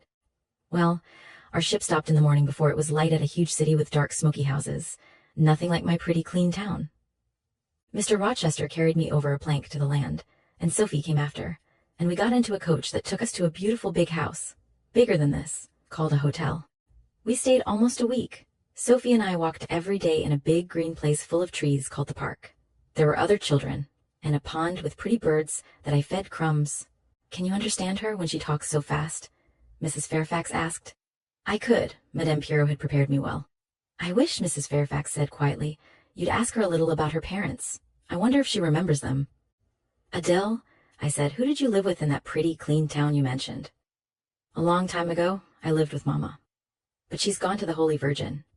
Mama taught me to dance and sing and recite poetry.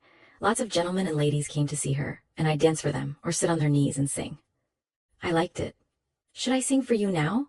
She'd finished breakfast, so I let her perform.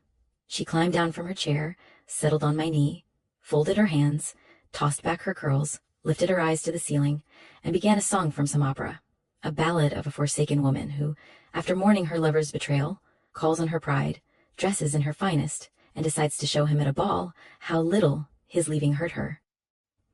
It was a strange choice for a child, but I suppose the point was to hear themes of love and jealousy sung in a child's lisping voice. It felt in poor taste to me. Still, Adele sang tunefully and with childish sincerity. When she finished, she hopped down. "Now, Mademoiselle, I'll recite some poetry for you." She struck a pose and began La Ligue des Rats, a fable by La Fontaine. She delivered it with careful punctuation, vocal variety, and gestures, unusually polished for her age. Clearly, she'd been well trained. "Did your mother teach you that?" I asked. "Yes," and she would say, "Qu'avez-vous donc? Louis dit un de ces rats parles?" Like this. She raised her hand to show how her mother emphasized the line. "Now, should I dance for you?" "No, that's all right. But after your mother went to the Holy Virgin, who did you live with Madame Frederick and her husband? She took care of me, but she wasn't family. I think she was poor. Her house wasn't as nice as Mama's. I wasn't there long. Mr. Rochester asked if I wanted to live with him in England, and I said yes. I knew him before Madame Frederick. He was always kind. He gave me pretty dresses and toys. But he hasn't kept his word. He brought me to England and then left, and I never see him. After breakfast, Adele and I went to the library, which Mr. Rochester had designated as the schoolroom. Most books were locked behind glass, but one case stood open, filled with elementary texts, poetry, biography, travel books, and a few novels. I suppose he thought that was all a governess would need. For me, after the scarcity of Lowood, it felt like a feast. There was also a new cabinet piano, an easel for painting, and a pair of globes. Adele was docile, but not used to steady work. I didn't want to push her too hard on the first day, so after some conversation and a little lesson, I let her return to her nurse around noon. I decided to spend the time until dinner sketching some simple drawings for her. As I went upstairs to get my portfolio, Mrs. Fairfax called to me from a room with its double doors open. "Finished with lessons for the morning?" she asked. I went in. It was a large, stately room with purple chairs and curtains, a Turkish carpet, walnut-paneled walls, a huge stained glass window, and a high, beautifully molded ceiling. Mrs. Fairfax was dusting vases of purple spar on a sideboard. "What a beautiful room," I said, looking around. I'd never seen anything so impressive. "Yes, this is the dining room. I've opened the window to air it out. Rooms that aren't used much get damp. The drawing room through there feels like a vault." She pointed to a wide arch draped with rich purple curtains, now tied back. I climbed 2 broad steps and looked through. Beyond was a lovely drawing room, and within it a boudoir. Both had white carpets patterned like flower garlands, ceilings molded with white grapes and vine leaves, and crimson couches that glowed against the pale decor. The mantel held sparkling, ruby-red Bohemian glass, and large mirrors between the windows reflected the mix of snow-white and fiery crimson. "You keep these rooms so well, Mrs. Fairfax," I said. "No dust, no covers. If not for the chill, you'd think they were used every day. Well, Miss Eyre, even though Mr. Rochester rarely visits, his arrivals are always sudden. I found it upset him to find everything shrouded and to have to rush to prepare rooms, so I keep them ready. Is Mr. Rochester demanding, a perfectionist? Not especially. But he has a gentleman's tastes and expects things done accordingly. Do you like him? Is he generally liked?" "Oh, yes. The family has always been respected here. Almost all the land you can see has belonged to the Rochesters for generations. But aside from the land, do you like him? As a person?" "I've no reason not to." "His tenants consider him a just and generous landlord, though he hasn't lived among them much. Does he have any peculiarities?" "What's he like?" "His character is unimpeachable, I'm sure. He is a little unusual, perhaps. He's traveled widely, seen a lot of the world. I expect he's clever, but I've never had long conversations with him." "How is he unusual?" "It's hard to describe. Nothing obvious. But when he speaks to you, you feel it. You're never quite sure if he's joking or serious, pleased or displeased. You don't fully understand him. At least I don't. But it doesn't matter. He's a very good master." That was all I got from Mrs. Fairfax. She wasn't one for analyzing character or noticing nuances. To her, Mr. Rochester was simply Mr. Rochester, a gentleman, a landowner. Nothing more. She offered to show me the rest of the house, and I followed her up and down stairs, admiring how well kept and handsome everything was. The large front rooms were especially grand. Some rooms on the 3rd floor were dark and low, but interestingly antique, furnished with old pieces moved up as fashions changed. The dim light through narrow windows showed 100-year-old bedsteads, oak and walnut chests carved with palm branches and cherubs' heads, rows of tall-back chairs, and embroidered stools frayed with age. These rooms felt like a shrine to the past, silent, gloomy, quaint by day, but not somewhere I'd want to sleep at night. Some beds were enclosed with oak doors. Others had heavy English tapestries showing strange flowers, birds, and figures that would look eerie by moonlight. "Do servants sleep up here?" I asked. "No, they have smaller rooms at the back. No one sleeps here. If Thornfield had a ghost, this is where it would haunt." "So you don't have a ghost?" "Not that I've heard of," she said, smiling. "No legends, no ghost stories, not that I know, though they say the Rochesters were a rather passionate family in their day. Maybe that's why they rest quietly now." "After life's fitful fever they sleep well," I murmured. "Where are we going now?" "Up to the leads. Would you like to see the view?" I followed her up a narrow stair to the attics, then through a trapdoor onto the roof. I was level with the rooks' nests now. Leaning over the battlements, I looked down on the grounds laid out like a map. The bright lawn wrapped around the gray house, the park-like field dotted with ancient trees, the woods threaded with mossy paths, the church, the road, the quiet hills, all resting under the soft autumn sun. The sky was clear blue, dappled with pearly clouds. Nothing was extraordinary, but everything was lovely. When I turned back and re-entered the attic, the darkness felt heavy after all that light. Mrs. Fairfax stayed to fasten the trapdoor while I groped my way to the garret stairs. In the long 3rd-floor hallway, narrow, low, dim, with a lone small window at the end and 2 rows of closed black doors, it felt like a corridor in Bluebeard's castle. I was walking softly when a laugh broke the silence. A curious laugh, clear, deliberate, joyless. I stopped. It ceased, then started again, louder this time. It rose into a clamorous peal that seemed to echo in every lonely room, though it came from behind one door in particular. "Mrs. Fairfax," I called, as I heard her coming down the main stairs. "Did you hear that laugh?" "Who was it?" "Probably one of the servants." "Grace Poole, most likely." "You heard it?" "Yes, clearly." I often hear her. She sews in one of these rooms. Sometimes Leah's with her. They can be noisy together. The laugh came again, low and distinct, ending in an odd murmur. "Grace!" Mrs. Fairfax called. I didn't expect an answer. The laugh had sounded eerie, almost supernatural. If it hadn't been broad daylight, and if the surroundings weren't so ordinary, I might have been scared. But I was just being silly. The nearest door opened, and a servant came out. A woman between 30 and 40, squarely built, with red hair and a plain, hard face. Nothing ghostly or romantic about her. "Too much noise, Grace," said Mrs. Fairfax. "Remember what you were told." Grace curtsied silently and went back inside. "She helps with sewing and assists Leah," Mrs. Fairfax explained. "Not perfect in every way, but she does well enough. Anyway, how did you get on with Adele this morning?" We talked of Adele until we reached the brighter lower floors. Adele came running to meet us in the hall, calling, "Miss Dames, vous êtes servies," and adding, "J'ai bien fait, moi." Dinner was ready, waiting in Mrs. Fairfax's room. Chapter 12. My first impressions of Thornfield Hall held true. Mrs. Fairfax was exactly as she seemed. A calm, kind woman with a good education and steady temperament. My pupil, Adele, was a lively child, a little spoiled and sometimes willful, but since she was entirely under my care with no one to interfere, she soon grew obedient and willing to learn. She wasn't exceptionally gifted, nor did she have any striking character traits, but she wasn't deficient or ill-natured either. She made steady progress, developed a cheerful, if not deeply profound affection for me, and with her simple chatter and eagerness to please, inspired in me enough fondness that we were both content in each other's company. Some might call this cool praise, those who believe children are angelic and that their teachers should adore them. But I'm not here to flatter or repeat sentimental nonsense. I'm telling the truth. I cared sincerely for Adele's well-being and progress, and I liked her, just as I felt grateful for Mrs. Fairfax's kindness and enjoyed her quiet company, in proportion to the gentle regard she showed me and the calm consistency of her character. Anyone may blame me if they wish, but I'll admit this. Sometimes, when I walked alone in the grounds, or looked out through the gates down the road, or when Adele was playing with her nurse and Mrs. Fairfax was making jelly in the storeroom, I would climb the 3 flights of stairs, lift the attic trapdoor, and step out onto the leads. Gazing over the secluded fields and hills toward the dim horizon, I longed for a vision that could see beyond, to reach the busy world, the towns, the living places I'd heard of but never seen.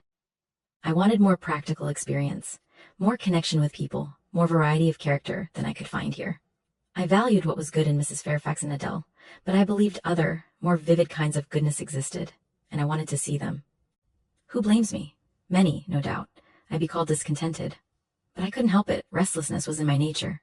It agitated me, sometimes painfully. My only relief was to pace the 3rd-floor corridor, back and forth, safe in the silence and solitude, letting my mind's eye dwell on whatever bright visions arose. And there were many, glowing and alive. I let my heart swell with a restless excitement that, even as it troubled me, made me feel more alive. Best of all, I would open my inward ear to a story that never ended, one my imagination created and narrated continuously, filled with all the incident, life, fire, and feeling I desired and lacked in my actual existence. It's pointless to say people should be satisfied with tranquility. They need action, and if they can't find it, they'll create it. Millions live lives quieter than mine. Millions silently rebel against their lot. Nobody knows how many rebellions, not just political ones, ferment among people. Women are supposed to be calm, but women feel just as men do. They need exercise for their faculties and a field for their efforts, just as men do. They suffer from too rigid a restraint, too absolute a stagnation, exactly as men would. It's narrow-minded of those more privileged to say women should confine themselves to making puddings, knitting stockings, playing the piano, and embroidering bags. It's thoughtless to condemn or laugh at them for wanting to do or learn more than custom deems necessary for their sex. During these solitary moments, I often heard Grace Poole's laugh, the same low, slow ha that had thrilled me when I first heard it. I also heard her strange murmurs, even odder than her laugh. Some days she was silent, others she made noises I couldn't explain. Sometimes I saw her. She'd come out of her room with a basin, plate, or tray, go down to the kitchen, and return shortly, usually carrying a pot of porter. Her appearance always dampened any curiosity her odd sounds raised. She was hard-featured, plain, and uninteresting. I tried to draw her into conversation, but she was a woman of few words. A monosyllable usually ended every attempt. The rest of the household, John and his wife, Leah the housemaid, and Sophie the French nurse, were decent but unremarkable. I spoke French with Sophie, and sometimes asked about her country, but she wasn't descriptive or narrative. Her vague, confused answers discouraged further inquiry. October, November, and December passed. One afternoon in January, Mrs. Fairfax asked for a holiday for Adele, who had a cold. Adele supported the request with such enthusiasm, reminding me how precious occasional holidays had been to me as a child, that I agreed, glad to be flexible. It was a fine, calm day, though bitterly cold. I was tired of sitting still in the library all morning. Mrs. Fairfax had just finished a letter that needed posting, so I volunteered to take it to Hay. The 2-mile walk would be a pleasant winter afternoon outing. I settled Adele comfortably in a little chair by Mrs. Fairfax's parlor fire, gave her her best wax doll and a storybook, and kissed her goodbye after she chirped, "Revenez bientôt, ma bonne amie, ma chère mademoiselle Jeannette." Then I set out. The ground was hard, the air still, the road lonely. I walked fast until I warmed up, then slowed to savor and analyze the quiet pleasure of the hour. It was 3 o'clock. The church bell tolled as I passed beneath the belfry. The charm lay in the approaching dusk, the low, pale sun. I was a mile from Thornfield, on a lane famous for wild roses in summer, nuts and blackberries in autumn, and even now dotted with the coral red of rosehips and hawthorn berries. But its best winter quality was its utter solitude and leafless peace. Not a breath of air stirred. There were no evergreens to rustle. The bare hawthorn and hazel bushes were as still as the white, worn stones paving the path. On either side stretched empty fields where no cattle grazed. The occasional little brown bird in the hedge looked like a single russet leaf that had forgotten to fall. The lane sloped uphill all the way to Hay. Halfway there, I sat on a stile leading into a field. Wrapped in my cloak, hands tucked into my muff, I didn't feel the cold, though the sharp frost was evident in the sheet of ice covering, the path where a brook had overflowed days before and frozen solid. From my seat, I could look down on Thornfield. The gray, battlemented hall stood out in the vale below, its woods and dark rookery rising against the western sky. I lingered until the sun sank crimson behind the trees, then turned eastward. Above me on the hilltop sat the rising moon, pale as a cloud but brightening, moment by moment. It looked over Hay, half lost in trees, a few chimneys sending up blue smoke. The village was still a mile off, but in the deep hush I could hear its faint murmurs of life. My ears also caught the sound of distant streams. In which dales or depths, I couldn't tell, but beyond Hay there were many hills, and doubtless many brooks threading through them. The evening calm carried both the tinkle of the nearest streams and the sigh of the most remote. A harsh noise shattered those soft ripplings and whispers. Distant yet clear, a definite tramp, and a metallic clatter that overwhelmed the gentle sounds. Like in a painting, where a dark, solid crag, or the rough trunk of a great oak in the foreground blots out the hazy distance of blue hills and blended clouds. The noise came from the causeway. A horse was approaching. The lane's curves still hid it, but it was coming closer. I was about to leave the stile, but since the path was narrow, I stayed put to let it pass. I was young then, and my mind was full of bright and dark fancies, memories of nursery stories among other things. As the horse drew near and I watched for it through the dusk, I remembered Bessie's tales of a north country spirit called a gytrash, which took the form of a horse, mule, or large dog, haunted lonely roads, and sometimes appeared to belated travelers, just as this horse was now appearing to me. It was very near but still out of sight when, besides the tramping, I heard a rush under the hedge. Close by the hazel stems glided a large black and white dog, distinct against the trees. It was exactly like Bessie's gytrash, lion-like, with long hair and a huge head, but it passed me quietly, not even glancing up with strange, uncanine eyes as I'd half expected. Then came the horse, a tall steed with a rider on its back. The man, the human being, broke the spell at once. Nothing ever rode the gytrash. It was always alone. And goblins, to my mind, might inhabit animal forms, but they wouldn't choose an ordinary human one. This was no gytrash, just a traveler taking the shortcut to Millcote. He passed, and I walked on. After a few steps, I turned at the sound of a slide, an exclamation, "What the devil now?" and a clattering tumble. Man and horse were down. They'd slipped on the icy causeway. The dog came bounding back, saw his master in trouble, heard the horse groan, and barked so deeply the evening hills echoed. He sniffed around the fallen pair, then ran to me. There was no one else to summon. I followed him down to the traveler, who was struggling to free himself from his horse. His movements were so vigorous, I didn't think he was badly hurt, but I asked anyway. "Are you injured, sir?"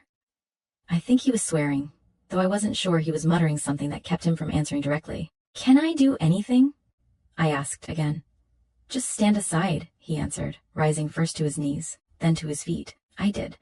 What followed was a heaving, stamping, clattering process, accompanied by barking, which effectively moved me several yards back. But I wouldn't leave until I saw the outcome. Fortunately, the horse was soon back on its feet and the dog was silenced with a down. Pilot! The traveler now stooped, feeling his foot and leg as if testing them. Something was clearly wrong, because he limped to the stile where I'd been sitting and sank down. I felt a need to be useful, or at least officious, so I approached again. If you're hurt and need help, sir, I can fetch someone from Thornfield Hall or from Hay. Thank you, I'll manage. No broken bones, just a sprain. He stood again and tried his foot, but the attempt forced an involuntary ugh. There was still some daylight, and the moon was growing brighter. I could see him plainly now. He was wrapped in a riding cloak with a fur collar and steel clasp. Details were obscure, but I could tell he was of middle height, with a broad chest. His face was dark, features stern, brow heavy. His eyes and gathered eyebrows looked irritated and thwarted. He was past youth but not yet middle-aged, perhaps 35. I felt no fear of him and little shyness. If he'd been a handsome, heroic-looking young gentleman, I wouldn't have dared to question him or offer unasked help. I'd hardly ever seen a handsome young man, never spoken to one. Theoretically, I revered beauty, elegance, gallantry, but if I'd met those qualities in masculine form, I'd have known instinctively they had no sympathy for anything in me, and I'd have avoided them like fire or lightning. If this stranger had smiled and been pleasant when I addressed him, if he declined my help cheerfully, I'd have gone on my way. But his frown, his roughness, put me at ease. When he waved me off, I stayed. I can't leave you here alone so late in this lonely lane until I'm sure you can ride. He looked at me then, hardly having glanced my way before. You ought to be home yourself, he said, if you have a home nearby. Where do you come from? Just down there. I'm not afraid of being out late in the moonlight. I'd be happy to go to Hay for you. I'm headed there to post a letter anyway. You live just down there. You mean that house with the battlements? He pointed toward Thornfield Hall, which the moon bathed in a pale gleam, making it stand out distinctly from the dark mass of woods. Yes, sir. Whose house is it? Mr. Rochester's? Do you know Mr. Rochester? No, I've never seen him. He doesn't live there, then. No. Can you tell me where he is? I can't. You're not a servant at the hall, of course. You are... He stopped, looking over my dress, my plain black wool cloak, my black beaver bonnet, neither fine enough for a lady's maid. He seemed puzzled. I helped him out. I'm the governess. Ah, the governess, he repeated. I'd forgotten. The governess... Again, his eyes scanned my attire. After a moment, he rose from the stile, his face tightening with pain. I can't send you for help, he said. But you could help me yourself, if you'd be so kind. Yes, sir. You don't have an umbrella I could use as a cane? No. Try to get hold of my horse's bridle and lead him to me. You're not afraid? I would have been afraid to touch a horse alone, but when told, I felt compelled to obey. I set my muff on the stile and approached the tall steed. I tried to catch the bridle, but the horse was spirited and wouldn't let me near its head. I tried again and again, all while fearing its trampling forefeet. The traveler watched for a time, then laughed. I see, he said. The mountain won't come to Mohammed, so Mohammed must go to the mountain. I must ask you to come here. I went. Excuse me, he continued. Necessity compels me to make use of you. He laid a heavy hand on my shoulder and, leaning on me with some weight, limped to his horse. Once he caught the bridle, he mastered it instantly and swung into the saddle, grimacing as the movement wrenched his brain. Now, he said, releasing his lower lip from a hard bite, hand me my whip. It's under the hedge. I found it and gave it to him. Thank you. Now hurry to Hay with your letter and return as fast as you can. A touch of his spurred heel made the horse start, rear, then bound away. The dog rushed after. All three vanished like heath, that in the wilderness the wild wind whirls away. I picked up my muff and walked on. The incident was over, a momentary thing without romance or significance in one sense. Yet it marked a change in a monotonous hour. My help had been needed and claimed. I'd given it. I was pleased to have done something. Trivial and fleeting though it was active, and I was weary of a purely passive existence. The stranger's face was like a new picture in the gallery of my memory. Different from all others, first, because it was masculine. Second, because it was dark, strong, and stern. It stayed before me as I entered Hay and slipped the letter into the post office. I saw it again as I walked quickly downhill all the way home. At the stile, I paused, looking and listening. half expecting to hear hoofbeats again, to see the cloaked rider and the gytrash-like dog. But there was only the hedge and a pollard willow standing still and straight in the moonlight. I heard only the faintest breath of wind wandering fitfully through the trees around Thornfield, a mile away. Glancing toward the murmur, my eye caught a light kindling in a window of the hall, reminding me I was late, and I hurried on. I didn't want to re-enter Thornfield. Crossing its threshold meant returning to stagnation, crossing the silent hall, climbing the dark staircase, seeking my lonely little room, then spending the long winter evening with only Mrs. Fairfax. It meant quenching the faint excitement awakened by my walk, slipping back into the invisible fetters of a uniform, to still existence, whose very security and ease I was growing unable to appreciate. How good it would have been for me, then, to be tossed in the storms of an uncertain, struggling life, taught by rough experience to long for the calm I now resented. Just as good as it would be for a man tired of sitting in a too-easy chair to take a long walk, and just as natural was my wish to stir, under my circumstances, as it would be under his. I lingered at the gates, on the lawn, pacing the pavement. The shutters of the glass door were closed. I couldn't see inside. My eyes and spirit were drawn away from the gloomy house, that gray hollow filled with what seemed like lightless cells, to the sky spread before me, a blue sea clear of clouds, the moon ascending in solemn march, her orb seeming to look up as she left the hilltops, aspiring to the zenith, midnight dark in its fathomless depth. The trembling stars that followed her made my heart tremble, my veins glow, but small things recall us to earth. The clock struck in the hall. That sufficed. I turned from the moon and stars, opened a side door, and went in. The hall wasn't dark, nor lit only by the bronze lamp. A warm glow spilled from the great dining room, its double doors open, revealing a genial fire in the grate that glanced off marble and brass, and gleamed on purple drapes and polished furniture. It also revealed a group near the mantelpiece. I'd barely caught sight of it, barely become aware of cheerful mingled voices, Adele's among them, when the door closed. I hurried to Mrs. Fairfax's room. A fire burned there too, but no candle and no Mrs. Fairfax. Instead, sitting upright on the rug, gazing gravely at the blaze, was a great black and white long-haired dog, exactly like the gytrash of the lane. So like it that I went forward and said, "Pilot." The creature got up, came to me, and sniffed my hand. I petted him. He wagged his great tail. But he looked eerie to be alone with, and I didn't know where he'd come from.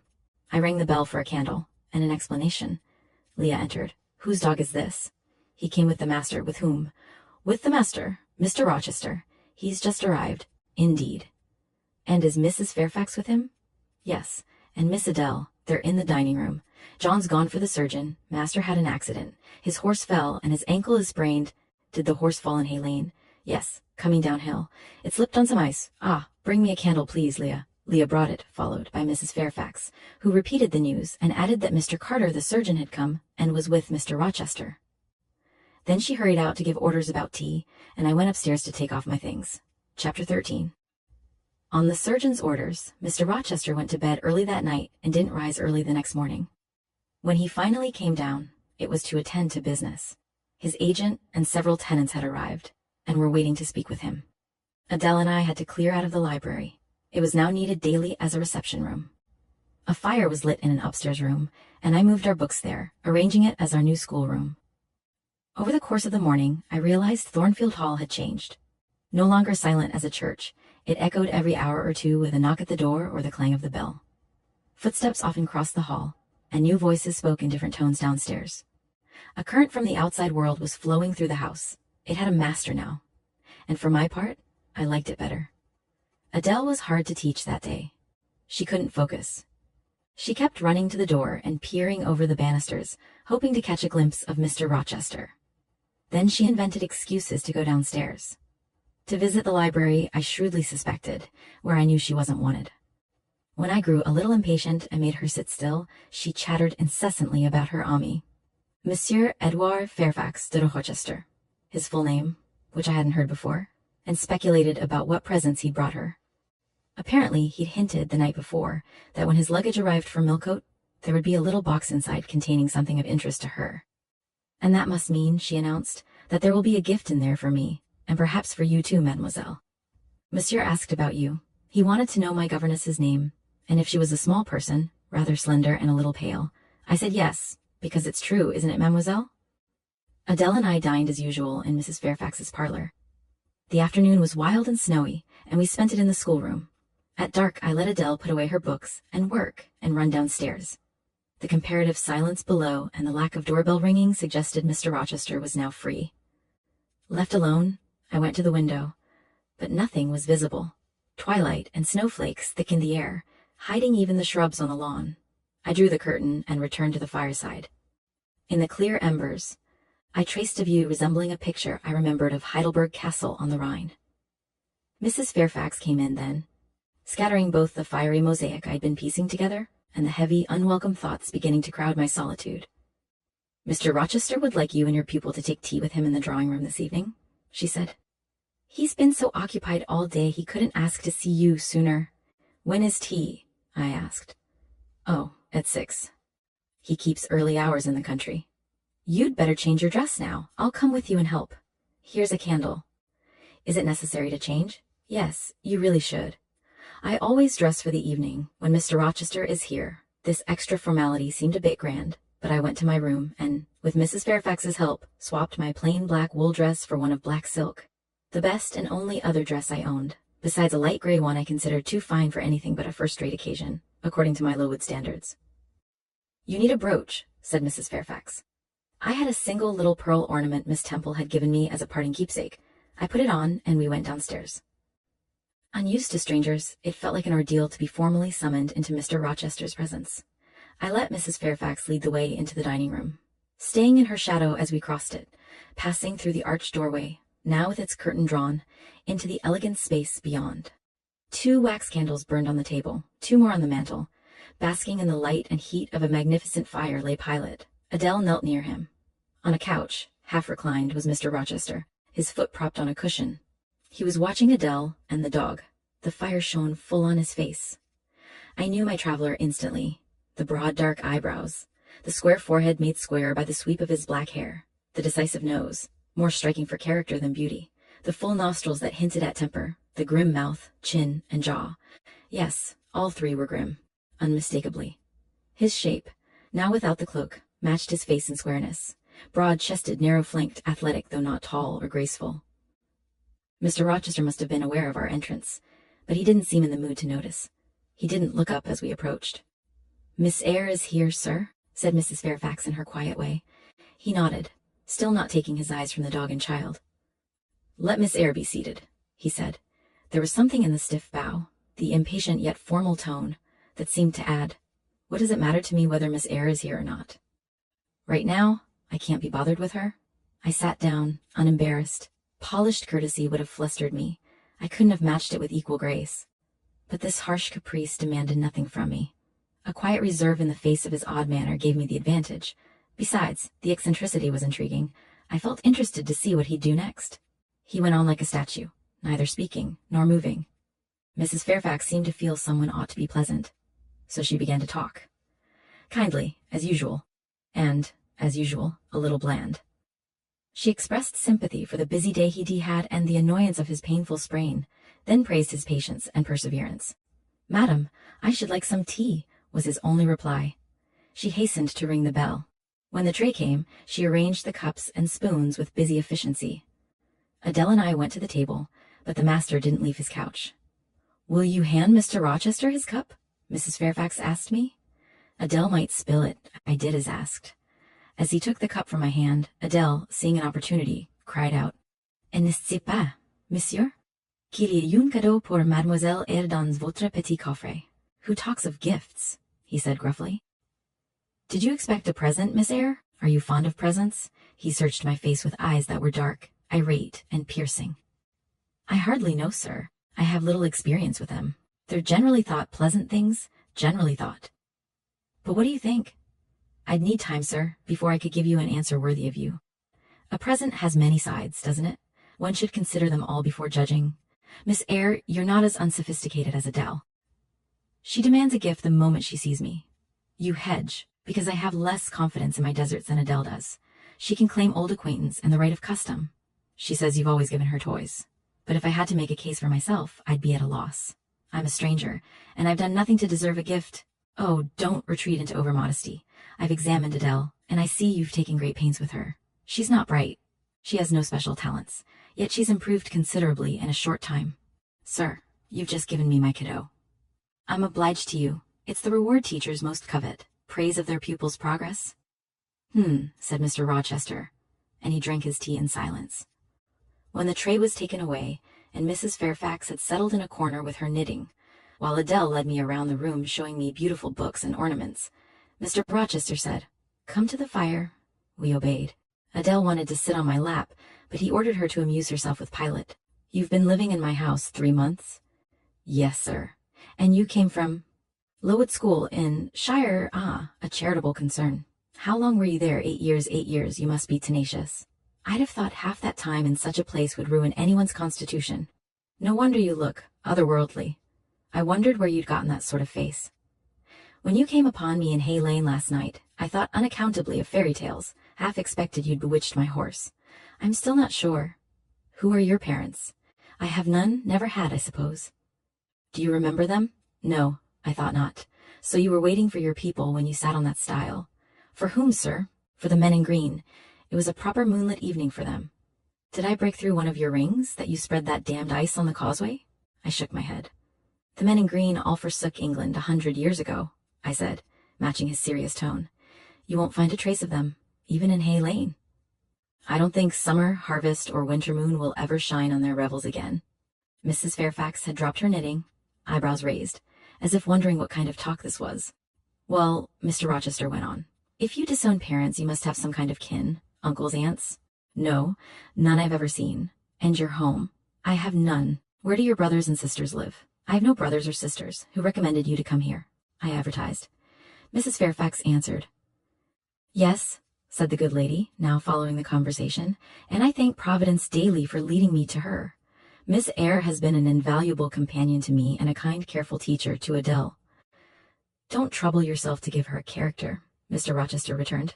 "Praise won't bias me. I'll judge for myself." "She began by felling my horse, sir," said Mrs. Fairfax, bewildered. "I have her to thank for this sprain." The widow looked utterly lost. "Miss Eyre, have you ever lived in a town?" "No, sir." "Have you seen much society?" "None but the pupils and teachers of Lowood, and now the residents of Thornfield. Have you read much?" "Only such books as came my way, and they weren't numerous, or very learned." "You've lived the life of a nun. No doubt you're well drilled in religious forms. Brocklehurst, who runs Lowood, is a parson, isn't he?" "Yes, and you girls probably worshipped him, as a convent of nuns would worship their director." "Oh, no, you're very cool." "No. What, a novice not worship her priest? That sounds blasphemous." I disliked Mr. Brocklehurst, and I wasn't alone. He's harsh, pompous, and meddling. He cut off our hair and, to save money, bought us bad needles and thread we could hardly sew with. "That was very false economy," remarked Mrs. Fairfax, catching the drift. "And was that the head and front of his offending?" asked Mr. Rochester. "He starved us when he was in charge of provisions, before the committee was appointed. And he bored us with long lectures once a week, and evening readings from books of his own writing, about sudden deaths and judgments, that made us afraid to go to bed." "What age were you when you went to Lowood?" "About 10, and you stayed 8 years. So you're now 18. I nodded. Arithmetic is useful. Without it, I'd hardly have guessed your age. It's hard to tell, when the face and features are as unusual as yours. Now, what did you learn at Lowood? Can you play a little?" "Of course. That's the standard answer." "Go into the library, if you please." Excuse my tone of command. I'm used to saying do this, and it's done. I can't alter my habits for one new inmate. "Go, take a candle, leave the door open, sit at the piano, and play a tune," I obeyed. "Enough," he called out a few minutes later. "You play a little, I see, like any other English schoolgirl, perhaps better than some, but not well." I closed the piano and returned. "Adele showed me some sketches this morning," she said, "were yours." "I don't know if they were entirely your doing. Perhaps a master helped you?" "No, indeed," I said quickly. "Ah, that pricks your pride. Well, fetch your portfolio if you can vouch for the contents being original. But don't swear to it unless you're certain. I can recognize patchwork. Then I'll say nothing, and you can judge for yourself, sir." I brought the portfolio from the library. "Bring it here," he said, and I wheeled the table to his couch. Adele and Mrs. Fairfax drew near to see. "No crowding," said Mr. Rochester. "Take the drawings from my hand when I'm done with them. Don't push your faces up to mine." He scrutinized each sketch and painting deliberately. 3 he set aside, The others, after examination, he pushed away. "Take these to the other table, Mrs. Fairfax, and look at them with Adele," he said. Then, glancing at me, "You, resume your seat and answer my questions. I see these were done by one hand. Was it yours?" "Yes. When did you find time?" "They must have taken much time and thought. I did them during the last 2 vacations at Lowood, when I had nothing else to do." "Where did you get your models?" "Out of my head." "That head I see on your shoulders?" "Yes, sir. Has it other furniture of the same kind inside?" "I should think so. I should hope better." He spread the pictures before him and surveyed them again. While he studied them, I'll describe them to you, reader. They were nothing extraordinary. The subjects had risen vividly in my mind, striking when I imagined them, but my hand couldn't match my fancy. Each was only a pale portrait of what I'd conceived. They were watercolors. The first showed low, livid clouds rolling over a swollen sea. The distance was in shadow, and so was the foreground, or rather, the nearest waves, for there was no land. One gleam of light illuminated a half-submerged mast, on which sat a dark, large cormorant, wings flecked with foam. Its beak held a gold bracelet set with gems, which I'd painted as brilliantly as my palette allowed. Below the bird and mast, a drowned corpse glimmered through green water. Only a fair arm was clearly visible, from which the bracelet had been washed or torn. The second picture had only the dim peak of a hill in the foreground, with grass and leaves slanted as if by a breeze. Beyond spread a twilight dark blue sky. Rising into it was the shape of a woman to the bust, rendered in the softest, duskest tints I could mix. The dim forehead was crowned with a star. The features below were veiled as if through mist. The eyes shone dark and wild. The hair streamed shadowy, like a cloud torn by storm. On the neck lay a pale reflection like moonlight, the same faint glow touching the trail of thin clouds from which this vision of the evening star arose.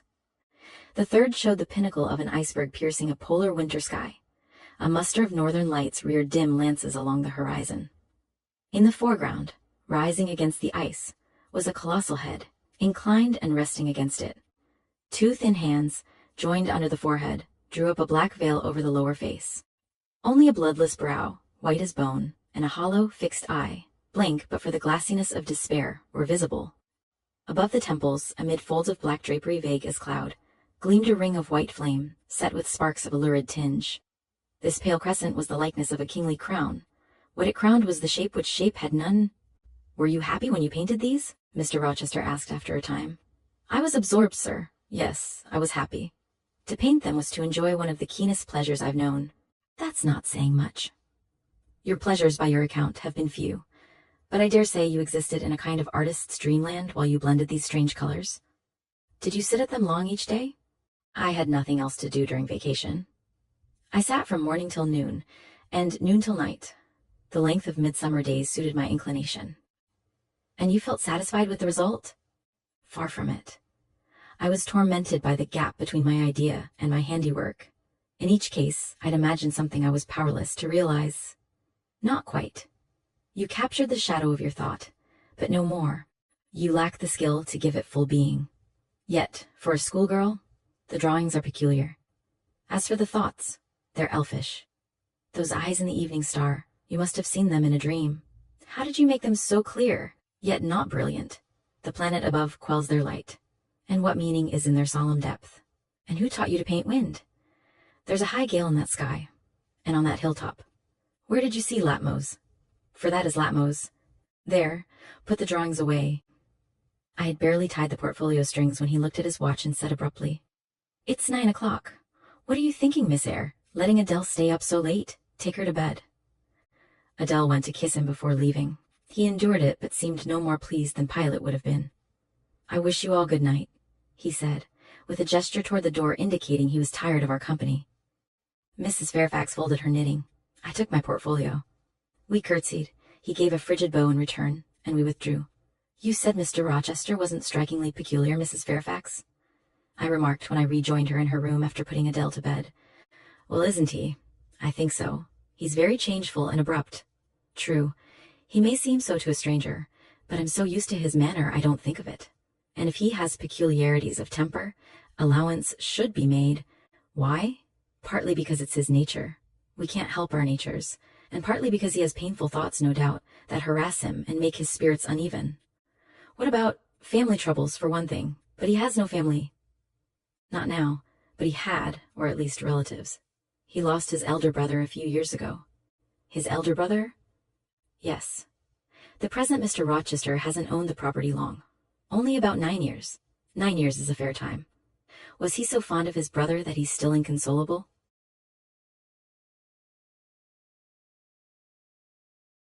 Well, no, perhaps not. I believe there were misunderstandings between them. Mr. Roland Rochester wasn't entirely fair to Mr. Edward, and he may have turned their father against him.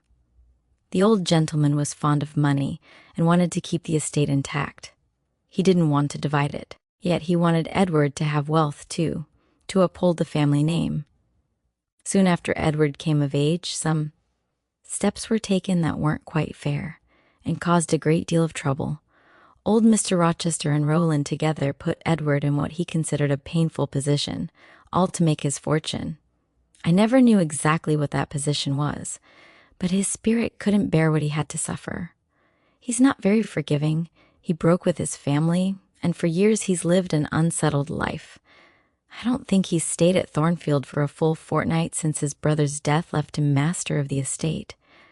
No wonder he shuns the old place. Why should he shun it? Perhaps he finds it gloomy. The answer was evasive. I would have preferred something clearer. But Mrs. Fairfax either couldn't or wouldn't give me more explicit information about the origin of Mr. Rochester's troubles. She insisted they were a mystery to her, and what she knew was mostly conjecture. Clearly, she wanted me to drop the subject, so I did. Chapter 14. Over the next several days, I saw little of Mr. Rochester. Mornings he seemed buried in business. Afternoons, gentlemen from Millcote, or the neighborhood called, sometimes staying to dine. Once his sprain had healed enough for riding, he went out often, likely returning visits, and usually didn't return until late at night. During this time, even Adele was rarely summoned to him. My encounters with him were confined to passing in the hall, on the stairs, or in the gallery. Sometimes he'd move past me with a distant nod or cool glance, barely acknowledging my presence. Other times he'd bow and smile with gentlemanly affability. His changing moods didn't offend me. I saw they had nothing to do with me. The ebb and flow came from causes entirely separate. One evening he'd had company for dinner and had sent for my portfolio, doubtless to show the drawings. The gentleman left early for a public meeting in Millcote, Mrs. Fairfax told me, but the wet, inclement night kept Mr. Rochester from joining them. Soon after they were gone, he rang the bell. A message came Adele and I were to come downstairs. I brushed Adele's hair, made her neat, and checked my own appearance. My usual Quaker-like plainness left nothing to adjust. Everything was close, simple, braided, and orderly. We descended, Adele buzzing with excitement, wondering if the petit coffre had finally arrived. Due to some mistake, its delivery had been delayed. She was thrilled. There it sat on the dining room table, a small carton. She seemed to know it by instinct. "Ma boit! Ma boit!" she exclaimed, running toward it. "Yes, there's your Boyd at last," came Mr. Rochester's deep, slightly sarcastic voice from the depths of a large armchair by the fire. "Take it to a corner, you genuine daughter of Paris, and amuse yourself disemboweling it. And mind, don't bother me with anatomical details or the state of the entrails. Conduct your operation in silence. Tiens toi tranquille, enfant, comprends-tu?" Adele hardly needed the warning. She'd already retreated to a sofa with her treasure, busy untying the cord. Removing the lid and lifting silvery tissue paper, she breathed, "Oh, Sheil, qui si beau," then fell into rapt contemplation. "Is Miss Eyre there?" Mr. Rochester asked, half rising to look toward the door where I stood. "Ah, good, come forward, sit here." He drew a chair near his own. I'm not fond of children's prattle. Old bachelor that I am, I have no pleasant associations with their lisp. A whole evening tete-a-tete with a child would be intolerable. "Don't move that chair farther away, Miss Eyre. sit exactly where I placed it. If you please, confound these civilities, I keep forgetting them. Nor do I particularly enjoy simple-minded old ladies. By the way, I must remember mine. Wouldn't do to neglect her. She's a Fairfax, or married to one. Blood's thicker than water. He rang and invited Mrs. Fairfax, who soon arrived with her knitting basket. Good evening, madam. I sent for you for charitable purposes. I've forbidden Adele to talk to me about her presence, and she's bursting.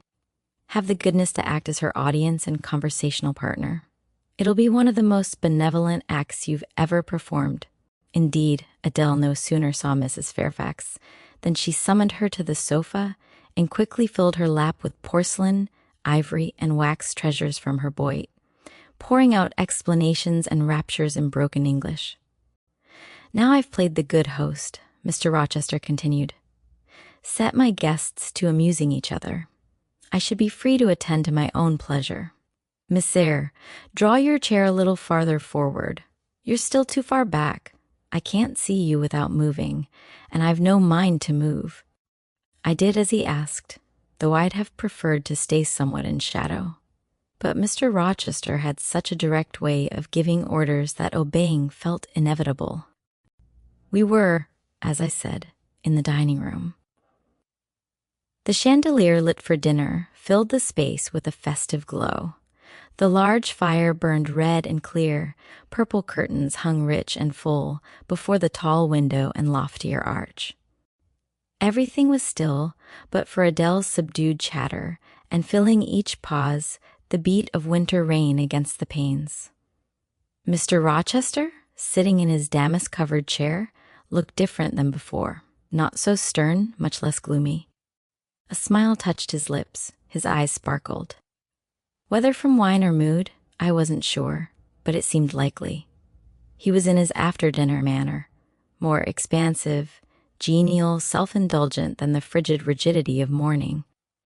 Yet he still looked formidably stern, his massive head cushioned against the chair back, firelight playing over his granite-cut features and great dark eyes that sometimes held a change in their depths, something that, if not softness, at least hinted at feeling. He'd been gazing at the fire for 2 minutes. I'd been gazing at him for the same. Suddenly, he turned and caught me studying his face. "You're examining me, Miss Eyre," he said. "Do you think I'm handsome?" If I'd deliberated, I'd have given a conventionally vague, polite reply. But the answer slipped out before I could stop it. "No, sir." "Ah, upon my word, there's something singular about you," he said. "You have the air of a little nun, quaint, quiet, grave, simple, sitting with your hands folded, eyes usually on the carpet, except, by the way, when they're directed piercingly to my face, as just now. And when asked a question, you rap out a round reply, blunt, or at least brusque. What do you mean by it? Sir, I was too plain. I beg your pardon. I should have said it's not easy to answer a question about appearances offhand. Tastes differ. Beauty is of little consequence. Something like that. You should have replied no such thing. Beauty of little consequence, indeed. So under pretense of softening the blow, you stick a sly knife under my ear. Go on. What fault do you find with me? Do I lack any limbs or features? Mr. Rochester, allow me to withdraw my first answer. I intended no pointed retort. It was a blunder. Just so. I think so too, and you'll answer for it. Criticize me. Does my forehead not please you?" He lifted the dark waves of hair from his brow, revealing a solid mass of intellectual structure, but an abrupt deficiency where the gentle curve of benevolence should have been. "Now, ma'am, am I a fool?" "Far from it, sir. You might think me rude if I asked in return. Are you a philanthropist?" There again, another knife stab, pretending to pat my head. "Because I said I don't like the company of children and old women." "No, young lady, I'm not a general philanthropist, but I bear a conscience." He pointed to the prominences said to indicate that faculty. Fortunately for him, quite conspicuous, giving breadth to his upper head. Besides, I once had a kind of rude tenderness of heart. At your age, I was a feeling fellow, partial to the unfledged, unfostered, unlucky. But fortune's knocked me about since, kneaded me with her knuckles. Now I flatter myself I'm hard and tough as a rubber ball, permeable through a thin spot or two, with one sentient point in the middle. Does that leave hope for me? Hope of what, sir? Of transforming back from rubber to flesh? He's had too much wine, I thought, unsure how to answer such an odd question. How could I know if he was capable of change? You look puzzled, Miss Eyre. And though you're no prettier than I am handsome, a puzzled air suits you. Besides, it's convenient. It keeps those searching eyes of yours off my face and on the rug's wolf flowers. So puzzle on. Young lady, I'm disposed to be gregarious and communicative tonight. With that, he rose and stood leaning against the marble mantelpiece.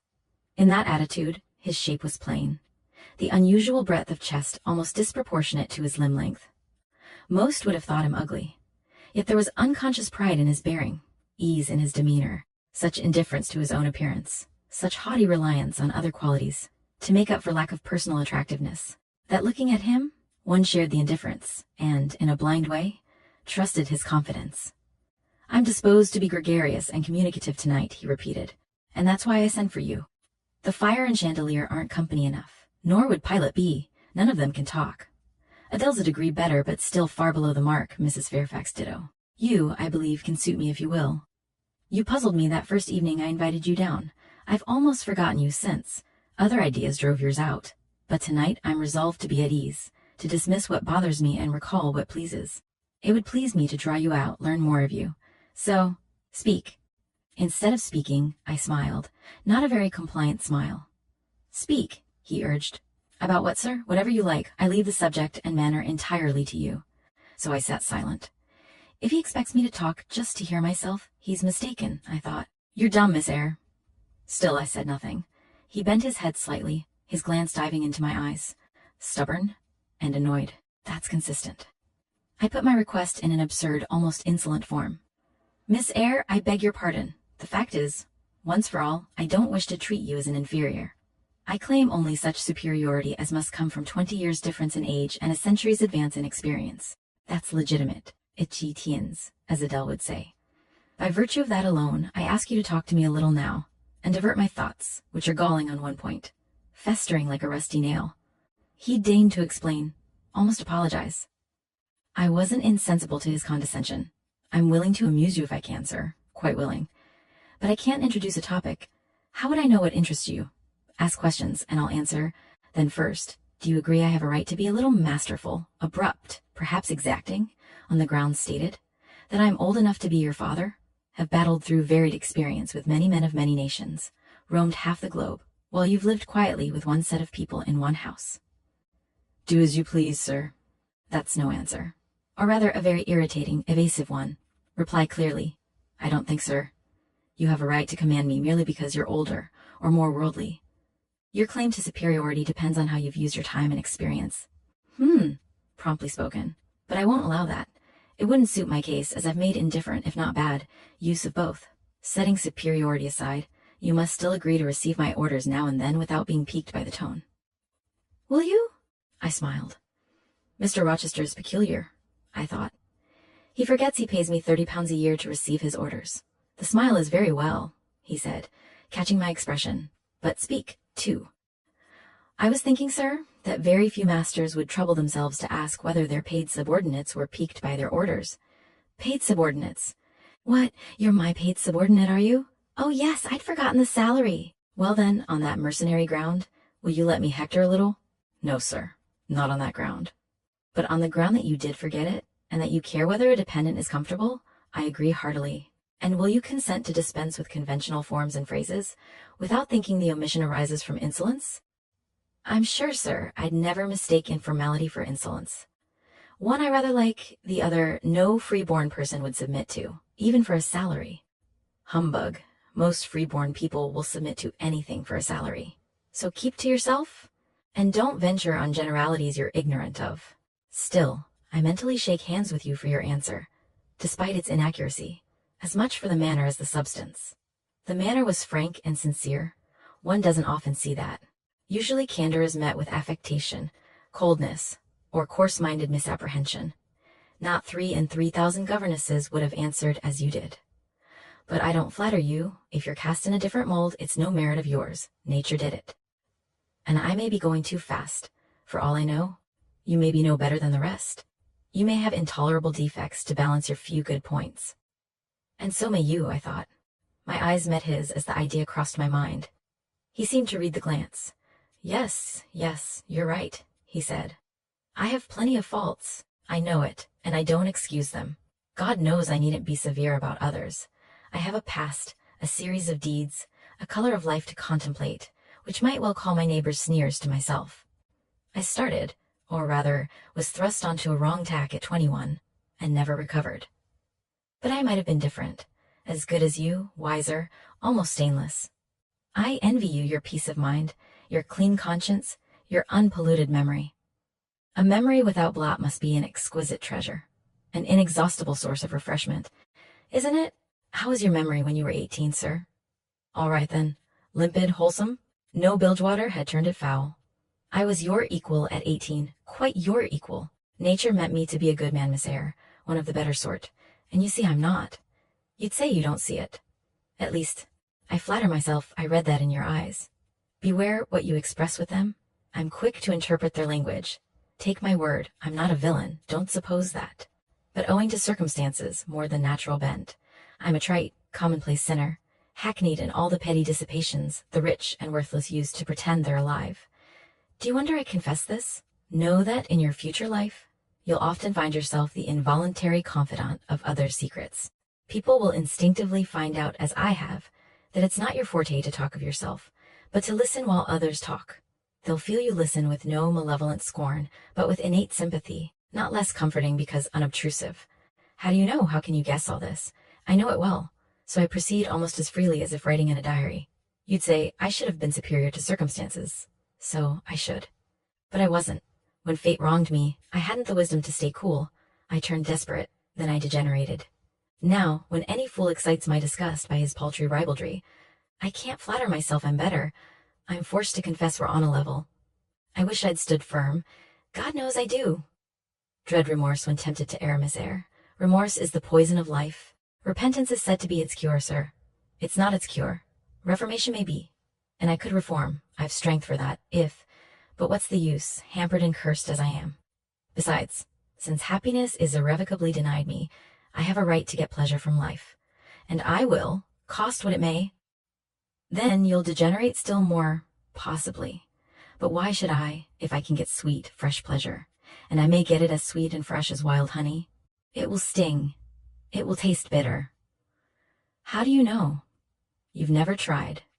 How serious, how solemn you look, and as ignorant as this cameo head. He took one from the mantel.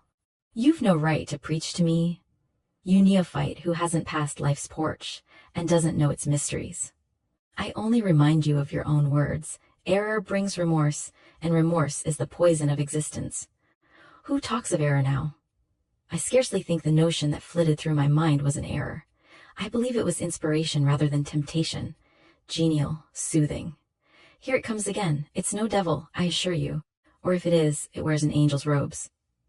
I think I must admit so fair a guest when it asks entrance to my heart. Distrust it, sir, it's not a true angel. Again, how do you know? By what instinct do you distinguish a fallen seraph from a messenger from the eternal throne, a guide from a seducer? I judged by your countenance, sir, which was troubled when you said the suggestion returned. I feel sure it will bring more misery if you listen. Not at all. It bears the most gracious message. Besides, you're not my conscience keeper? Don't make yourself uneasy. Here, come in, bonny wanderer. He spoke as if to a vision only he could see. Then, folding his arms over his chest, he seemed to embrace the invisible being. Now, he continued, turning to me, I've received the pilgrim, a disguised deity, I believe. Already it's done me good. My heart was a charnel, now it will be a shrine to speak truth, sir. I don't understand you. I can't keep up the conversation, it's beyond my depth. Only one thing I know, you said you weren't as good as you'd like, and regretted your imperfection. That I comprehend. You intimated a sullied memory is a perpetual bane. It seems to me that if you tried, you could in time become what you'd approve. If from today you began with resolution to correct your thoughts and actions, in a few years you'd have laid up a new, stainless store of memories to revisit with pleasure. Justly thought, rightly said. Miss Eyre? And at this moment I am paving hell with energy, sir.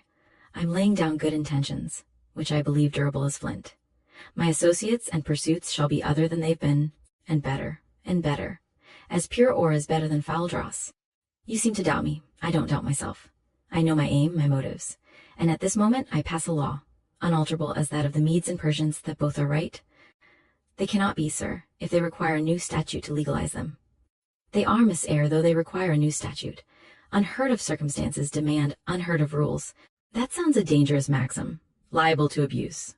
Sententious sage. So it is. But I swear by my household gods not to abuse it. You are human and fallible. I am. So are you. What then? The human and fallible should not arrogate a power safely entrusted only to the divine and perfect. What power? That of saying of any strange, unsanctioned line of action, let it be right.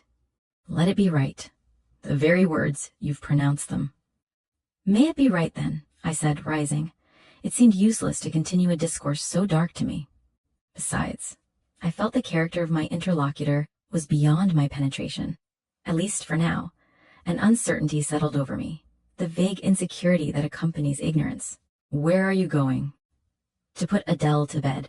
It's past her bedtime. You're afraid of me because I talk like a sphinx. Your language is enigmatic, sir. Though bewildered, I'm certainly not afraid. You are afraid. Your self-love dreads a blunder. In that sense, I feel apprehensive. I've no wish to talk nonsense. If you did, it would be in such a grave, quiet manner. I'd mistake it for sense. Do you never laugh, Miss Eyre? Don't trouble to answer. I see you laugh rarely, but you can laugh merrily. Believe me, you're not naturally austere, any more than I'm naturally vicious. Lowitt's constraint still clings to you, controlling your features, muffling your voice, restricting your limbs. You fear in the presence of a man, a brother, father, master, to smile too gaily, speak too freely, move too quickly. But in time, I think you'll learn to be natural with me, as I find it impossible to be conventional with you. Then your looks and movements will have more vivacity than they dare offer now. I see, at intervals, the glance of a curious bird through cage bars, a vivid, restless, resolute captive. If free, it would soar cloud high. You're still bent on going? It struck 9, sir. Never mind. Wait a minute. Adele isn't ready. My position, with my back to the fire, face to the room, favors observation. While talking to you, I've occasionally watched Adele.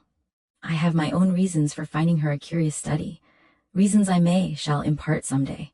About 10 minutes ago, she pulled a little pink silk dress from her box. Rapture lit her face, coquetry runs in her blood. Il faut que je l'essaie, she cried. Et à l'instant même. She rushed out. She's with Sophie now, being robed. In a few minutes she'll return, and I know what I'll see. A miniature of Celine Varens as she appeared on stage. But never mind that. My tenderest feelings are about to receive a shock. Such is my presentiment. Stay now, to see if it's realized. Soon Adele's little feet tripped across the hall. She entered, transformed as predicted. A dress of rose satin, very short and full in the skirt, replaced her brown frock. A wreath of rosebuds circled her forehead. Her feet were in silk stockings and small white satin sandals.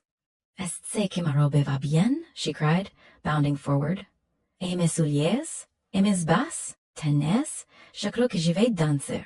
Spreading her dress, she chassed across the room, wheeled lightly on tiptoe before Mr. Rochester, then dropped to one knee at his feet. Monsieur, je vous remercie 1000 fois de votre bonté. Rising, she added, Si est comme cela que maman faisait, n'est-ce pas, monsieur? Précisely? No. I've been green too, Miss Eyre. Grass green. No more vernal tint freshens you now than once freshened me. My spring is gone, but it left me this French floret on my hands. In some moods, I'd gladly be rid of it, not valuing the root it sprang from, finding it grew only in gold dust. I've but half a liking for the blossom, especially when it looks so artificial. I keep and rear it on the Roman Catholic principle of expiating numerous sins, great or small, by one good work. I'll explain all this someday. Good night. Chapter 15. Mr. Rochester did, on a later occasion, explain it. One afternoon, he happened to meet Adele and me in the grounds. While she played with Pilot and her shuttlecock, he asked me to walk with him along a long beech tree avenue within sight of her. He told me then that Adele was the daughter of a French opera dancer, Celine Varens, toward whom he once cherished what he called a grande passion. Celine had professed to return it with even greater ardor. He believed himself her idol, ugly as he was, he thought he said, that she preferred his tail, Dathlete, to the elegance of an Apollo. And, Miss Eyre, he continued, I was so flattered by this Gallic sylph's preference for her British gnome that I installed her in a hotel, gave her a full staff of servants, a carriage, cashmeres, diamonds, lace, everything. In short, I began ruining myself in the usual style, like any other lovesick fool. I lacked the originality to chart a new road to shame. I trod the old path with stupid exactness. I got exactly what I deserved, the fate of all such fools. One evening, I called when Celine didn't expect me. She was out. It was a warm night. I was tired from walking through Paris, so I sat in her boudoir, happy to breathe the air she'd recently occupied. No, I exaggerate. I never thought she consecrated the air. It was more like a pastille perfume she'd left behind. Musk and amber, not sanctity. I was starting to feel stifled by the flowers and scents when I decided to open the window and step onto the balcony. He paused, then added, "I'll have a cigar now, if you'll excuse me." He lit one, breathed out a trail of fragrant smoke into the cold air, and went on. "In those days, I liked sweets too, Miss Eyre. I was crunching chocolate confits and smoking, watching the carriages roll along the fashionable street toward the opera house. Then I saw an elegant closed carriage drawn by a beautiful pair of English horses, clearly visible in the city night brilliance. I recognized it, the carriage I'd given Celine. She was returning. My heart thumped against the iron railing I leaned on. The carriage stopped at the hotel door, as I expected. My flame, that's the word for an opera mistress, alighted. Though muffled in a cloak, unnecessary on a warm June evening, I knew her instantly by her little foot peeping from her skirt as she skipped down. Bending over the balcony, I was about to murmur "Mon ange," in a tone meant only for love's ear, when a figure jumped out after her, also cloaked. But that was a spurred heel ringing on the pavement, and a hatted head passing under the hotel's arched entrance. He looked at me. "You've never felt jealousy, have you, Miss Eyre? Of course not. You've never felt love. Both sentiments are still ahead of you. Your soul sleeps. You think life flows as quietly as your youth has so far, floating with closed eyes and muffled ears. You don't see the rocks in the flood, or hear the breakers. But I tell you, mark my words, you'll come someday to a craggy pass where life's stream breaks into whirl and tumult, foam and noise. You'll either be dashed on the rocks, or lifted by a wave into calmer current, as I am now." He gazed around. "I like this day, the steel sky, the stern, still, frost-bound world. I like Thornfield, its antiquity, its solitude, its old crow trees and thorns, its gray face and dark windows reflecting that metal sky. And yet, how long I've hated the thought of it, avoided it like a plague house. How I still abhor." He ground his teeth, fell silent, stopped walking, and struck his boot against the hard ground. Some hated thought seemed to grip him, holding him there. We were ascending the avenue toward the hall. Lifting his eyes to its battlements, he cast over them a glare I'd never seen before. Pain, shame, anger, impatience, disgust, detestation, all seemed to war in his large pupils under dark brows. Something hard, cynical, self-willed rose and triumphed, settling his passion, petrifying his face. During that silence, Miss Eyre, I was arranging a point with my destiny. She stood there by that beech trunk, a hag like those who appeared to Macbeth. "You like Thornfield?" she said, lifting a finger. Then she wrote in lurid hieroglyphics along the house front, "Like it if you can, like it if you dare." "I will like it," I said. "I dare like it." He added moodily, "I'll keep my word. I'll break obstacles to happiness, to goodness. Yes, goodness. I wish to be better than I've been, than I am. As Job's Leviathan broke spear and dart, I'll esteem hindrances as straw and rotten wood." Adele ran up with her shuttlecock. "Away," he said harshly. "Keep your distance, child. Go to Sophie." He resumed his walk in silence. I ventured to bring him back. "Did you leave the balcony, sir, when Mademoiselle Varens entered?" I expected a rebuff, but instead he woke from his dark abstraction, and his brow cleared. "Ah, I'd forgotten Celine." "Well, when I saw her enter with the cavalier, I seemed to hear a hiss. The green snake of jealousy rose from the moonlit balcony, slid into my waistcoat, and ate to my heart's core in 2 minutes." He shook his head. "Strange that I should choose you as confidant for this. Passing strange that you listen so quietly, as if it were usual for a man like me to tell stories of opera mistresses to a quaint, inexperienced girl like you. But the last oddity explains the first. You, with your gravity and caution, were made to receive secrets. Besides, I know the mind I'm speaking to. It won't take infection. It's peculiar, unique. Happily, I don't mean to harm it, but if I did, it wouldn't be harmed by me. The more we talk, the better, for while I can't blight you, you may refresh me," he continued. I stayed on the balcony. They'll come to her boudoir, I thought. Let me prepare an ambush. I drew the curtain over the open window, leaving a slit to watch, closed the casement except for a crack for lovers' vows, then stole back to my chair. They entered. My eye went to the aperture. Celine's maid lit a lamp, left it, withdrew. Both removed their cloaks. There was the Varens shining in satin and jewels, my gifts, of course, and her companion in an officer's uniform. I knew him, a young Vicomte, a brainless, vicious youth I had sometimes met and despised too much to hate. Recognizing him, the snake's fang of jealousy broke instantly, because my love for Celine was extinguished. A woman who'd betray me for such a rival wasn't worth contention. She deserved scorn, though less than I, her dupe. They talked. Their conversation eased me completely, frivolous, mercenary, heartless, senseless. A card of mine lay on the table. Seeing it, they discussed me. Neither had energy or wit to attack me soundly, but they insulted me as coarsely as they could, especially Celine. She even waxed brilliant on my personal defects. Deformities, she called them. It was her habit to praise my butte male, how she differed from you, who told me point blank you didn't think me handsome. The contrast struck me. Adele ran up again. Monsieur, John says your agent is here to see you. Ah, then I must shorten the tale. I opened the window, walked in, freed Celine from my protection, told her to vacate the hotel, gave her money, ignored her screams and hysterics. I made an appointment with the Vicomte at the Bois de Boulogne. Next morning, I met him, left a bullet in his thin arm, feeble as a sick chicken's wing, and thought I was done. But unluckily, the Varens had given me this fillette, Adele 6 months before claiming she was my daughter. Perhaps she is, though I see no proof in her face. Pilot looks more like me. Years later, Celine abandoned Adele and ran to Italy with a musician. I acknowledged no natural claim to support her, nor do I now, for I'm not her father. But hearing she was destitute, I took her from the Paris slime and transplanted her here to grow clean in an English garden. Mrs. Fairfax found you to train her.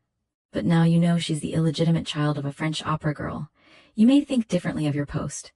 You may come to me someday saying you've found another place, that you beg me to find a new governess. Eh? No.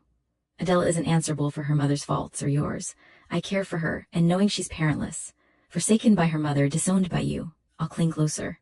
How could I prefer a spoiled, rich child who'd hate her governess to a lonely little orphan who leans to me as a friend? Oh, that's how you see it. Well, I must go in. And you too, it's getting dark.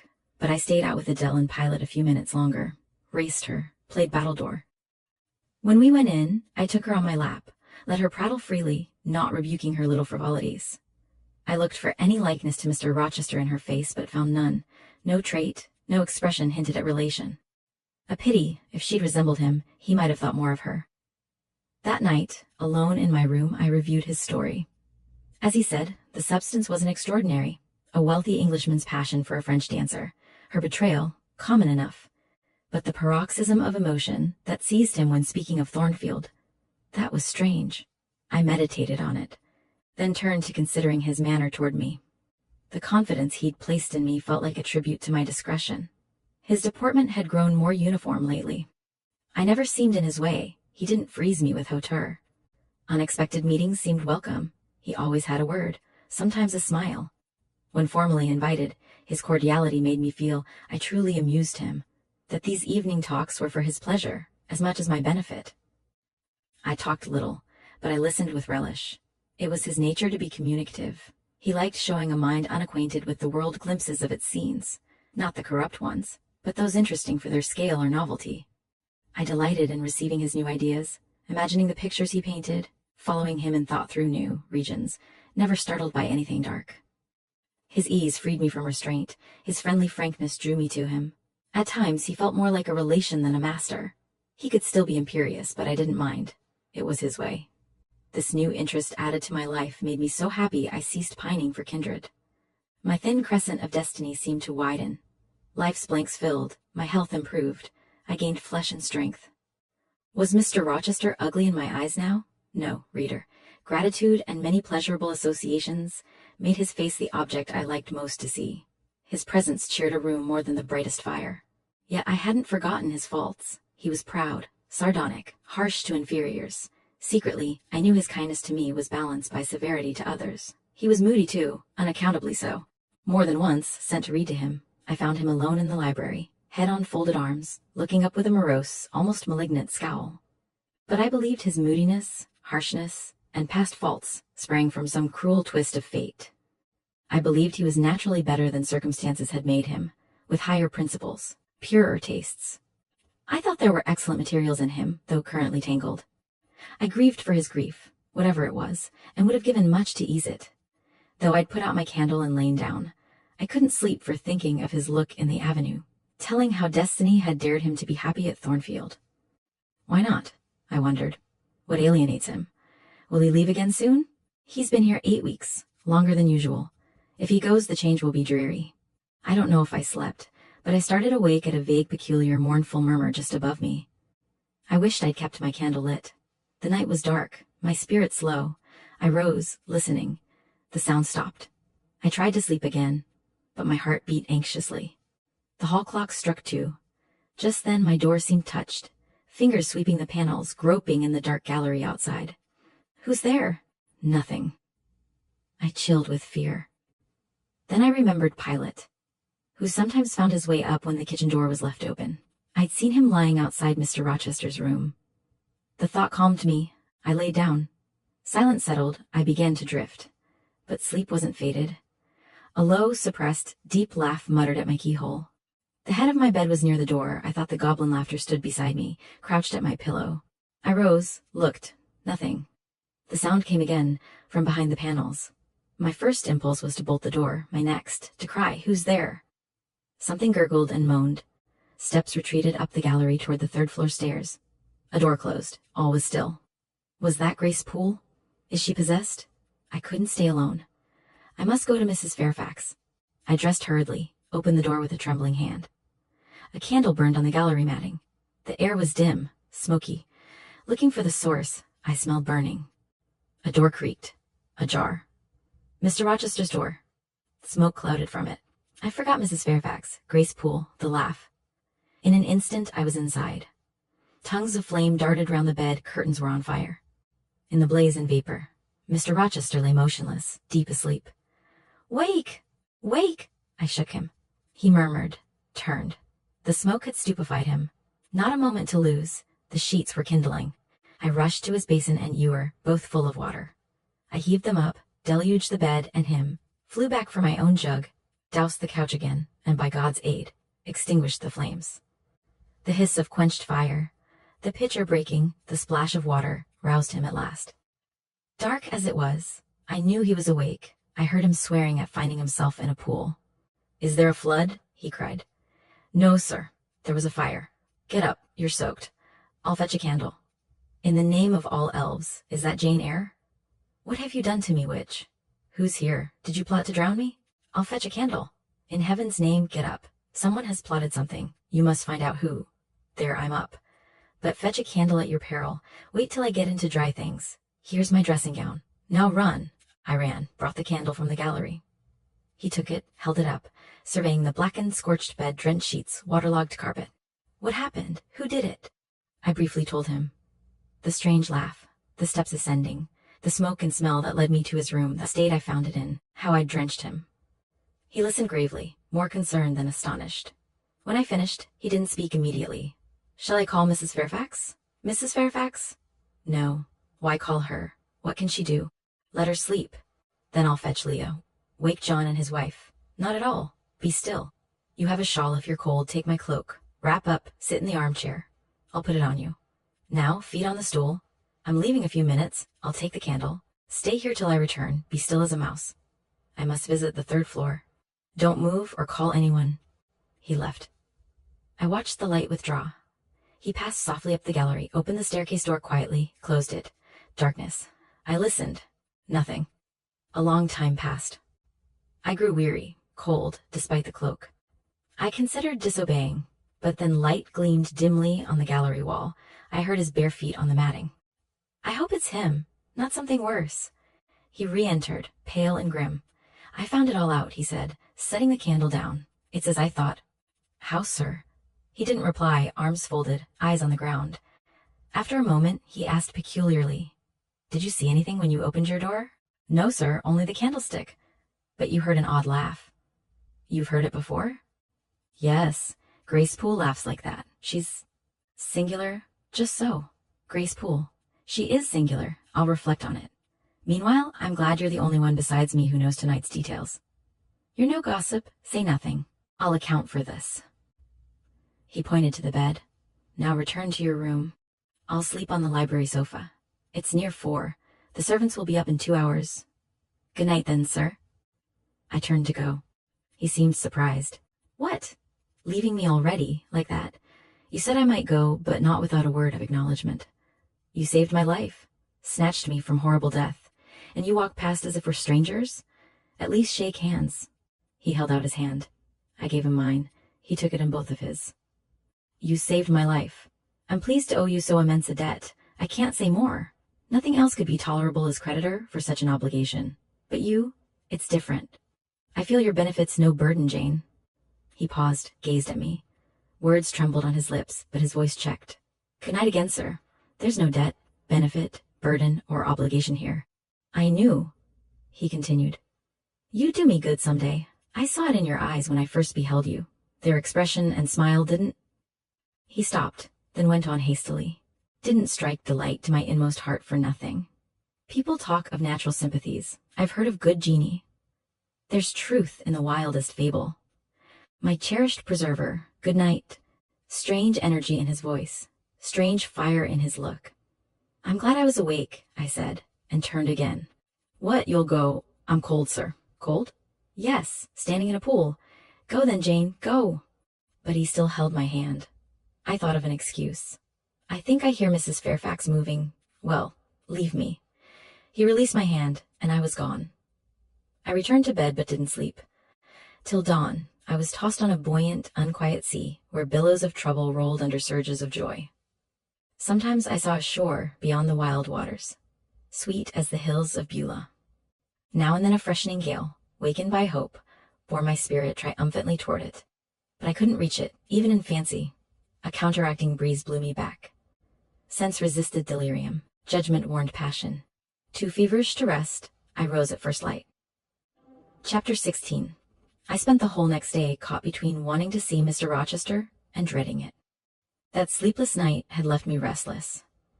I longed to hear his voice again, yet the thought of meeting his eyes filled me with nervous energy. All morning, I kept expecting him to appear. He didn't often come into the schoolroom, but sometimes he'd stop by for a few minutes, and today I felt certain he would. But the morning passed quietly, with nothing to disturb Adele's lessons. Only after breakfast did I hear noise coming from the direction of Mr. Rochester's room. Mrs. Fairfax's voice, then Leah's and the cook's, even John's low rumble. There were exclamations. Thank God the master wasn't burned in his bed. Leaving a candle lit at night is so dangerous. How clever of him to remember the water jug. It's a wonder he didn't wake anyone. Let's hope he doesn't catch cold from sleeping on the library sofa. After the chatter came the sounds of cleaning and putting things to rights. When I passed the room on my way downstairs for dinner, I glanced through the open door. Everything had been restored to order, except the bed, which was stripped of its hangings. Leah stood on the window seat, polishing panes clouded with smoke. I was about to ask her what had really happened when I noticed someone else in the room, a woman sitting in a chair beside the bed, sewing rings onto new curtains. It was Grace Poole. She sat there, as plain and quiet as ever, in her brown dress, checkered apron, white handkerchief, and cap. She seemed completely absorbed in her work, her expression showing no trace of guilt or fear, no sign of someone who had tried to commit murder, whose victim had confronted her just hours before. I was stunned. How could she look so calm? She glanced up while I was still staring. No flinch, no blush, no unease. "Good morning, miss," she said in her usual flat tone, and picked up another ring. I have to test her, I thought. This coolness isn't natural. "Good morning, Grace. Has something happened?" I heard the servants talking earlier, only that the master was reading in bed last night. He fell asleep with the candle lit, and the curtains caught fire. Luckily, he woke in time and put it out with the water from the jug. "How strange," I said quietly, holding her gaze. "Didn't he wake anyone? Did no one hear him moving?" She looked at me again, and this time her eyes held a flicker of awareness. She studied me carefully before answering. "The servants sleep quite far away, miss. Mrs. Fairfax's room and yours are the closest, but Mrs. Fairfax says she heard nothing. Older people often sleep deeply." She paused, then added with deliberate indifference, "But you're young, miss. A light sleeper, I'd guess. Perhaps you heard something? I did, I said, lowering my voice so Leah wouldn't hear. At first I thought it was Pilot, but Pilot doesn't laugh, and I'm sure I heard laughter. A strange, haunting laugh. Grace took a new needle, threaded it steadily, and said without a hint of emotion, "It seems unlikely the master would laugh while in danger, miss." "You must have been dreaming." "I wasn't dreaming," I replied, irritation rising at her calm act. She watched me closely. "Have you told the master you heard a laugh?" "I haven't had the chance to speak with him this morning. Did you think to open your door and look out into the hall?" Her questioning felt like an interrogation, like she was trying to catch me off guard. If she realized I suspected her, would she turn her malice toward me? I needed to be careful. "Actually," I said, "I locked my door. Do you always lock your door at night?" Monster, I thought. She's probing my habits so she can plan. My temper flared past caution. Not always. I didn't think it necessary. I didn't believe Thornfield held any danger. But from now on, I said sharply, I'll be sure to lock everything before I sleep. "That's wise," she answered smoothly. "This is a quiet neighborhood, and I've never heard of thieves here, though there's valuable silver in the house. But in a large house with few servants, it's best to be safe. A lock is a simple thing. Better to have a barrier between yourself and any trouble. Some people leave everything to Providence, but I say Providence expects us to take precautions." She finished with a pious tone, like a Quaker elder. I was still reeling from her composure when the cook entered.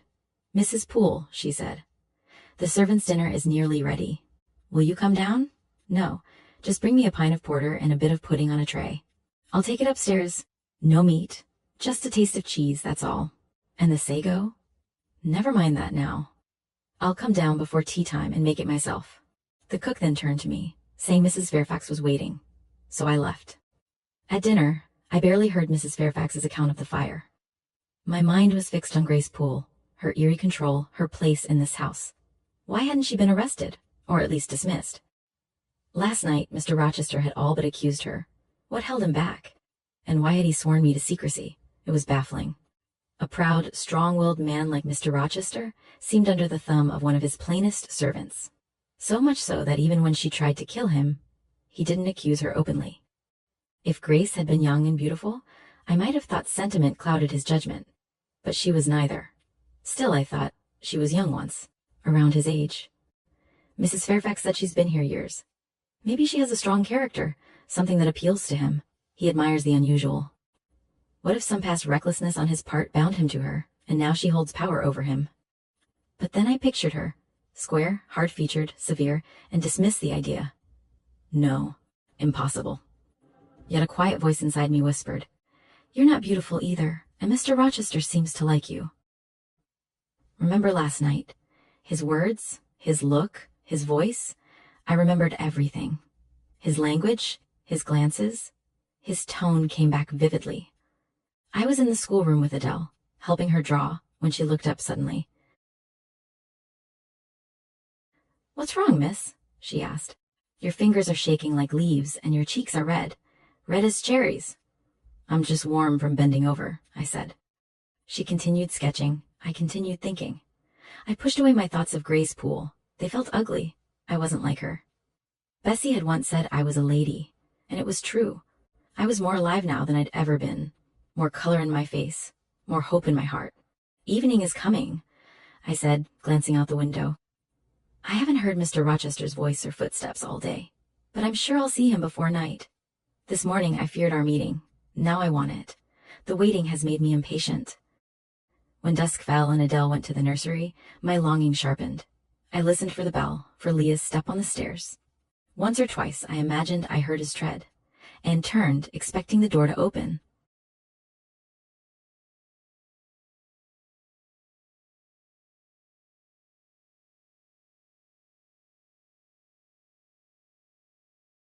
It remained closed. Only darkness entered through the window. It wasn't late. He often called for me at 7 or 8, and it was only 6. Surely I'll see him tonight, I thought. I have so much to ask. I wanted to bring up Grace Poole again, to hear his explanation. I wanted to ask plainly if he believed she was the one, and if so, why he protected her. I didn't care if my curiosity annoyed him. There was a thrill in vexing him, then soothing him. A game I loved to play carefully, without crossing the line. I could match him in conversation while keeping the manners of my position. It suited us both. Finally, steps sounded on the stairs. But it was only Leah, coming to say tea was ready in Mrs. Fairfax's room. I went down, glad to move, feeling closer to him by simply being downstairs. "You must need tea," Mrs. Fairfax said kindly. "You ate so little at dinner. Are you feeling well? You look flushed." "I'm perfectly well," I assured her. "Then show it by eating. Fill the teapot, will you, while I finish this row?" She set her knitting aside and went to draw the blinds. Twilight had deepened into night. "It's clear this evening," she remarked, peering out. "No stars, though. Mr. Rochester should have had good weather for his journey." "Journey? He's gone somewhere?" "Oh, yes. He left right after breakfast. He's gone to the Lees, Mr. Eshton's estate, 10 miles beyond Millcote. There's a party gathered. Lord Ingram, Sir George Lynn, Colonel Dent, and others." "Will he be back tonight?" "No, nor tomorrow. He'll likely stay a week or more. When fashionable people get together, they're in no hurry to part. And Mr. Rochester is so talented and lively in company. Very popular, especially with the ladies. Not that you'd think it from his looks alone, but his mind, his bearing, his wealth, they make up for it." "Are there ladies there?" "Mrs. Eshton and her 3 daughters, very elegant, and the Honorable Blanche and Mary Ingram. Blanche is a beauty. I saw her years ago, at a Christmas ball Mr. Rochester gave. You should have seen the house that night, decorated richly, lit brilliantly. 50 guests, all from the best families. And Miss Ingram was the star of the evening. What did she look like? Tall, a fine figure, graceful neck, olive skin, noble features. Her eyes, large and dark, like Mr. Rochester's, shone like jewels. And her hair? Black as a raven's wing, curled and arranged beautifully. She wore white with an amber scarf and an amber flower in her hair. Stunning. Was she admired? Oh, yes. Not just for beauty, she sang and played. She and Mr. Rochester even sang a duet. He can sing, a fine bass voice, and Miss Ingram's voice is rich and powerful. A delight to hear. Mr. Rochester said her skill was remarkable. And she's not married. It seems not. Neither she nor her sister has a large fortune. The eldest brother will inherit most of the Ingram estate. I'm surprised someone like Mr. Rochester hasn't taken an interest. He's rich, isn't he? Very. But he's nearly 40, and she's only 25. That's not so uncommon, true.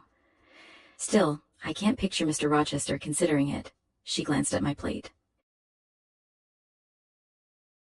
You're not eating. I'm too thirsty to eat. May I have another cup? I was about to ask more about Mr. Rochester and Blanche, but Adele came in, and the conversation shifted. Alone again, I turned it all over in my mind. I looked into my own heart, examined my hopes and feelings, and tried to rein in my wandering imagination. Jane Eyre, I told myself, you've been a fool, feeding on sweet lies, swallowing poison like nectar. You, a favorite of Mr. Rochester? You think you please him? That you matter to him? How ridiculous. Those little attentions he's shown you, they mean nothing. He's a gentleman, a man of the world. You're a governess, a dependent. How dare you dream? He praised your eyes. Blind, infatuated girl. Open them. No good comes from a superior flattering a woman he'd never marry. And to let secret love grow inside you. It's madness. If unreturned, it will eat you alive. If returned, it will lead you into ruin. Listen, Jane, I said firmly. Tomorrow, take a mirror and draw your own portrait honestly. Don't soften a single flaw. Right beneath it, portrait of a governess, unattached, poor, and plain. Then take a piece of ivory and paint the loveliest face you can imagine, based on Mrs. Fairfax's description of Blanche Ingram. Raven hair, oriental eyes, Grecian neck, elegant attire. Call it Blanche, an accomplished lady of rank. And whenever you're tempted to think Mr. Rochester cares for you, take out both pictures and compare them. Ask yourself, would a man like him choose a penniless, plain nobody over a woman like that? I resolved to do it. And with that decision, a strange calm settled over me. I slept. I kept my promise. In an hour, I'd sketched my own face in chalk. Within 2 weeks, I'd painted a miniature of Blanche Ingram on ivory. The contrast was stark, exactly the lesson I needed. The task kept my hands busy and my heart in check. It fixed in my mind the truth I needed to remember. Not long after, I was grateful for that self-imposed discipline. It prepared me for what was to come, and without it, I would have struggled to keep my composure when everything changed. Chapter 17. A week passed with no word from Mr. Rochester. Then 10 days. Mrs. Fairfax mentioned he might have gone straight from the Leas to London, or even the Continent, and not returned to Thornfield for a year. He'd left suddenly before, she said. When I heard that, a cold, hollow feeling settled in my chest. Disappointment, sharp and sickening, threatened to pull me under. But I caught myself. I called upon my principles, my pride. "What are you doing, Jane?" I scolded inwardly. "You have no claim on his time, his whereabouts, his heart. You're his employee. You teach his ward. You receive a salary and kind treatment. That is the only tie between you. He is not of your world. Don't make him the subject of your daydreams, your agonies. Save your whole heart for someone who wants it." I carried on with my days calmly, but in quiet moments my mind wandered to leaving Thornfield. I found myself mentally drafting advertisements, imagining new positions. I didn't stop the thoughts. If they could take root, perhaps they should. More than 2 weeks had gone by when the post brought Mrs. Fairfax a letter at breakfast. "It's from the master," she said, examining the direction. "Now we'll know if he's returning." As she broke the seal, I focused on my coffee. It was too hot. That must be why my face suddenly felt warm. My hand trembled, spilling some into the saucer. I didn't examine why. "Well," Mrs. Fairfax said, still reading, "I sometimes think we're too quiet here. It seems we're about to be busy. For a little while, at least." I helped Adele with her pinafore, then asked as casually as I could, "Mr. Rochester isn't returning soon, I suppose?" "Oh, but he is. In 3 days, next Thursday, and not alone. I don't know how many from the Leas are coming. He wants the best bedrooms prepared, the library and drawing rooms cleaned. I'm to hire more kitchen hands. The ladies will bring their maids, the gentlemen their valets. The house will be full." She swallowed her breakfast and hurried off to begin. The next 3 days were a whirlwind. I thought Thornfield already clean, but I was wrong. 3 extra women were brought in. There was scrubbing, brushing, washing, beating of carpets. Pictures were taken down and rehung, mirrors polished, fires lit in bedrooms, linens aired. The air smelled of beeswax and fresh flowers. Adele was ecstatic. She had Sophie look over all her dresses, airing the new ones. She danced through the chambers, jumping on beds, lying on piled-up pillows before roaring fires. My own duties shifted. Mrs. Fairfax enlisted me to help in the storeroom. I learned to make custards, cheesecakes, French pastry, to truss game and garnish desserts. The party was to arrive Thursday afternoon, in time for dinner at 6. I stayed busy, as cheerful as anyone, except Adele. But every now and then, my mood would dampen. This happened whenever I glimpsed the third-floor staircase door, usually kept locked, ease open, and Grace Poole emerge, prim in her white apron and cap. She would glide silently along the gallery in her cloth slippers, peer into the busy bedrooms, offer a quiet word to the charwomen about polishing a grate or cleaning marble, then move on. Once a day she descended to the kitchen, ate, smoked a pipe by the fire, and returned upstairs with her pot of porter to her gloomy, solitary room. Only 1 hour out of 24 did she spend below. The rest she sat sewing, and perhaps laughing to herself, alone as a prisoner in a cell. The strangest part was that no one else in the house seemed to notice or question her habits. No one discussed her. Once, I overheard Leah and a charwoman talking. "She gets good wages, I guess?" said the charwoman. "Yes," Leah replied. "I wish I had as good. Not that I complain, Thornfield isn't stingy, but mine aren't a fifth of what Mrs. Poole receives, and she saves. Goes to the bank in Millcote every quarter. I shouldn't wonder if she's saved enough to be independent, but I suppose she's used to the place. She's not 40 yet, strong and capable. Too soon to retire. She's good at her work, I dare say. She knows what she's about. Nobody better, and not everyone could fill her shoes. Not for all the money she gets. That's true. I wonder whether the master... Leah noticed me then and nudged her companion. Doesn't she know? The woman whispered. Leah shook her head, and they fell silent. All I gathered was this. There was a mystery at Thornfield, and I was purposely kept outside of it. Thursday arrived. Everything shone. Carpets lay flat, bed hangings draped gracefully, white counterpanes spread smooth. Vases overflowed with flowers. The hall gleamed, the great carved clock and the staircase banisters shone like glass. The dining room sideboard flashed with silver. The drawing room bloomed with exotic plants. Mrs. Fairfax put on her best black satin dress, gloves, and gold watch. She would receive the guests. Adele, though unlikely to be introduced, was dressed in one of her full muslin frocks to please her. For myself, I needed no change. I wouldn't be required to leave the schoolroom, my sanctuary, my refuge. It had been a mild, serene spring day, the kind that hints at summer. Evening approached, still warm. I sat working by the open window. It's getting late, Mrs. Fairfax said, entering in a rustle of satin. I'm glad I ordered dinner an hour later than Mr. Rochester mentioned. It's past 6. I've sent John to the gates to look down the road. She went to the window. Here he is. Well, John, any news? They're coming, ma'am. They'll be here in 10 minutes. Adele flew to the window. I followed, standing to the side behind the curtain, where I could see without being seen. The 10 minutes felt long. Then wheels sounded. 4 riders galloped up the drive, followed by 2 open carriages. Fluttering veils and waving plumes filled the carriages. 2 of the riders were young, dashing men. The third was Mr. Rochester on his black horse, Monsieur, with Pilot bounding ahead. Beside him rode a lady. They led the party. Her purple riding habit nearly swept the ground. Her veil streamed in the breeze, and through it shone rich, dark ringlets. Miss Ingram, exclaimed Mrs. Fairfax, and she hurried downstairs. The group followed the curve of the drive and disappeared around the side of the house. Adele begged to go down, but I took her on my knee and explained she must not appear before the ladies unless sent for. Mr. Rochester would be angry. She cried a little, but when I grew stern, she quieted.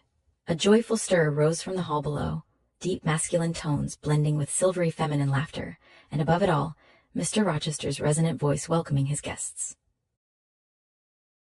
Light footsteps ascended the stairs. There was tripping through the gallery, soft laughter, doors opening and closing.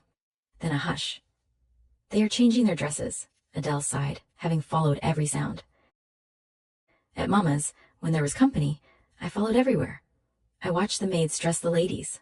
It was so amusing. One learns that way. Aren't you hungry, Adele? Oh, yes. It's been 5 or 6 hours since we ate. While the ladies are in their rooms, I'll slip down and get you something. I left cautiously, taking the back stairs to the kitchen. Chaos reigned there, the soup and fish near completion, the cook hovering over pans in a state of near combustion. In the servants' hall, coachmen and valets lounged. Maids were upstairs with their mistresses. New hires bustled everywhere. I navigated through to the larder, took a cold chicken, bread, tarts, plates, and cutlery, and made a hasty retreat. I was just shutting the back door to the gallery, when a rising hum warned me the ladies were coming out. I couldn't reach the schoolroom without passing their doors and risking being caught with my haul, so I stood still in the dark, windowless end of the gallery. One by one, the bedchamber doors opened. The ladies emerged, dresses gleaming through the dusk. They gathered at the far end of the gallery, talking in sweet, subdued voices. Then they floated down the staircase as quietly as mist down a hill. Their collective elegance was like nothing I'd ever seen. High-born, effortless, radiant. I found Adele peeping through the schoolroom door. "What beautiful ladies," she whispered in English. "Oh, I wish I could go to them. Do you think Mr. Rochester will send for us after dinner?" "No, I don't. He'll have other things on his mind. Don't think of them tonight. Here's your dinner." She was hungry, so the food distracted her.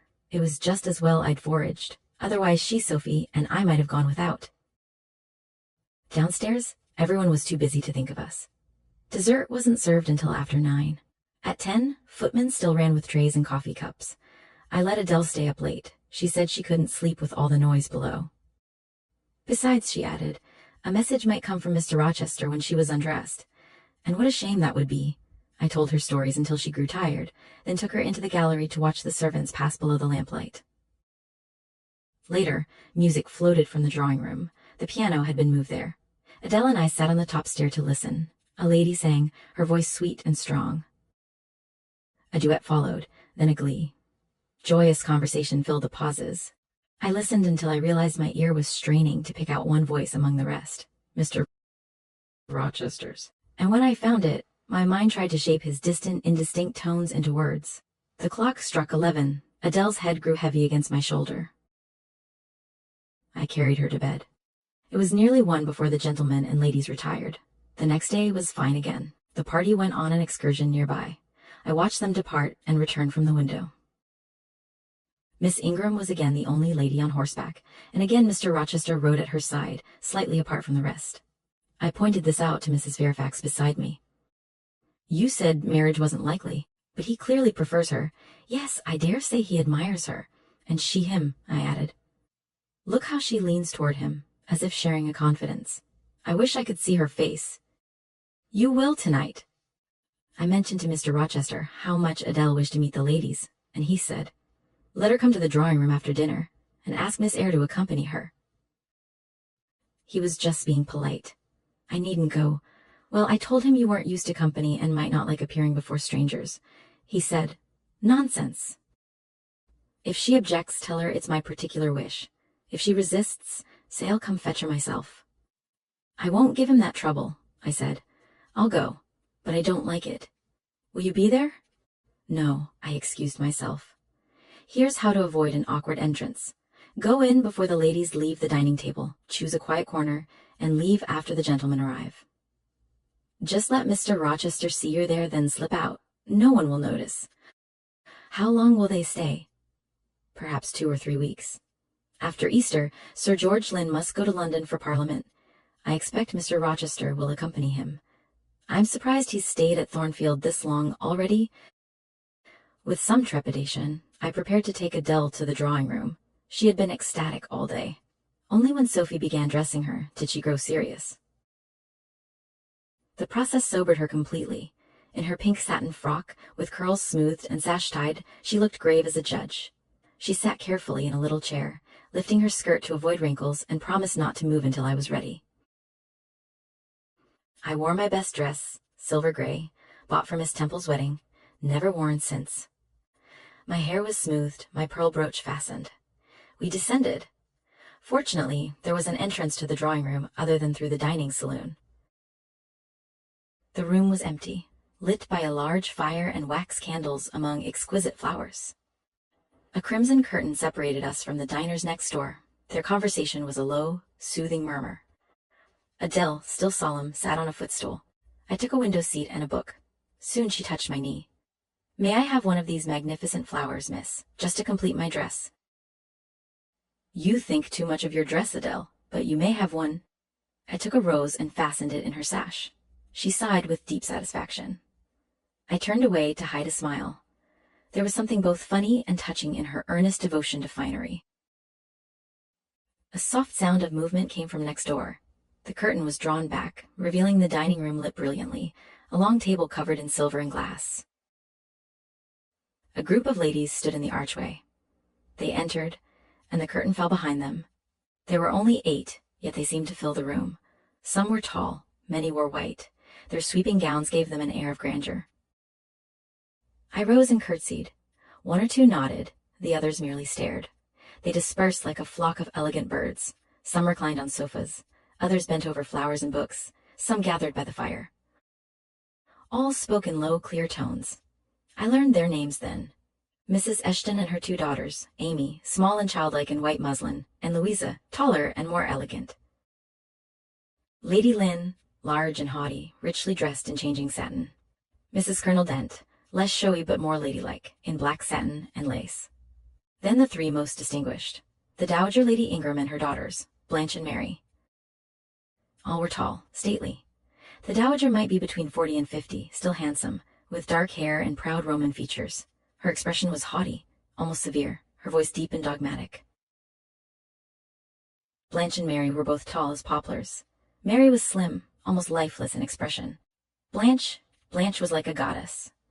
I studied her with a pounding heart. Did she match Mrs. Fairfax's description? Yes. The noble bust, sloping shoulders, graceful neck, dark eyes, black ringlets. But her face, it was her mother's, younger and unlined. The same low brow, high features, pride. But hers was a lively satirical pride. She laughed often, a mocking laugh. She spoke to Mrs. Dent about botany, clearly displaying her knowledge at the other woman's expense. It was clever, but not kind. She spoke French fluently, played brilliantly, sang finely. Mary was fairer, softer, but blank. The sisters were both in spotless white. And is this the woman Mr. Rochester would choose? I wondered. If he admired majesty, she was majestic, accomplished, spirited. Most men would adore her, and he seemed to. Adele hadn't been still. When the ladies entered, she rose, curtsied, and said, "Good day, ladies." Miss Ingram looked down with mockery. "Oh, what a little puppet," Lady Lynn said. "Mr. Rochester's ward, I suppose." Mrs. Dent kindly took her hand and kissed her. The Eshton girls cooed over her. Soon Adele was on a sofa between them, chattering in French and broken English, delighting them all. Coffee was brought in, and the gentlemen summoned. I sat half hidden by the window curtain. The archway opened again, they entered. All in black, tall, some young. The Lynn brothers were dashing, Colonel Dent soldierly, Mr. Eshton gentlemanly, Lord Ingram tall and handsome but apathetic. And Mr. Rochester? He came in last. I wasn't looking, yet I saw him. I tried to focus on my knitting, on the purse in my lap, but I saw him clearly. I remembered the last time we'd stood close, after the fire, when he held my hand and looked at me with an expression that seemed full of unspoken feeling. How near we'd been then. Now, how distant. He didn't look toward me. He took a seat across the room and began talking to the ladies. Once his attention was fixed, I let myself look at him, really look. My eyes were drawn helplessly to his face. He wasn't handsome by conventional standards. His olive skin, square brow, strong features were severe. But to me, he was more than beautiful. He was alive with energy, will, depth. His face held an influence that mastered me, that pulled my feelings from my own control and chained them to his. I hadn't meant to love him. I tried to uproot those feelings, but seeing him again, they sprang up, green and strong. He made me love him without even glancing my way. I compared him to his guests. What were their polished manners next to his raw, genuine power? Others might call them attractive, imposing. They might call him harsh and melancholy. But when Mr. Rochester smiled, when his sternness softened and his eyes grew bright and gentle, it was like sunlight breaking through cloud. He was speaking to the Eshton sisters now, and they received his gaze calmly. He is not to them what he is to me, I thought. He is not of their kind. He is of mine. I feel akin to him. I understand his expressions, his movements. Rank and wealth separate us, but in mind and heart, I am like him. Did I really tell myself I had nothing to do with him but to collect a salary, that I should only see him as an employer? What blindness. Every true feeling I have circles around him. I must hide it. I must smother hope. I must remember he cannot care for me. And yet, as long as I live and breathe, I will love him. The room grew livelier. Colonel Dent and Mr. Eshton debated politics. Their wives listened. The dowagers conversed grandly. Sir George, a big, fresh-faced country gentleman, stood with his coffee cup. Mr. Frederick Lynn showed Mary Ingram engravings. She smiled faintly. Lord Ingram leaned over Amy Eshton's chair. She chattered up at him. Henry Lynn shared an ottoman with Adele, attempting French. And Blanche? She stood alone by the table, bending gracefully over an album. She seemed to be waiting, but not for long. She chose her moment. Mr. Rochester had moved to the hearth. She positioned herself opposite him across the mantelpiece. Mr. Rochester, I thought you didn't like children. I don't. Then why take charge of that little doll? She pointed to Adele. Where did you find her? I didn't find her. She was left with me. You should have sent her to school. I couldn't afford it. Schools are expensive. But you have a governess for her? I saw someone with her earlier. Is she gone? Oh, no, there she is behind the curtain. You pay her too. That must be just as costly, even more so. You keep them both. My heart clenched. I shrank further into shadow, hoping, or fearing, he would look my way. He didn't. I haven't considered it, he said indifferently. No, Men never consider economy. You should hear Mama on the subject of governesses. Mary and I have had at least a dozen. Half were detestable, the rest ridiculous. All burdens, weren't they, Mama? Did you speak, my dear? Blanche repeated herself. Oh, don't mention governesses. The word makes me nervous. I've suffered martyrdom from their incompetence and whims. Thank heaven I'm done with them. Mrs. Dent whispered to Lady Ingram, likely reminding her one was present. Tant pis, said her ladyship. I hope it does her good. Then, lower but still audible, I noticed her. I'm a judge of physiognomy, and in hers I see all the faults of her class. What are they, madam? Mr. Rochester asked aloud. I'll tell you in private, she said, wagging her turban, but my curiosity is hungry now. Ask Blanche. She's nearer.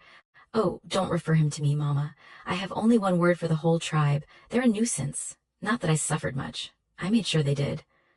The tricks Theodore and I played on our governesses. Mary was always too sleepy to join. Miss Wilson was sickly and weepy, Mrs. Gray coarse and insensitive.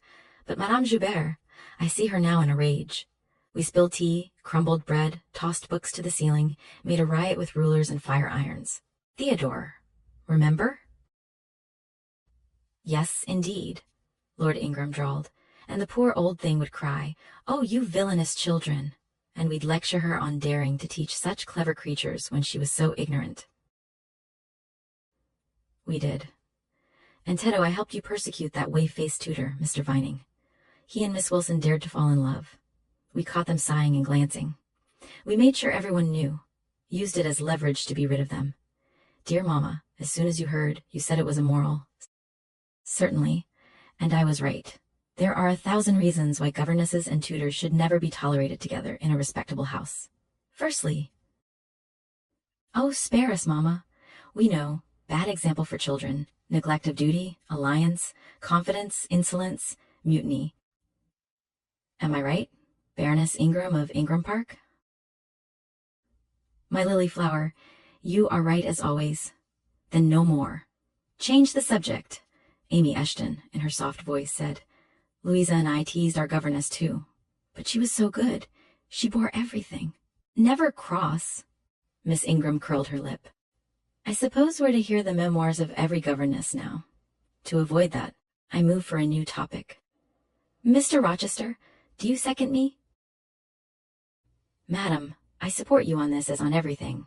Then I'll proceed. Signor Eduardo, are you in voice tonight? Donna Bianca, if you command it, then I order you to prepare your lungs. I require your service. Who would not be the Rizzio to so divine a Mary? A fig for Rizzio. She tossed her curls, moving to the piano. David the Fiddler was insipid. I prefer Bothwell. A man is nothing without a spice of the devil. History may judge James Hepburn, but I think he was just the wild, fierce hero I could have given my hand to. Gentlemen, you hear? Mr. Rochester called. Which of you most resembles Bothwell? I'd say you, Colonel Dent replied. On my honor, I'm obliged. Miss Ingram seated herself at the piano, robes spread regally. She began a brilliant prelude, talking all the while. She was on her high horse tonight, determined to dazzle and shock.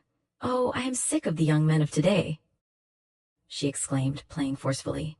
Poor puny things, afraid to step beyond their father's gates without Mamma's permission. So worried about their pretty faces and small feet. As if a man has anything to do with beauty? Beauty belongs to women. Let men be strong and brave. Let them hunt, shoot, fight. The rest isn't worth a flick. That would be my motto, if I were a man. She paused. No one interrupted. When I marry, she went on, my husband will not be my rival, but my foil. I'll allow no competitor near my throne. I'll demand undivided devotion. He will not share his admiration between me and his own reflection. Mr. Rochester, now sing. I'll play for you. I am all obedience. Here's a Corsair song. Know that I adore Corsairs. Sing it with spirit. Commands from Miss Ingram would put spirit into milk and water. Take care. If you don't please me, I'll shame you by showing how it should be done. That's rewarding failure. I shall endeavor to disappoint. Beware. If you err on purpose, I'll devise a fitting punishment. Miss Ingram ought to be merciful. She holds the power to inflict chastisement beyond mortal endurance. Ha! Explain. Pardon. No explanation needed. Your own fine sense tells you one of your frowns would be capital punishment. Sing! She played a spirited accompaniment. Now is my time to slip away, I thought. But then his voice stopped me. Mrs. Fairfax had said he sang well. He did. A mellow, powerful bass, filled with feeling and force. It reached through the ear to the heart, waking something deep and strange in me. I waited until the last vibration faded, until conversation resumed. Then I slipped from my corner, out the side door. A narrow passage led to the hall. Crossing it, I felt my sandal come loose. I knelt on the mat at the foot of the stairs to tie it. The dining room door opened. A gentleman came out. I rose hastily. We stood face to face. It was Mr. Rochester. "How are you?" he asked. "Very well, sir. Why didn't you come speak to me in the room?" I might have turned the question back on him, but I held back. "I didn't wish to disturb you. You seemed engaged. What have you been doing while I was away?" "Nothing particular. Teaching Adele and growing paler." "What's the matter?" "Nothing, sir. Did you catch cold that night you half drowned me?" "Not at all." "Return to the drawing room." "You're leaving too early. I'm tired, sir." He studied me, and a little depressed. "Why? Tell me." "Nothing. I'm not depressed." "But you are."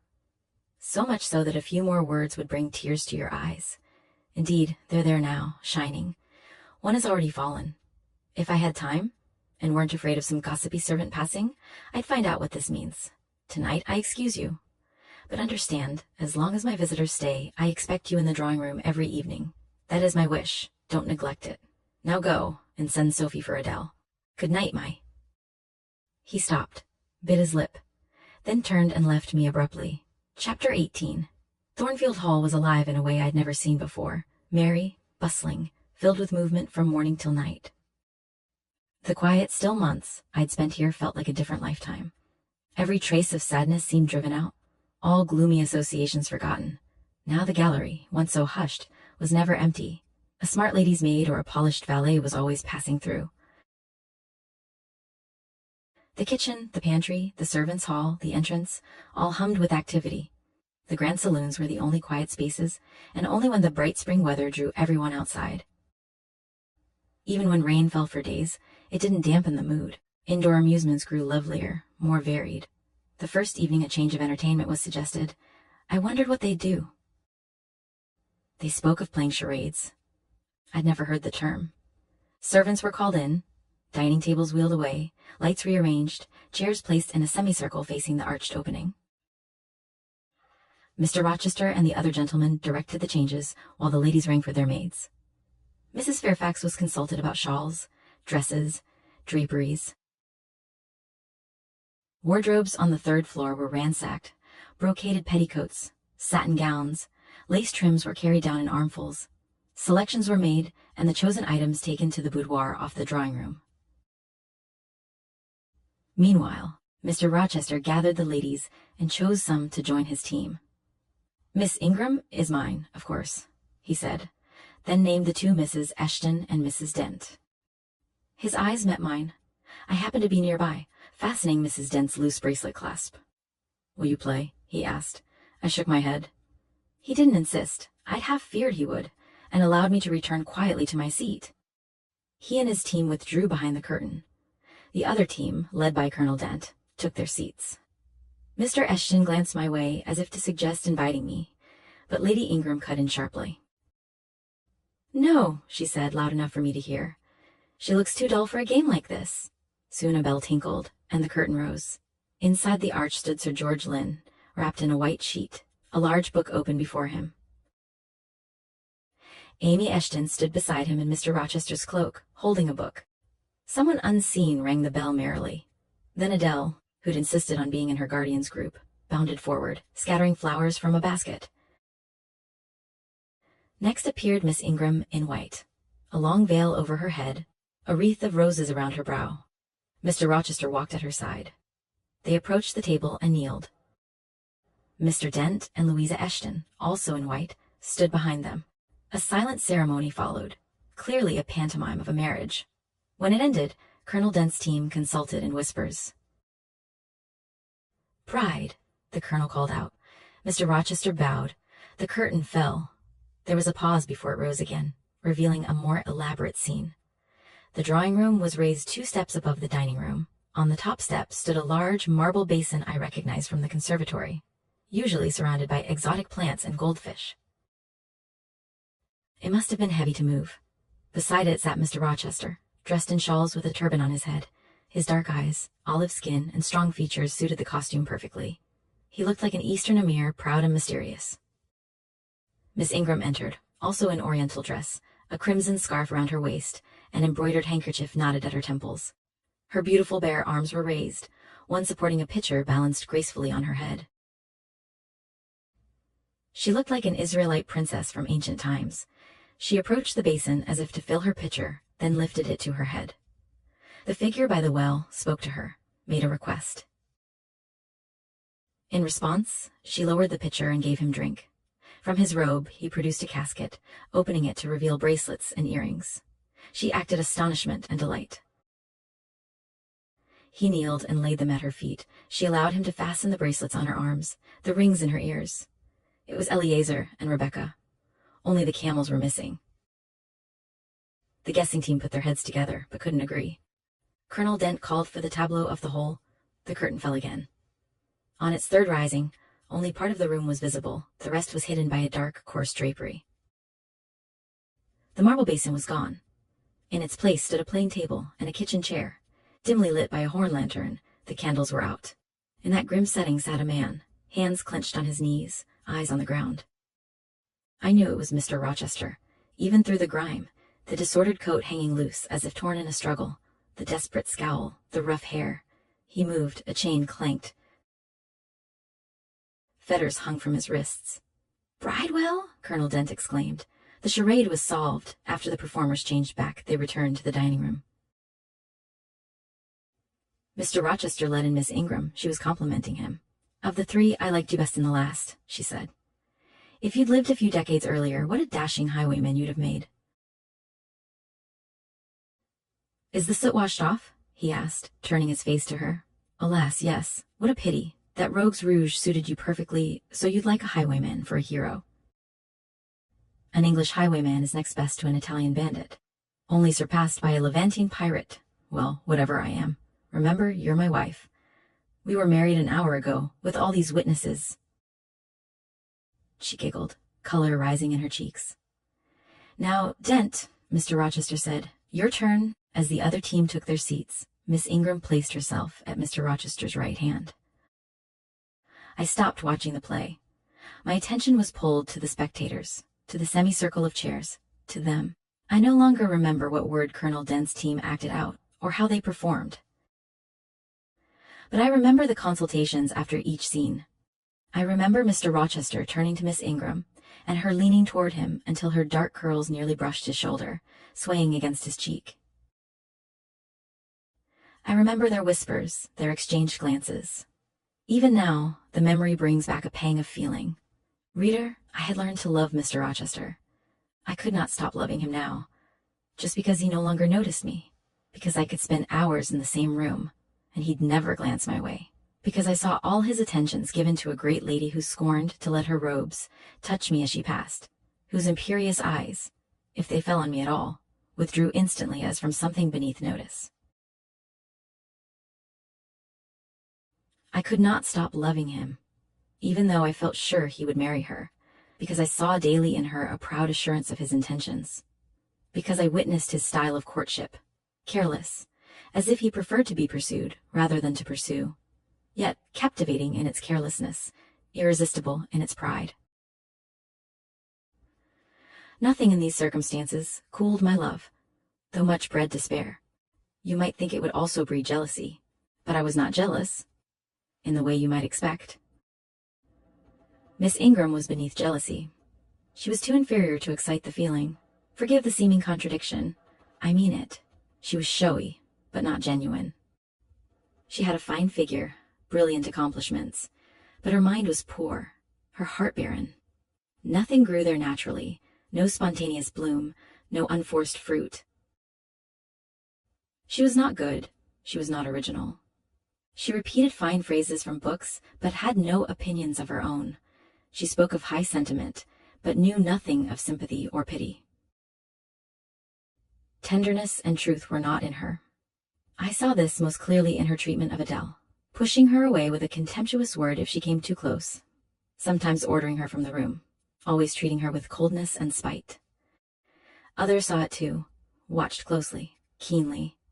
Yes, Mr. Rochester himself kept a ceaseless watch over his intended bride. It was from his sharp perception, his guardedness, his clear awareness of her flaws, his obvious lack of passion toward her, that my deepest pain arose. I saw he would marry her for family or political reasons, because her rank suited him. But I felt he had not given her his love, and that her qualities could never win it. That was the wound, the constant ache. She could not charm him. If she had won him truly, if he had yielded and laid his heart at her feet, I would have turned my face to the wall and in spirit died. If she had been a good, noble woman, full of strength and kindness, I would have wrestled with jealousy and despair, and then acknowledged her excellence and been quiet.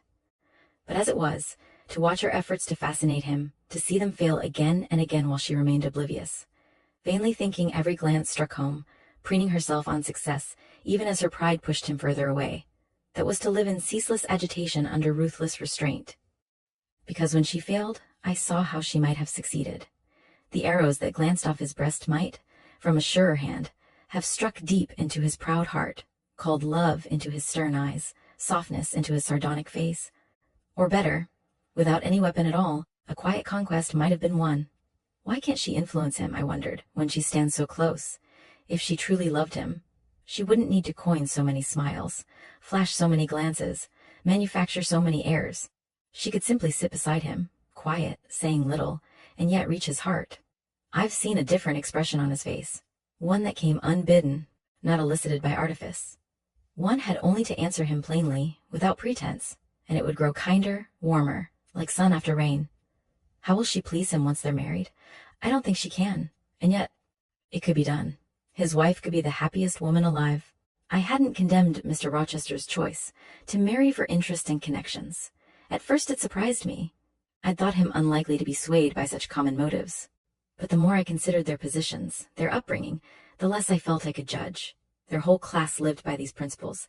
They had reasons I couldn't fathom. If I were a gentleman like him, I would only marry for love. But perhaps I was ignorant of arguments against it. In other ways, too, I was growing lenient toward my master. I forgot his faults. The sarcasm that once repelled me, the harshness that startled, now seemed like keen spices in a rich dish, pungent, but their absence would leave things bland. And that vague, dark expression that sometimes crossed his eyes, sinister or sorrowful, scheming or despairing, that used to make me shrink as if standing on volcanic ground. Now, instead of fearing it, I longed to understand it. I thought Miss Ingram fortunate because one day she might look into that abyss at her leisure, while I thought only of him and his future bride. The rest of the party pursued their own pleasures. The dowagers conversed in solemn conference, nodding their turbans. Mild Mrs. Dent chatted with good-natured Mrs. Eshton. Both sometimes smiled at me. The gentlemen discussed politics, county affairs. Lord Ingram flirted with Amy Eshton. Louisa played and sang with one of the Lynn brothers. Mary Ingram listened languidly to gallant speeches. But Mr. Rochester was the life of the party. If he left the room, a dullness crept over the guests. His return revived everyone. One afternoon, he'd been called to Millcote on business and wasn't expected back till late. Rain had cancelled plans to visit a gypsy camp on Hay Common. Some gentlemen went to the stables. The younger set played billiards. The dowagers played cards. Blanche Ingram, after rebuffing attempts at conversation, murmured over sentimental tunes at the piano, then fetched a novel from the library and flung herself on a sofa in haughty boredom. The house was quiet except for distant laughter from the billiard room. Dusk was gathering. The dressing bell would soon ring. Suddenly Adele, kneeling beside me at the window seat, cried, "Look, Mr. Rochester returns." I turned. Miss Ingram sprang from her sofa. Everyone looked up. The crunch of wheels and splash of hooves were audible on the wet gravel. A post-chaise approached. "Why is he coming in a carriage?" Miss Ingram said. "He rode Mizroir when he left, and Pilot was with him. Where are the animals?" She moved so close to the window I had to lean back sharply. In her eagerness, she didn't see me at first. When she did, she curled her lip and moved to another window. The carriage stopped. The driver rang the bell. A gentleman stepped out in traveling clothes, but it wasn't Mr. Rochester. It was a tall, fashionable-looking stranger. "How annoying!" Miss Ingram exclaimed. "You tiresome little monkey," she said to Adele. "Who put you there to give false reports?" She shot me an angry glance as if it were my fault. Voices murmured in the hall. Soon the newcomer entered. He bowed to Lady Ingram as the eldest lady. "I fear I come at an inconvenient time," he said. "My friend Mr. Rochester is away. But I've traveled far, and I hope our old acquaintance permits me to wait here till he returns." His manner was polite, his accent unusual. Not quite foreign, but not fully English. He was around Mr. Rochester's age, between 30 and 40, with a sallow complexion. At first glance, he was handsome. On closer look, something in his face failed to please. His features were regular but slack, his eyes large but lifeless, tame, vacant. The dressing bell dispersed everyone. I didn't see him again till dinner. He seemed at ease, but I liked his looks even less now. His eyes wandered without meaning, giving him an odd, empty expression. For a handsome man, he repelled me. There was no power in his smooth oval face, no firmness in his nose or small mouth, no thought in his low forehead, no command in his blank brown eyes. From my corner, with the candelabra light falling full on him, I compared him to Mr. Rochester. The contrast was stark. A sleek gander next to a fierce falcon, a meek sheep beside a keen-eyed guard dog. He'd spoken of Mr. Rochester as an old friend. A curious friendship, a perfect example of opposites attract. 2 or 3 gentlemen sat near him. Across the room, I caught fragments of their conversation, though the chatter of Louisa Eshton and Mary Ingram nearby confused things. They were discussing the stranger, calling him a beautiful man. Louisa said he was a love of a creature.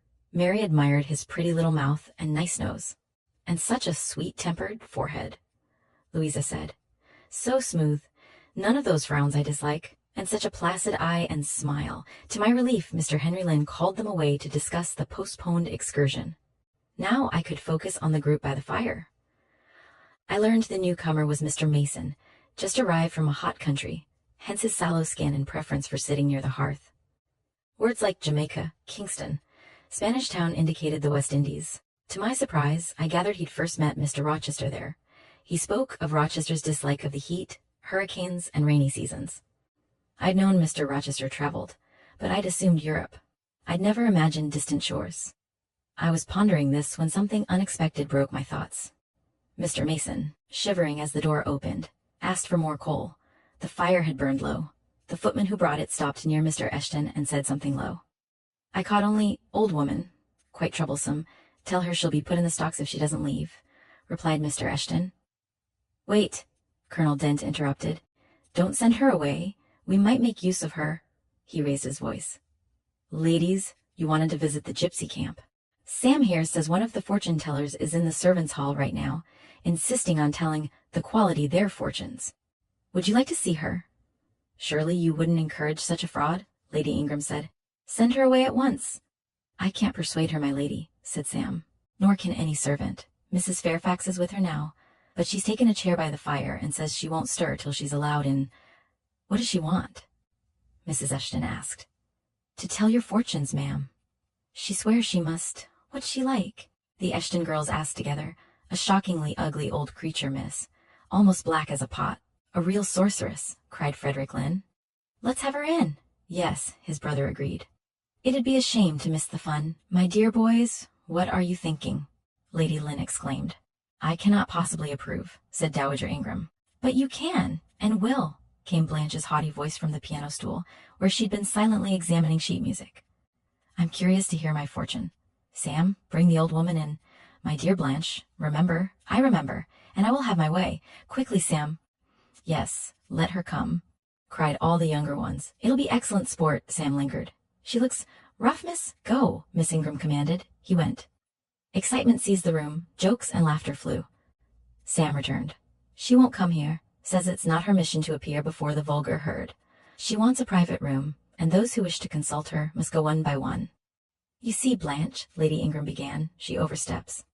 "My angel, be advised." "Put her in the library," Blanche cut in. "It's not my mission to listen before a crowd either. I'll see her alone." "Is there a fire there?" "Yes, ma'am, but she looks like a tinker. Stop chattering and do as I say." Sam left again. Mystery and anticipation swelled. "She's ready," he said upon returning. "She wants to know who'll be first." "I'll go before any lady," Colonel Dent said. "Tell her a gentleman is coming." Sam delivered the message and returned, suppressing a smile. She says she'll have no gentlemen, and no ladies except the young and single. By Jove, she's choosy, Henry Lynn laughed. Miss Ingram rose solemnly. I'll go first, she said, like a soldier leading a charge. Oh, my dearest, think, her mother cried. Blanche swept past her in stately silence, through the door Colonel Dent held open. We heard her enter the library. A comparative quiet fell. Lady Ingram wrung her hands. Miss Mary said she'd never dare. Amy and Louisa whispered, half frightened. Minutes passed slowly. 15 before the library door opened again. Blanche returned through the arch. Would she laugh? Treat it as a joke? Every eye met hers with eager curiosity. She met them with cold rebuff. She looked neither flustered nor amused. She walked stiffly to her seat and sat in silence. Well, Blanche, Lord Ingram said. What did she say? Asked Mary. Is she a real fortune-teller? The Eshton girls pressed. Don't crowd me, Blanche replied coolly. Your wonder is easily excited. You all seem to believe we have a real witch in the house. I saw a gypsy vagabond. She told my palm in the usual hackneyed way, said what such people always say. My whim is satisfied. Now Mr. Eshton may put her in the stocks tomorrow, as he threatened. She took a book, leaned back, and ended the conversation. I watched her for nearly half an hour. She never turned a page. Her face grew darker, more dissatisfied, sour with disappointment. Clearly, she'd heard nothing to her advantage. Despite her show of indifference, she'd taken the fortune seriously. Meanwhile, Mary Ingram and the Eshton sisters said they dared not go alone, but they wanted to go. Through Sam, they negotiated until the fortune-teller reluctantly agreed to see all three together. Their visit wasn't quiet like Blanche's. We heard giggles, little shrieks from the library. After about 20 minutes, they burst out, running across the hall as if scared witless. She's not right, they cried. She told us things. She knows everything about us. They sank breathless into chairs the gentleman brought. Pressed for details, they said she'd described things they'd said and done, as children, books, and ornaments in their rooms at home, keepsakes from relatives. She'd guessed their thoughts, whispered the name of the person each liked best, told them their secret wishes. The gentleman pressed for more, especially about those last points, but got only blushes, exclamations, and giggles. The older ladies offered smelling salts and fanned themselves, repeating that they'd warned them. The older gentlemen laughed. The younger ones attended to the flustered girls. In the midst of the commotion, I heard a hem close by. Sam stood at my elbow. Miss, the gypsy says there's another young single lady who hasn't been to her yet. She swears she won't leave till she's seen all. I suppose that's you. What shall I tell her?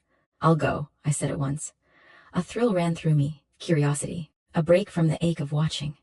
I slipped out unnoticed. Everyone was gathered around the three returned girls.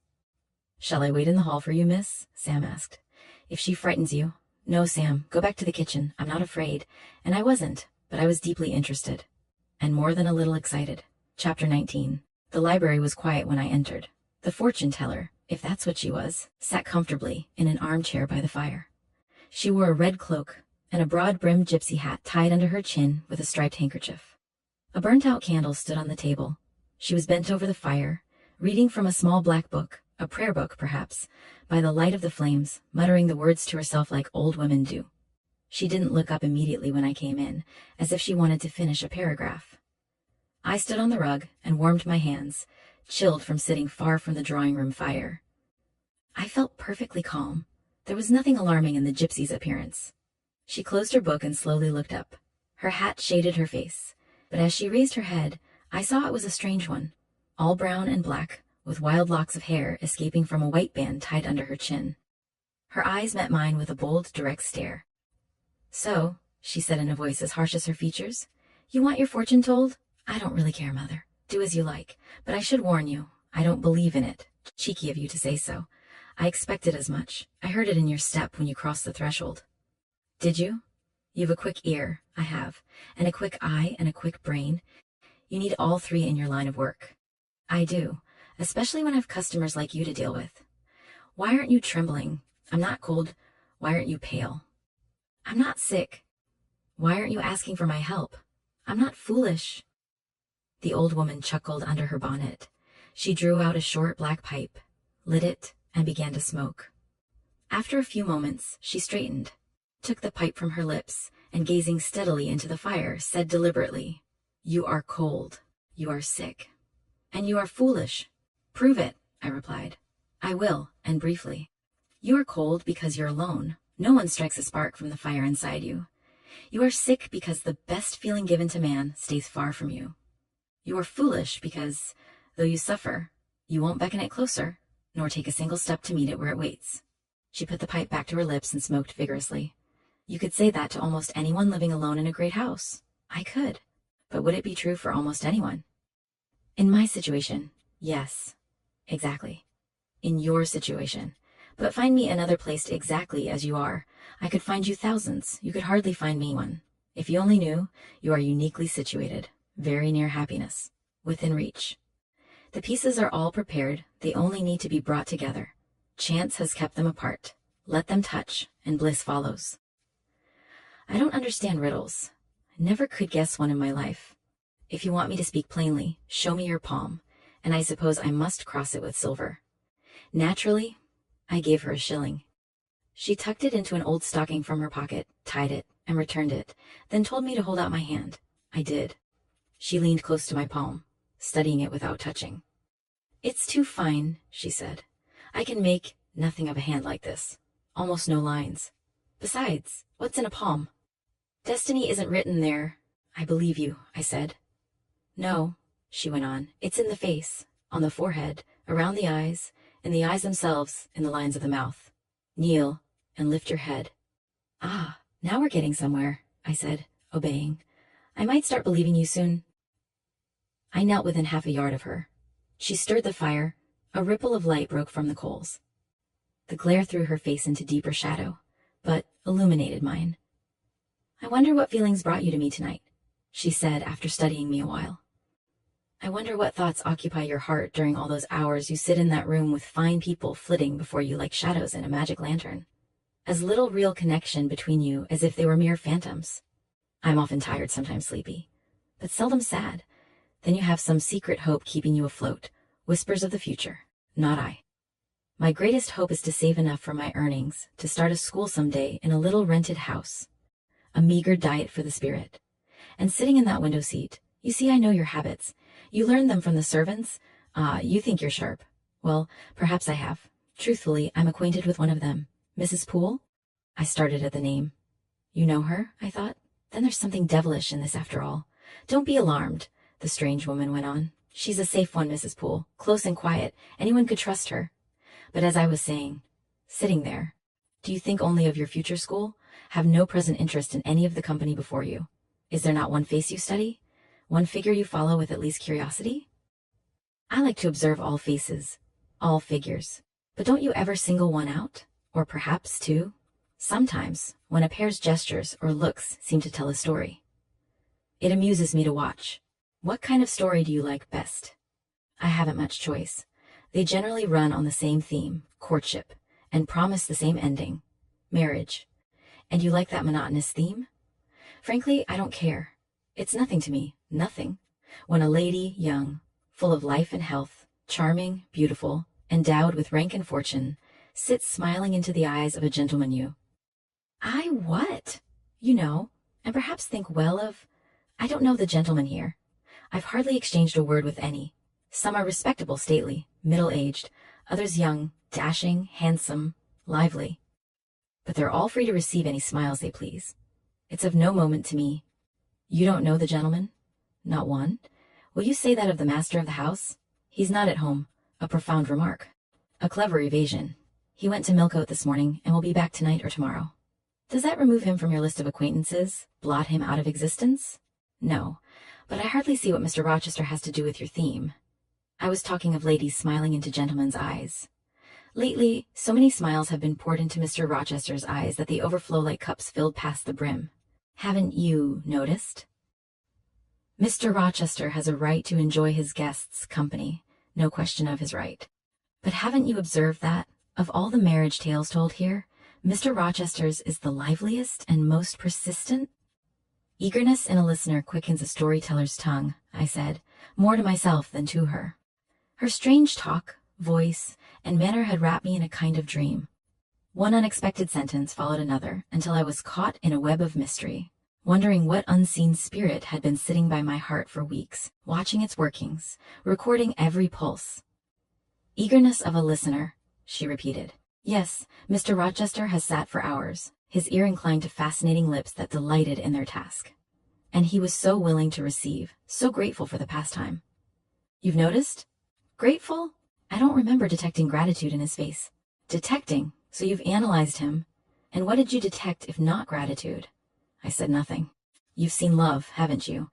And looking forward, you've seen him married, his bride happy. Not exactly. Your witch's skill falters sometimes. Then what have you seen? Never mind. I came to inquire, not to confess. Is it known Mr. Rochester is to be married? Yes. To the beautiful Miss Ingram. Soon?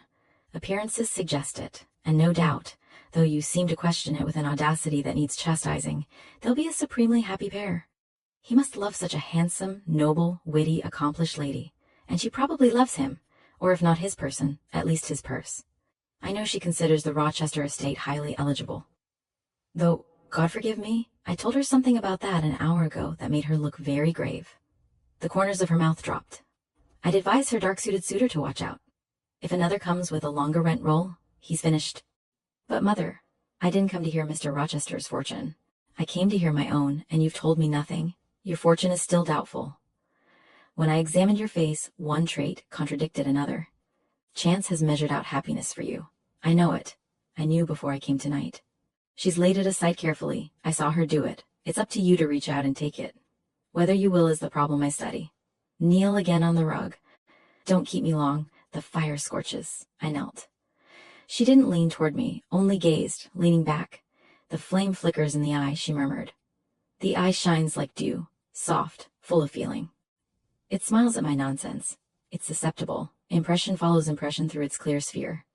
When it stops smiling, it's sad. An unconscious weariness weighs the lid, melancholy from loneliness. It turns away. It won't endure more scrutiny.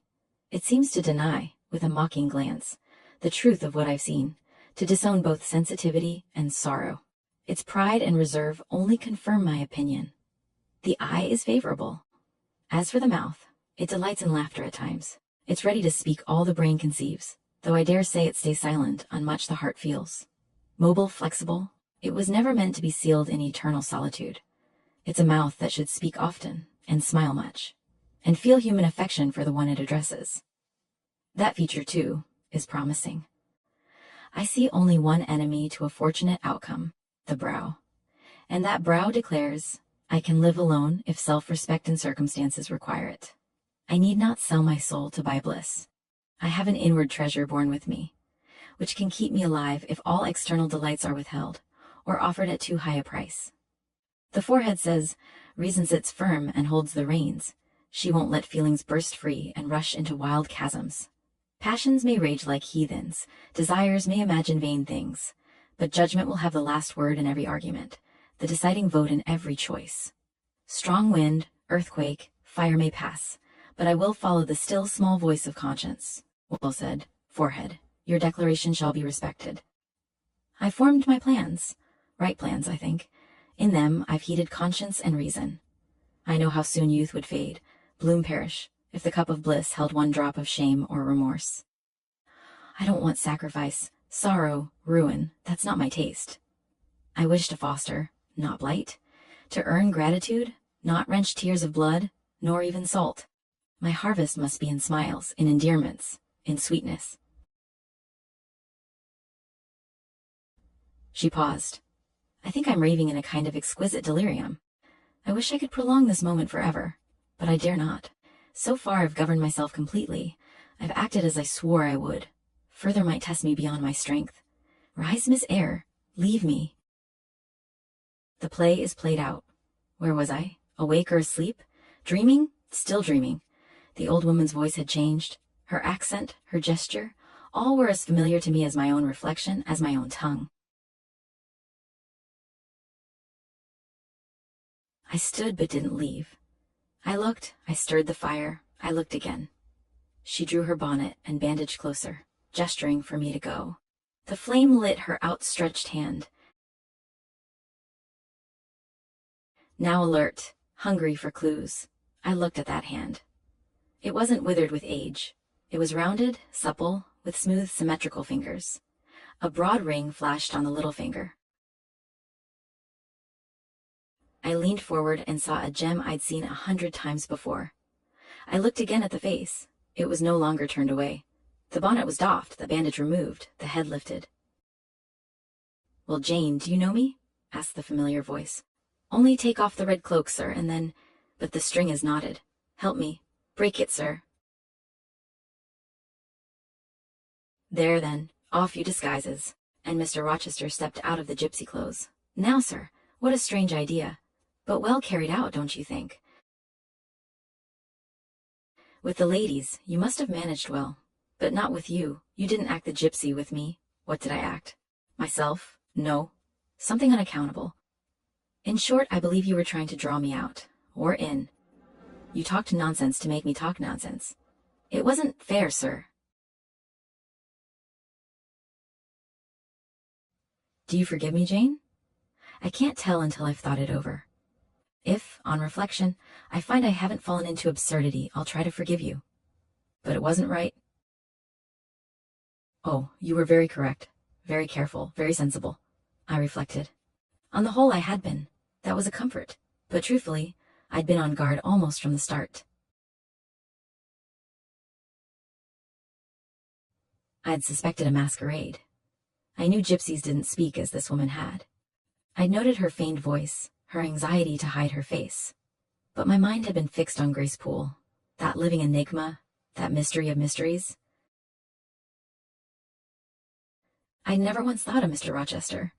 "Well," he said, "what are you thinking? What does that grave smile mean? Wonder and self-congratulation, sir. I have your permission to retire now, I suppose." "No. Stay a moment. Tell me what they're doing in the drawing room. Discussing the gypsy, I dare say. Sit down. Let me hear what they said about me." "I shouldn't stay long, sir. It must be near 11. Oh, are you aware a stranger arrived since you left this morning?" "A stranger? No. Who? I wasn't expecting anyone. Is he gone?" "No. He said he's known you a long time and could make himself at home until you returned." "The devil he did. Did he give his name?" "Mason, sir." "From the West Indies. Spanish town, Jamaica, I think." Mr. Rochester was standing close. He'd taken my hand as if to lead me to a chair. As I spoke, his grip convulsed around my wrist. The smile on his lips froze. A spasm seemed to catch his breath. "Mason." "The West Indies," he said, like an automaton repeating words. "Mason? The West Indies?" He said it 3 times, growing paler with each repetition. Ashen, hardly aware of what he was doing. "Do you feel ill, sir?" "Jane, I've had a blow." "A blow, Jane?" He staggered. "Lean on me, sir. Jane, you offered me your shoulder once before. Let me have it now." "Yes, sir. Yes." "And my arm."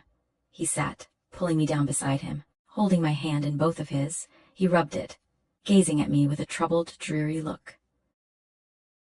"My little friend," he said, "I wish I were on a quiet island with only you. Trouble, danger, hideous memories all far away. Can I help you, sir? I'd give my life to serve you. Jane, if I need aid, I'll seek it from you. I promise. Thank you, sir. Tell me what to do. I'll try. Fetch me a glass of wine from the dining room. They'll be at supper. And tell me if Mason is with them, and what he's doing." I went. The party was in the dining room, as he'd said, not seated formally. Supper was laid on the sideboard, each helping themselves. They stood in groups, plates and glasses in hand, laughter and conversation lively. Mr. Mason stood near the fire talking to Colonel and Mrs. Dent, looking as merry as anyone. I filled a wineglass. Miss Ingram watched me with a frown she thought I was presuming, no doubt, and returned to the library. Mr. Rochester's pallor had faded. He looked firm and stern again. He took the glass. "To your health, my ministrant spirit," he said. "Drink," and handed it back. "What are they doing, Jane?" "Laughing and talking, sir. They don't look grave. As if they'd heard something strange. Not at all. Full of jokes and gaiety. And Mason? Laughing too. If all those people came and spat at me, what would you do, Jane? Turn them out of the room, sir, if I could?" He half smiled. "But if I went to them, and they only looked at me coldly, whispered sneers, and left me one by one, what then? Would you go with them?" "I think not, sir. I'd rather stay with you." "To comfort me?" "Yes, sir. to comfort you as well as I could. And if they shunned you for standing by me, I probably wouldn't know. And if I did, I wouldn't care. Then you dare censure for my sake. I dare it for any friend who deserved my loyalty, as you do, I'm sure. Go back now. Step quietly up to Mason. Whisper that Mr. Rochester is here and wishes to see him. Bring him in, then leave me. Yes, sir. I did as he asked. The company all stared as I passed through. I found Mr. Mason, delivered the message, and led him from the room to the library. Then I went upstairs. Late that night, after I'd been in bed some time, I heard the guests retire. I distinguished Mr. Rochester's voice, cheerful, saying, "This way, Mason. This is your room." The happy tone set my heart at ease. Soon I was asleep. Chapter 20. I had forgotten to draw my curtain, which I usually did, and also to let down my window blind. The consequence was that when the moon, which was full and bright, came in her course to that space in the sky opposite my casement, and looked in at me through the unveiled panes, her glorious gaze roused me. Awaking in the dead of night, I opened my eyes on her disk, silver white and crystal clear. It was beautiful, but too solemn. I half rose and stretched my arm to draw the curtain. Good God, what a cry. The night, its silence, its rest, was rent in twain by a savage, a sharp, a shrilly sound that ran from end to end of Thornfield Hall. My pulse stopped, my heart stood still, my stretched arm was paralyzed. The cry died, and was not renewed. Indeed, whatever being uttered that fearful shriek could not soon repeat it. Not the widest-winged condor on the Andes could, twice in succession, send out such a yell from the clouds shrouding his eyrie. The thing delivering such utterance must rest ere it could repeat the effort. It came out of the third story, for it passed overhead. And overhead? Yes, in the room just above my chamber ceiling, I now heard a struggle, a deadly one it seemed from the noise, and a half-smothered voice shouted, "Help! Help! Help!" 3 times rapidly. "Will no one come?" it cried. And then, while the staggering and stamping went on wildly, I distinguished through plank and plaster, "Rochester! Rochester! For God's sake, come!" A chamber door opened, someone ran, or rushed along the gallery. Another step stamped on the flooring above, and something fell. And there was silence. I had put on some clothes. Though horror shook all my limbs, I issued from my apartment. The sleepers were all aroused, ejaculations, terrified murmurs sounded in every room, door after door unclosed, one looked out and another looked out, the gallery filled. Gentlemen and ladies alike had quitted their beds, and, oh, what is it? Who is hurt? What has happened? Fetch. A light. Is it fire? Are there robbers? Where? Shall we run? Was demanded confusedly on all hands. But for the moonlight, they would have been in complete darkness. They ran to and fro, they crowded together, some sobbed, some stumbled. The confusion was inextricable. "Where the devil is Rochester?" cried Colonel Dent. "I cannot find him in his bed." "Here, here," was shouted in return. "Be composed, all of you. I'm coming." And the door at the end of the gallery opened, and Mr. Rochester advanced with a candle. He had just descended from the upper story. One of the ladies ran to him directly. She seized his arm. It was Miss Ingram. "What awful event has taken place?" said she. "Speak, let us know the worst at once, but don't pull me down or strangle me," he replied, for the Misses Eshton were clinging about him now, and the 2 dowagers, in vast white wrappers, were bearing down on him like ships in full sail. All's right, he cried. "It's a mere rehearsal of Much Ado About Nothing. Ladies, keep off, or I shall wax dangerous." And dangerous he looked. His black eyes darted sparks. Calming himself by an effort, he added, "A servant has had the nightmare, that is all. She's an excitable, nervous person. She construed her dream into an apparition, or something of that sort, no doubt, and has taken a fit with fright. Now then, I must see you all back into your rooms, for, till the house is settled, she cannot be looked after. Gentlemen, have the goodness to set the ladies the example. Miss Ingram, I am sure you will not fail in evincing superiority to idle terrors. Amy and Louisa, return to your nest like a pair of doves, as you are. Miss Dames, you will take cold to a dead certainty if you stay in this chill gallery any longer." And so, by dint of alternate coaxing and commanding, he contrived to get them all once more enclosed in their separate dormitories. I did not wait to be ordered back to mine, but retreated unnoticed, as unnoticed I had left it. Not, however, to go to bed. On the contrary, I began and dressed myself carefully. The sounds I had heard after the scream, and the words that had been uttered, had probably been heard only by me, for they had proceeded from the room above mine. but they assured me that it was not a servant's dream which had thus struck horror through the house, and that the explanation Mr. Rochester had given was merely an invention framed to pacify his guests. I dressed then to be ready for emergencies. When dressed, I sat a long time by the window looking out over the silent grounds and silvered fields and waiting for I knew not what. It seemed to me that some event must follow the strange cry, struggle, and call. No, stillness returned. Each murmur and movement ceased gradually, and in about an hour Thornfield Hall was again as hushed as a desert. It seemed that sleep and night had resumed their empire. Meantime the moon declined. She was about to set. Not liking to sit in the cold and darkness, I thought I would lie down on my bed, dressed as I was. I left the window and moved with little noise across the carpet. As I stooped to take off my shoes, a cautious hand tapped low at the door. "Am I wanted?" I asked. "Are you up?" asked the voice I expected to hear, viz., "My masters?" "Yes, sir," and dressed. "Yes, come out then, quietly." I obeyed. Mr. Rochester stood in the gallery holding a light. "I want you," he said. "Come this way, take your time, and make no noise." My slippers were thin. I could walk the matted floor as softly as a cat. He glided up the gallery and up the stairs, and stopped in the dark, low corridor of the fateful third story. I had followed, and stood at his side. "Have you a sponge in your room?" he asked in a whisper. "Yes, sir." "Have you any salts? Volatile salts?" "Yes." "Go back and fetch both." I returned, sought the sponge on the washstand, the salts in my drawer, and once more retraced my steps. He still waited. He held a key in his hand. Approaching one of the small black doors, he put it in the lock. He paused and addressed me again. "You don't turn sick at the sight of blood?" "I think I shall not. I have never been tried yet." "Just give me your hand," he said. "It will not do to risk a fainting fit." I put my fingers into his. "Warm and steady," was his remark. He turned the key and opened the door. I saw a room I remembered to have seen before. The day Mrs. Fairfax showed me over the house. It was hung with tapestry, but the tapestry was now looped up in one part, and there was a door apparent which had then been concealed.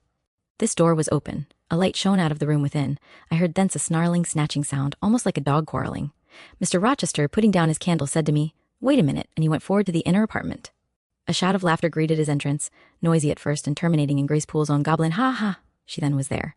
He made some sort of arrangement without speaking, though I heard a low voice address him. He came out and closed the door behind him. "Here, Jane," he said, and I walked round to the other side of a large bed, which with its drawn curtains concealed a considerable portion of the chamber. An easy chair was near the bedhead. A man sat in it, dressed with the exception of his coat. He was still, his head leant back, his eyes were closed. Mr. Rochester held the candle over him. I recognized in his pale and seemingly lifeless face the stranger mason. I saw too that his linen on one side and one arm was almost soaked in blood. "Hold the candle," said Mr. Rochester, and I took it. He fetched a basin of water from the washstand. "Hold that," said he. I obeyed. He took the sponge, dipped it in, and moistened the corpse-like face. He asked for my smelling bottle and applied it to the nostrils. Mr. Mason shortly unclosed his eyes. He groaned. Mr. Rochester opened the shirt of the wounded man, whose arm and shoulder were bandaged. He sponged away blood, trickling fast down. "Is there immediate danger?" murmured Mr. Mason.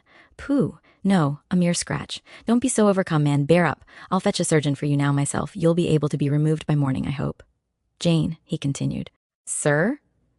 "I shall have to leave you in this room with this gentleman for an hour, or perhaps 2 hours. You will sponge the blood as I do when it returns. If he feels faint, you will put the glass of water on that stand to his lips, and your salts to his nose. You will not speak to him on any pretext. And, Richard, it will be at the peril of your life if you speak to her. Open your lips, agitate yourself, and I'll not answer for the consequences." Again the poor man groaned. He looked as if he dared not move. Fear, either of death or of something else, appeared almost to paralyze him. Mr. Rochester put the now bloody sponge into my hand, and I proceeded to use it as he had done. He watched me a second, then saying, "Remember, no conversation," he left the room. I experienced a strange feeling as the key grated in the lock, and the sound of his retreating steps ceased to be heard. Here then I was in the third story, fastened into one of its mystic cells, night around me, a pale and bloody spectacle under my eyes and hands, a murderess hardly separated from me by a single door. Yes, that was appalling, the rest I could bear, but I shuddered at the thought of Grace Poole bursting out upon me. I must keep to my post, however. I must watch this ghastly countenance, these blue still lips forbidden to unclose, these eyes now shut, now opening, now wandering through the room, now fixing on me, and ever glazed with the dullness of horror. I must dip my hand again and again in the basin of blood and water, and wipe away the trickling gore. I must see the light of the unsnuffed candle wane on my employment, the shadows darken on the wrought antique tapestry round me, and grow black under the hangings of the vast old bed, and quiver strangely over the doors of a great cabinet opposite, whose front, divided into 12 panels, bore, in grim design, the heads of the 12 apostles, each enclosed in its separate panel as in a frame, while above them at the top rose an ebon crucifix and a dying Christ. According as the shifting obscurity and flickering gleam hovered here or glanced there, it was now the bearded physician, Luke, that bent his brow, now St. John's long hair that waved, and anon the devilish face of Judas that grew out of the panel, and seemed gathering life and threatening a revelation of the arch-traitor of Satan himself in his subordinate's form. Amidst all this, I had to listen as well as watch, to listen for the movements of the wild beast or the fiend in yonder side den. But since Mr. Rochester's visit it seemed spellbound, all the night I heard but 3 sounds at 3 long intervals: a step creak, a momentary renewal of the snarling, canine noise, and a deep human groan. Then my own thoughts worried me. What crime was this that lived incarnate in the sequestered mansion, and could neither be expelled nor subdued by the owner? What mystery that broke out now in fire and now in blood, at the deadest hours of night? What creature was it that, masked in an ordinary woman's face and shape, uttered the voice, now of a mocking demon, and anon of a carrion-seeking bird of prey? And this man I bent over, this commonplace, quiet stranger, how had he become involved in the web of horror? And why had the fury flown at him? What made him seek this quarter of the house at an untimely season, when he should have been asleep in bed? I had heard Mr. Rochester assign him an apartment below. What brought him here?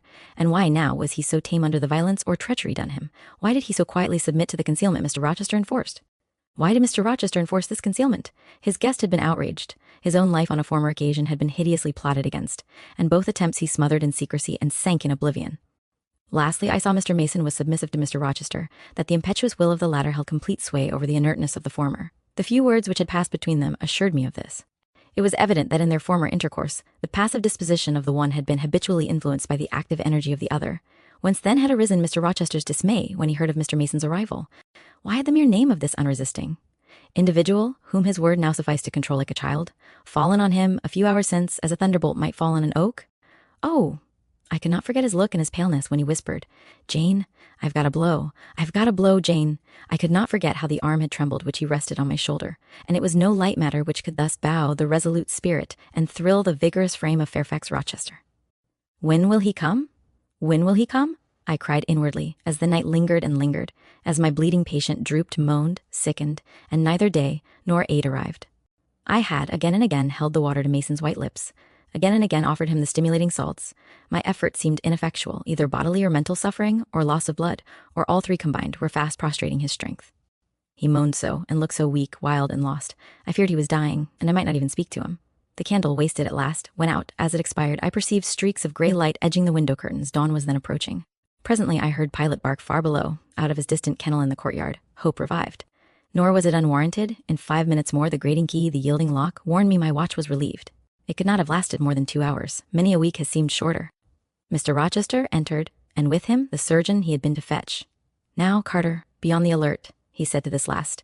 "I give you but half an hour for dressing the wound, fastening the bandages, getting the patient downstairs, and all. But is he fit to move, sir?" "No doubt of it. It is nothing serious. He is nervous. His spirits must be kept up. Come, set to work."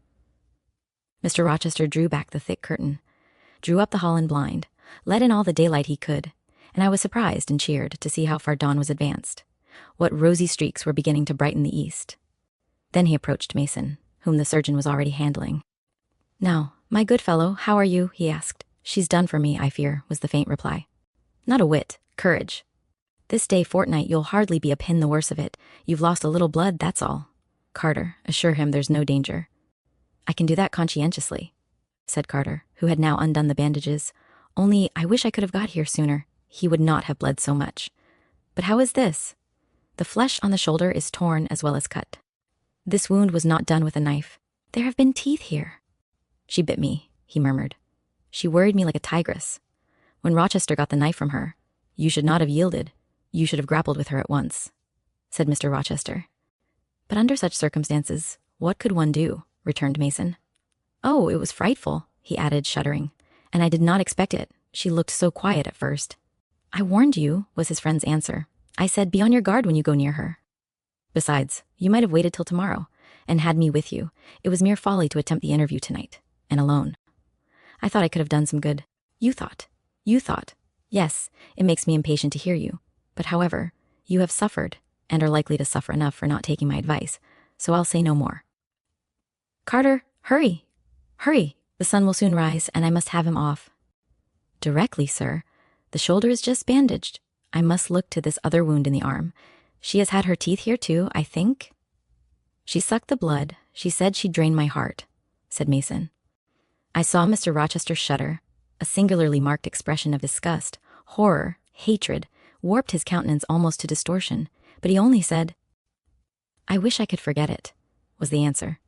"You will, when you are out of the country, when you get back to Spanish Town, you may think of her as dead and buried, or rather, you need not think of her at all. It's impossible to forget this night." "It is not impossible. Have some energy, man. You thought you were as dead as a herring 2 hours since, and you are all alive and talking now. There, Carter has done with you, or nearly so. I'll make you decent in a trice. Jane, take this key, go down into my bedroom, and walk straight forward into my dressing room. Open the top drawer of the wardrobe, and take out a clean shirt and neck handkerchief. Bring them here, and be nimble."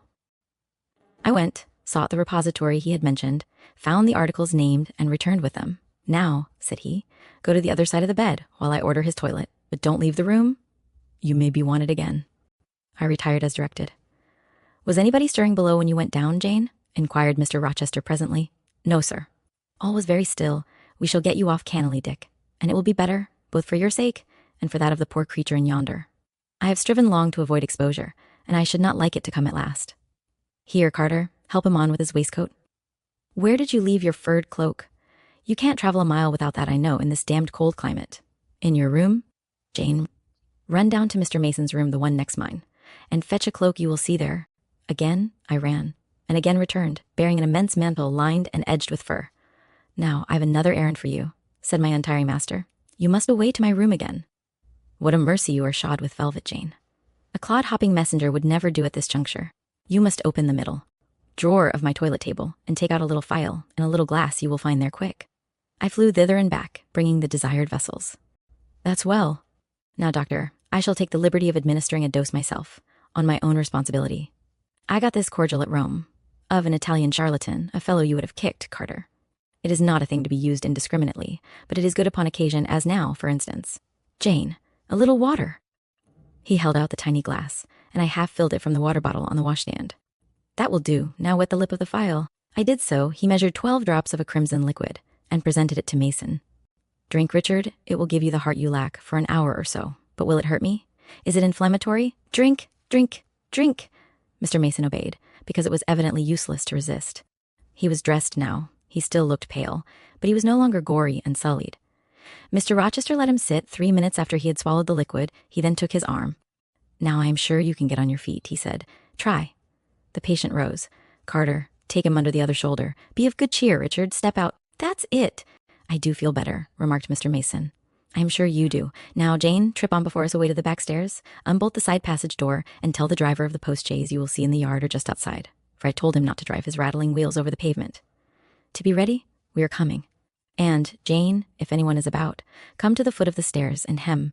It was by this time 5:30, and the sun was on the point of rising, but I found the kitchen still dark and silent.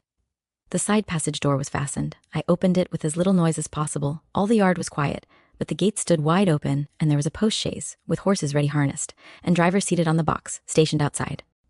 I approached him, and said the gentlemen were coming. He nodded. Then I looked carefully round and listened.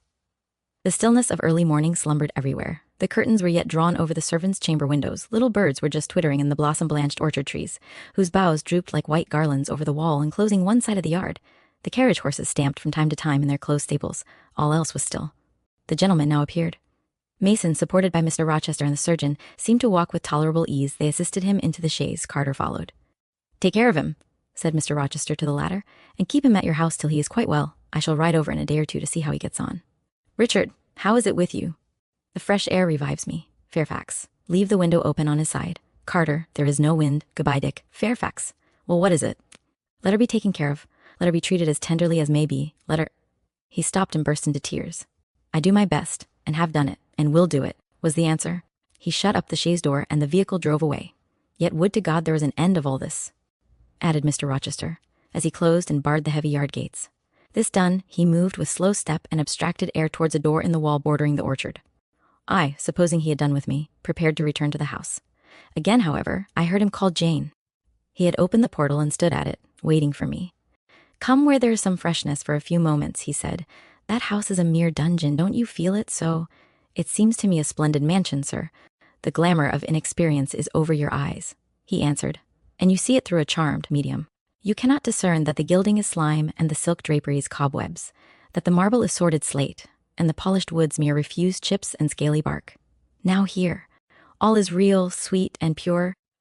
He strayed down a walk edged with box, with apple trees, pear trees, and cherry trees on one side, and a border on the other, full of all sorts of old-fashioned flowers, stocks, sweet williams, primroses, pansies, mingled with southernwood, sweetbriar, and various fragrant herbs. They were fresh now as a succession of April showers and gleams, followed by a lovely spring morning, could make them. The sun was just entering the dappled east, and his light illumined the wreathed and dewy orchard trees and shone down the quiet walks under them. "Jane, will you have a flower?" He gathered a half-blown rose, the first on the bush, and offered it to me. "Thank you, sir. Do you like this sunrise, Jane? That sky with its high and light clouds, which are sure to melt away as the day waxes warm, this placid and balmy atmosphere?"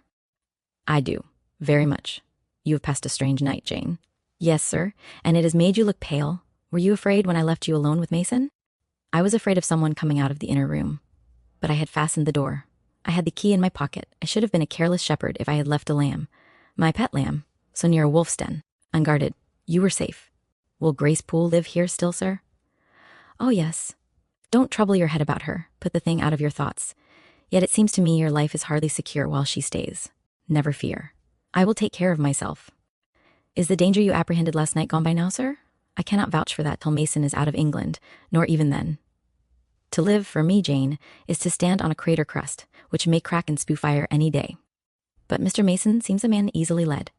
Your influence, sir, is evidently potent with him. He will never set you at defiance or willfully injure you. Oh, no. Mason will not defy me, nor, knowing it, will he hurt me. But, unintentionally, he might in a moment, by one careless word, deprive me, if not of life, yet forever of happiness. Tell him to be cautious, sir. Let him know what you fear, and show him how to avert the danger." He laughed sardonically, hastily took my hand, and as hastily threw it from him. If I could do that, simpleton, where would the danger be? Annihilated in a moment. Ever since I have known Mason, I have only had to say to him, "Do that," and the thing has been done. But I cannot give him orders in this case. I cannot say, "Beware of harming me, Richard," for it is imperative that I should keep him ignorant that harm to me is possible. Now you look puzzled, and I will puzzle you further. You are my little friend, are you not? I like to serve you, sir, and to obey you in all that is right. Precisely, I see you do. I see genuine contentment in your gait and mien, your eye and face, when you are helping me and pleasing me, working for me, and with me, in, as you characteristically say, all that is right. For if I bid you do what you thought wrong, there would be no light-footed running, no neat-handed alacrity, no lively glance and animated complexion. My friend would then turn to me, quiet and pale, and would say, "No, sir, that is impossible. I cannot do it, because it is wrong," and would become immutable as a fixed star. Well, you too have power over me, and may injure me, yet I dare not show you. Where I am vulnerable, lest, faithful and friendly as you are, you should transfix me at once. If you have no more to fear from Mr. Mason than you have from me, sir, you are very safe. God grant it may be so. Here, Jane, is an arbor. Sit down. The arbor was an arch in the wall, lined with ivy. It contained a rustic seat. Mr. Rochester took it, leaving room, however, for me, but I stood before him. "Sit," he said. "The bench is long enough for two. You don't hesitate to take a place at my side, do you?" "Is that wrong, Jane?" I answered him by assuming it. To refuse would, I felt, have been unwise. "Now, my little friend, while the sun drinks the dew, while all the flowers in this old garden awake and expand, and the birds fetch their young ones' breakfast out of the thornfield, and the early bees do their first spell of work, I'll put a case to you, which you must endeavor to suppose your own. But first, look at me, and tell me you are at ease, and not fearing that I err in detaining you, or that you err in staying." "No, sir, I am content." "Well then, Jane, call to aid your fancy. Suppose you were no longer a girl well-reared and disciplined, but a wild boy indulged from childhood upwards. Imagine yourself in a remote foreign land. Conceive that you there commit a capital error, no matter of what nature or from what motives, but one whose consequences must follow you through life and taint all your existence. Mind, I don't say a crime. I am not speaking of shedding of blood or any other guilty act, which might make the perpetrator amenable to the law. My word is error, the results of what you have done become in time to you utterly insupportable. You take measures to obtain relief, unusual measures, but neither unlawful nor culpable. Still you are miserable, for hope has quitted you on the very confines of life. Your sun at noon darkens in an eclipse, which you feel will not leave it till the time of setting. Bitter and base associations have become the sole food of your memory. You wander here and there, seeking rest in exile, happiness in pleasure. I mean in heartless, sensual pleasure, such as dulls intellect and blights feeling. Heart-weary in soul, withered, you come home after years of voluntary banishment. You make a new acquaintance. How or where, no matter. You find in this stranger much of the good and bright qualities which you have sought for 20 years, and never before encountered, and they are all fresh, healthy, without soil, and without taint. Such society revives, regenerates.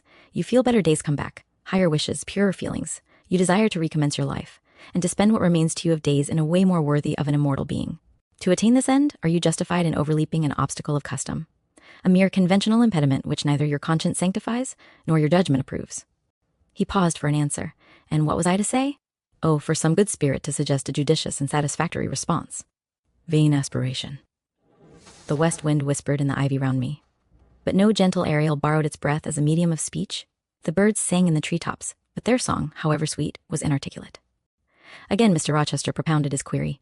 Is the wandering and sinful, but now rest-seeking and repentant, man justified in daring the world's opinion, in order to attach to him forever this gentle, gracious, genial stranger, thereby securing his own peace of mind and regeneration of life? Sir, I answered, a wanderer's repose or a sinner's reformation should never depend on a fellow creature. Men and women die, philosophers falter in wisdom, and Christians in goodness. If anyone you know has suffered and erred, let him look higher than his equals for strength to amend and solace to heal. But the instrument? The instrument. God who does the work ordains the instrument. I have myself, I tell it you without parable, been a worldly, dissipated, restless man, and I believe I have found the instrument for my cure in... He paused. The birds went on caroling, the leaves lightly rustling. I almost wondered they did not check their songs in whispers to catch the suspended revelation, but they would have had to wait many minutes. So long was the silence protracted. At last, I looked up at the tardy speaker. He was looking eagerly at me. Little friend, said he, in quite a changed tone, while his face changed too, losing all its softness and gravity and becoming harsh and sarcastic. You have noticed my tender penchant for Miss Ingram. Don't you think if I married her, she would regenerate me with a vengeance? He got up instantly, went quite to the other end of the walk, and when he came back he was humming a tune. Jane, Jane, said he, stopping before me, you are quite pale with your vigils. Don't you curse me for disturbing your rest? Curse you? No, sir. Shake hands in confirmation of the word. What cold fingers? They were warmer last night when I touched them at the door of the mysterious chamber. Jane, when will you watch with me again? Whenever I can be useful, sir. For instance, the night before I am married, I am sure I shall not be able to sleep. Will you promise to sit up with me to bear me company? To you I can talk of my lovely one, for now you have seen her and know her. Yes, sir. She's a rare one, is she not, Jane? Yes, sir, a strapper, a real strapper, Jane, big, brown, and buxom, with hair just such as the ladies of Carthage must have had. Bless me, there's Dent and Lynn in the stables. Go in by the shrubbery, through that wicket. As I went one way, he went another, and I heard him in the yard, saying cheerfully, Mason got the start of you all this morning. He was gone before sunrise. I rose at 4 to see him off.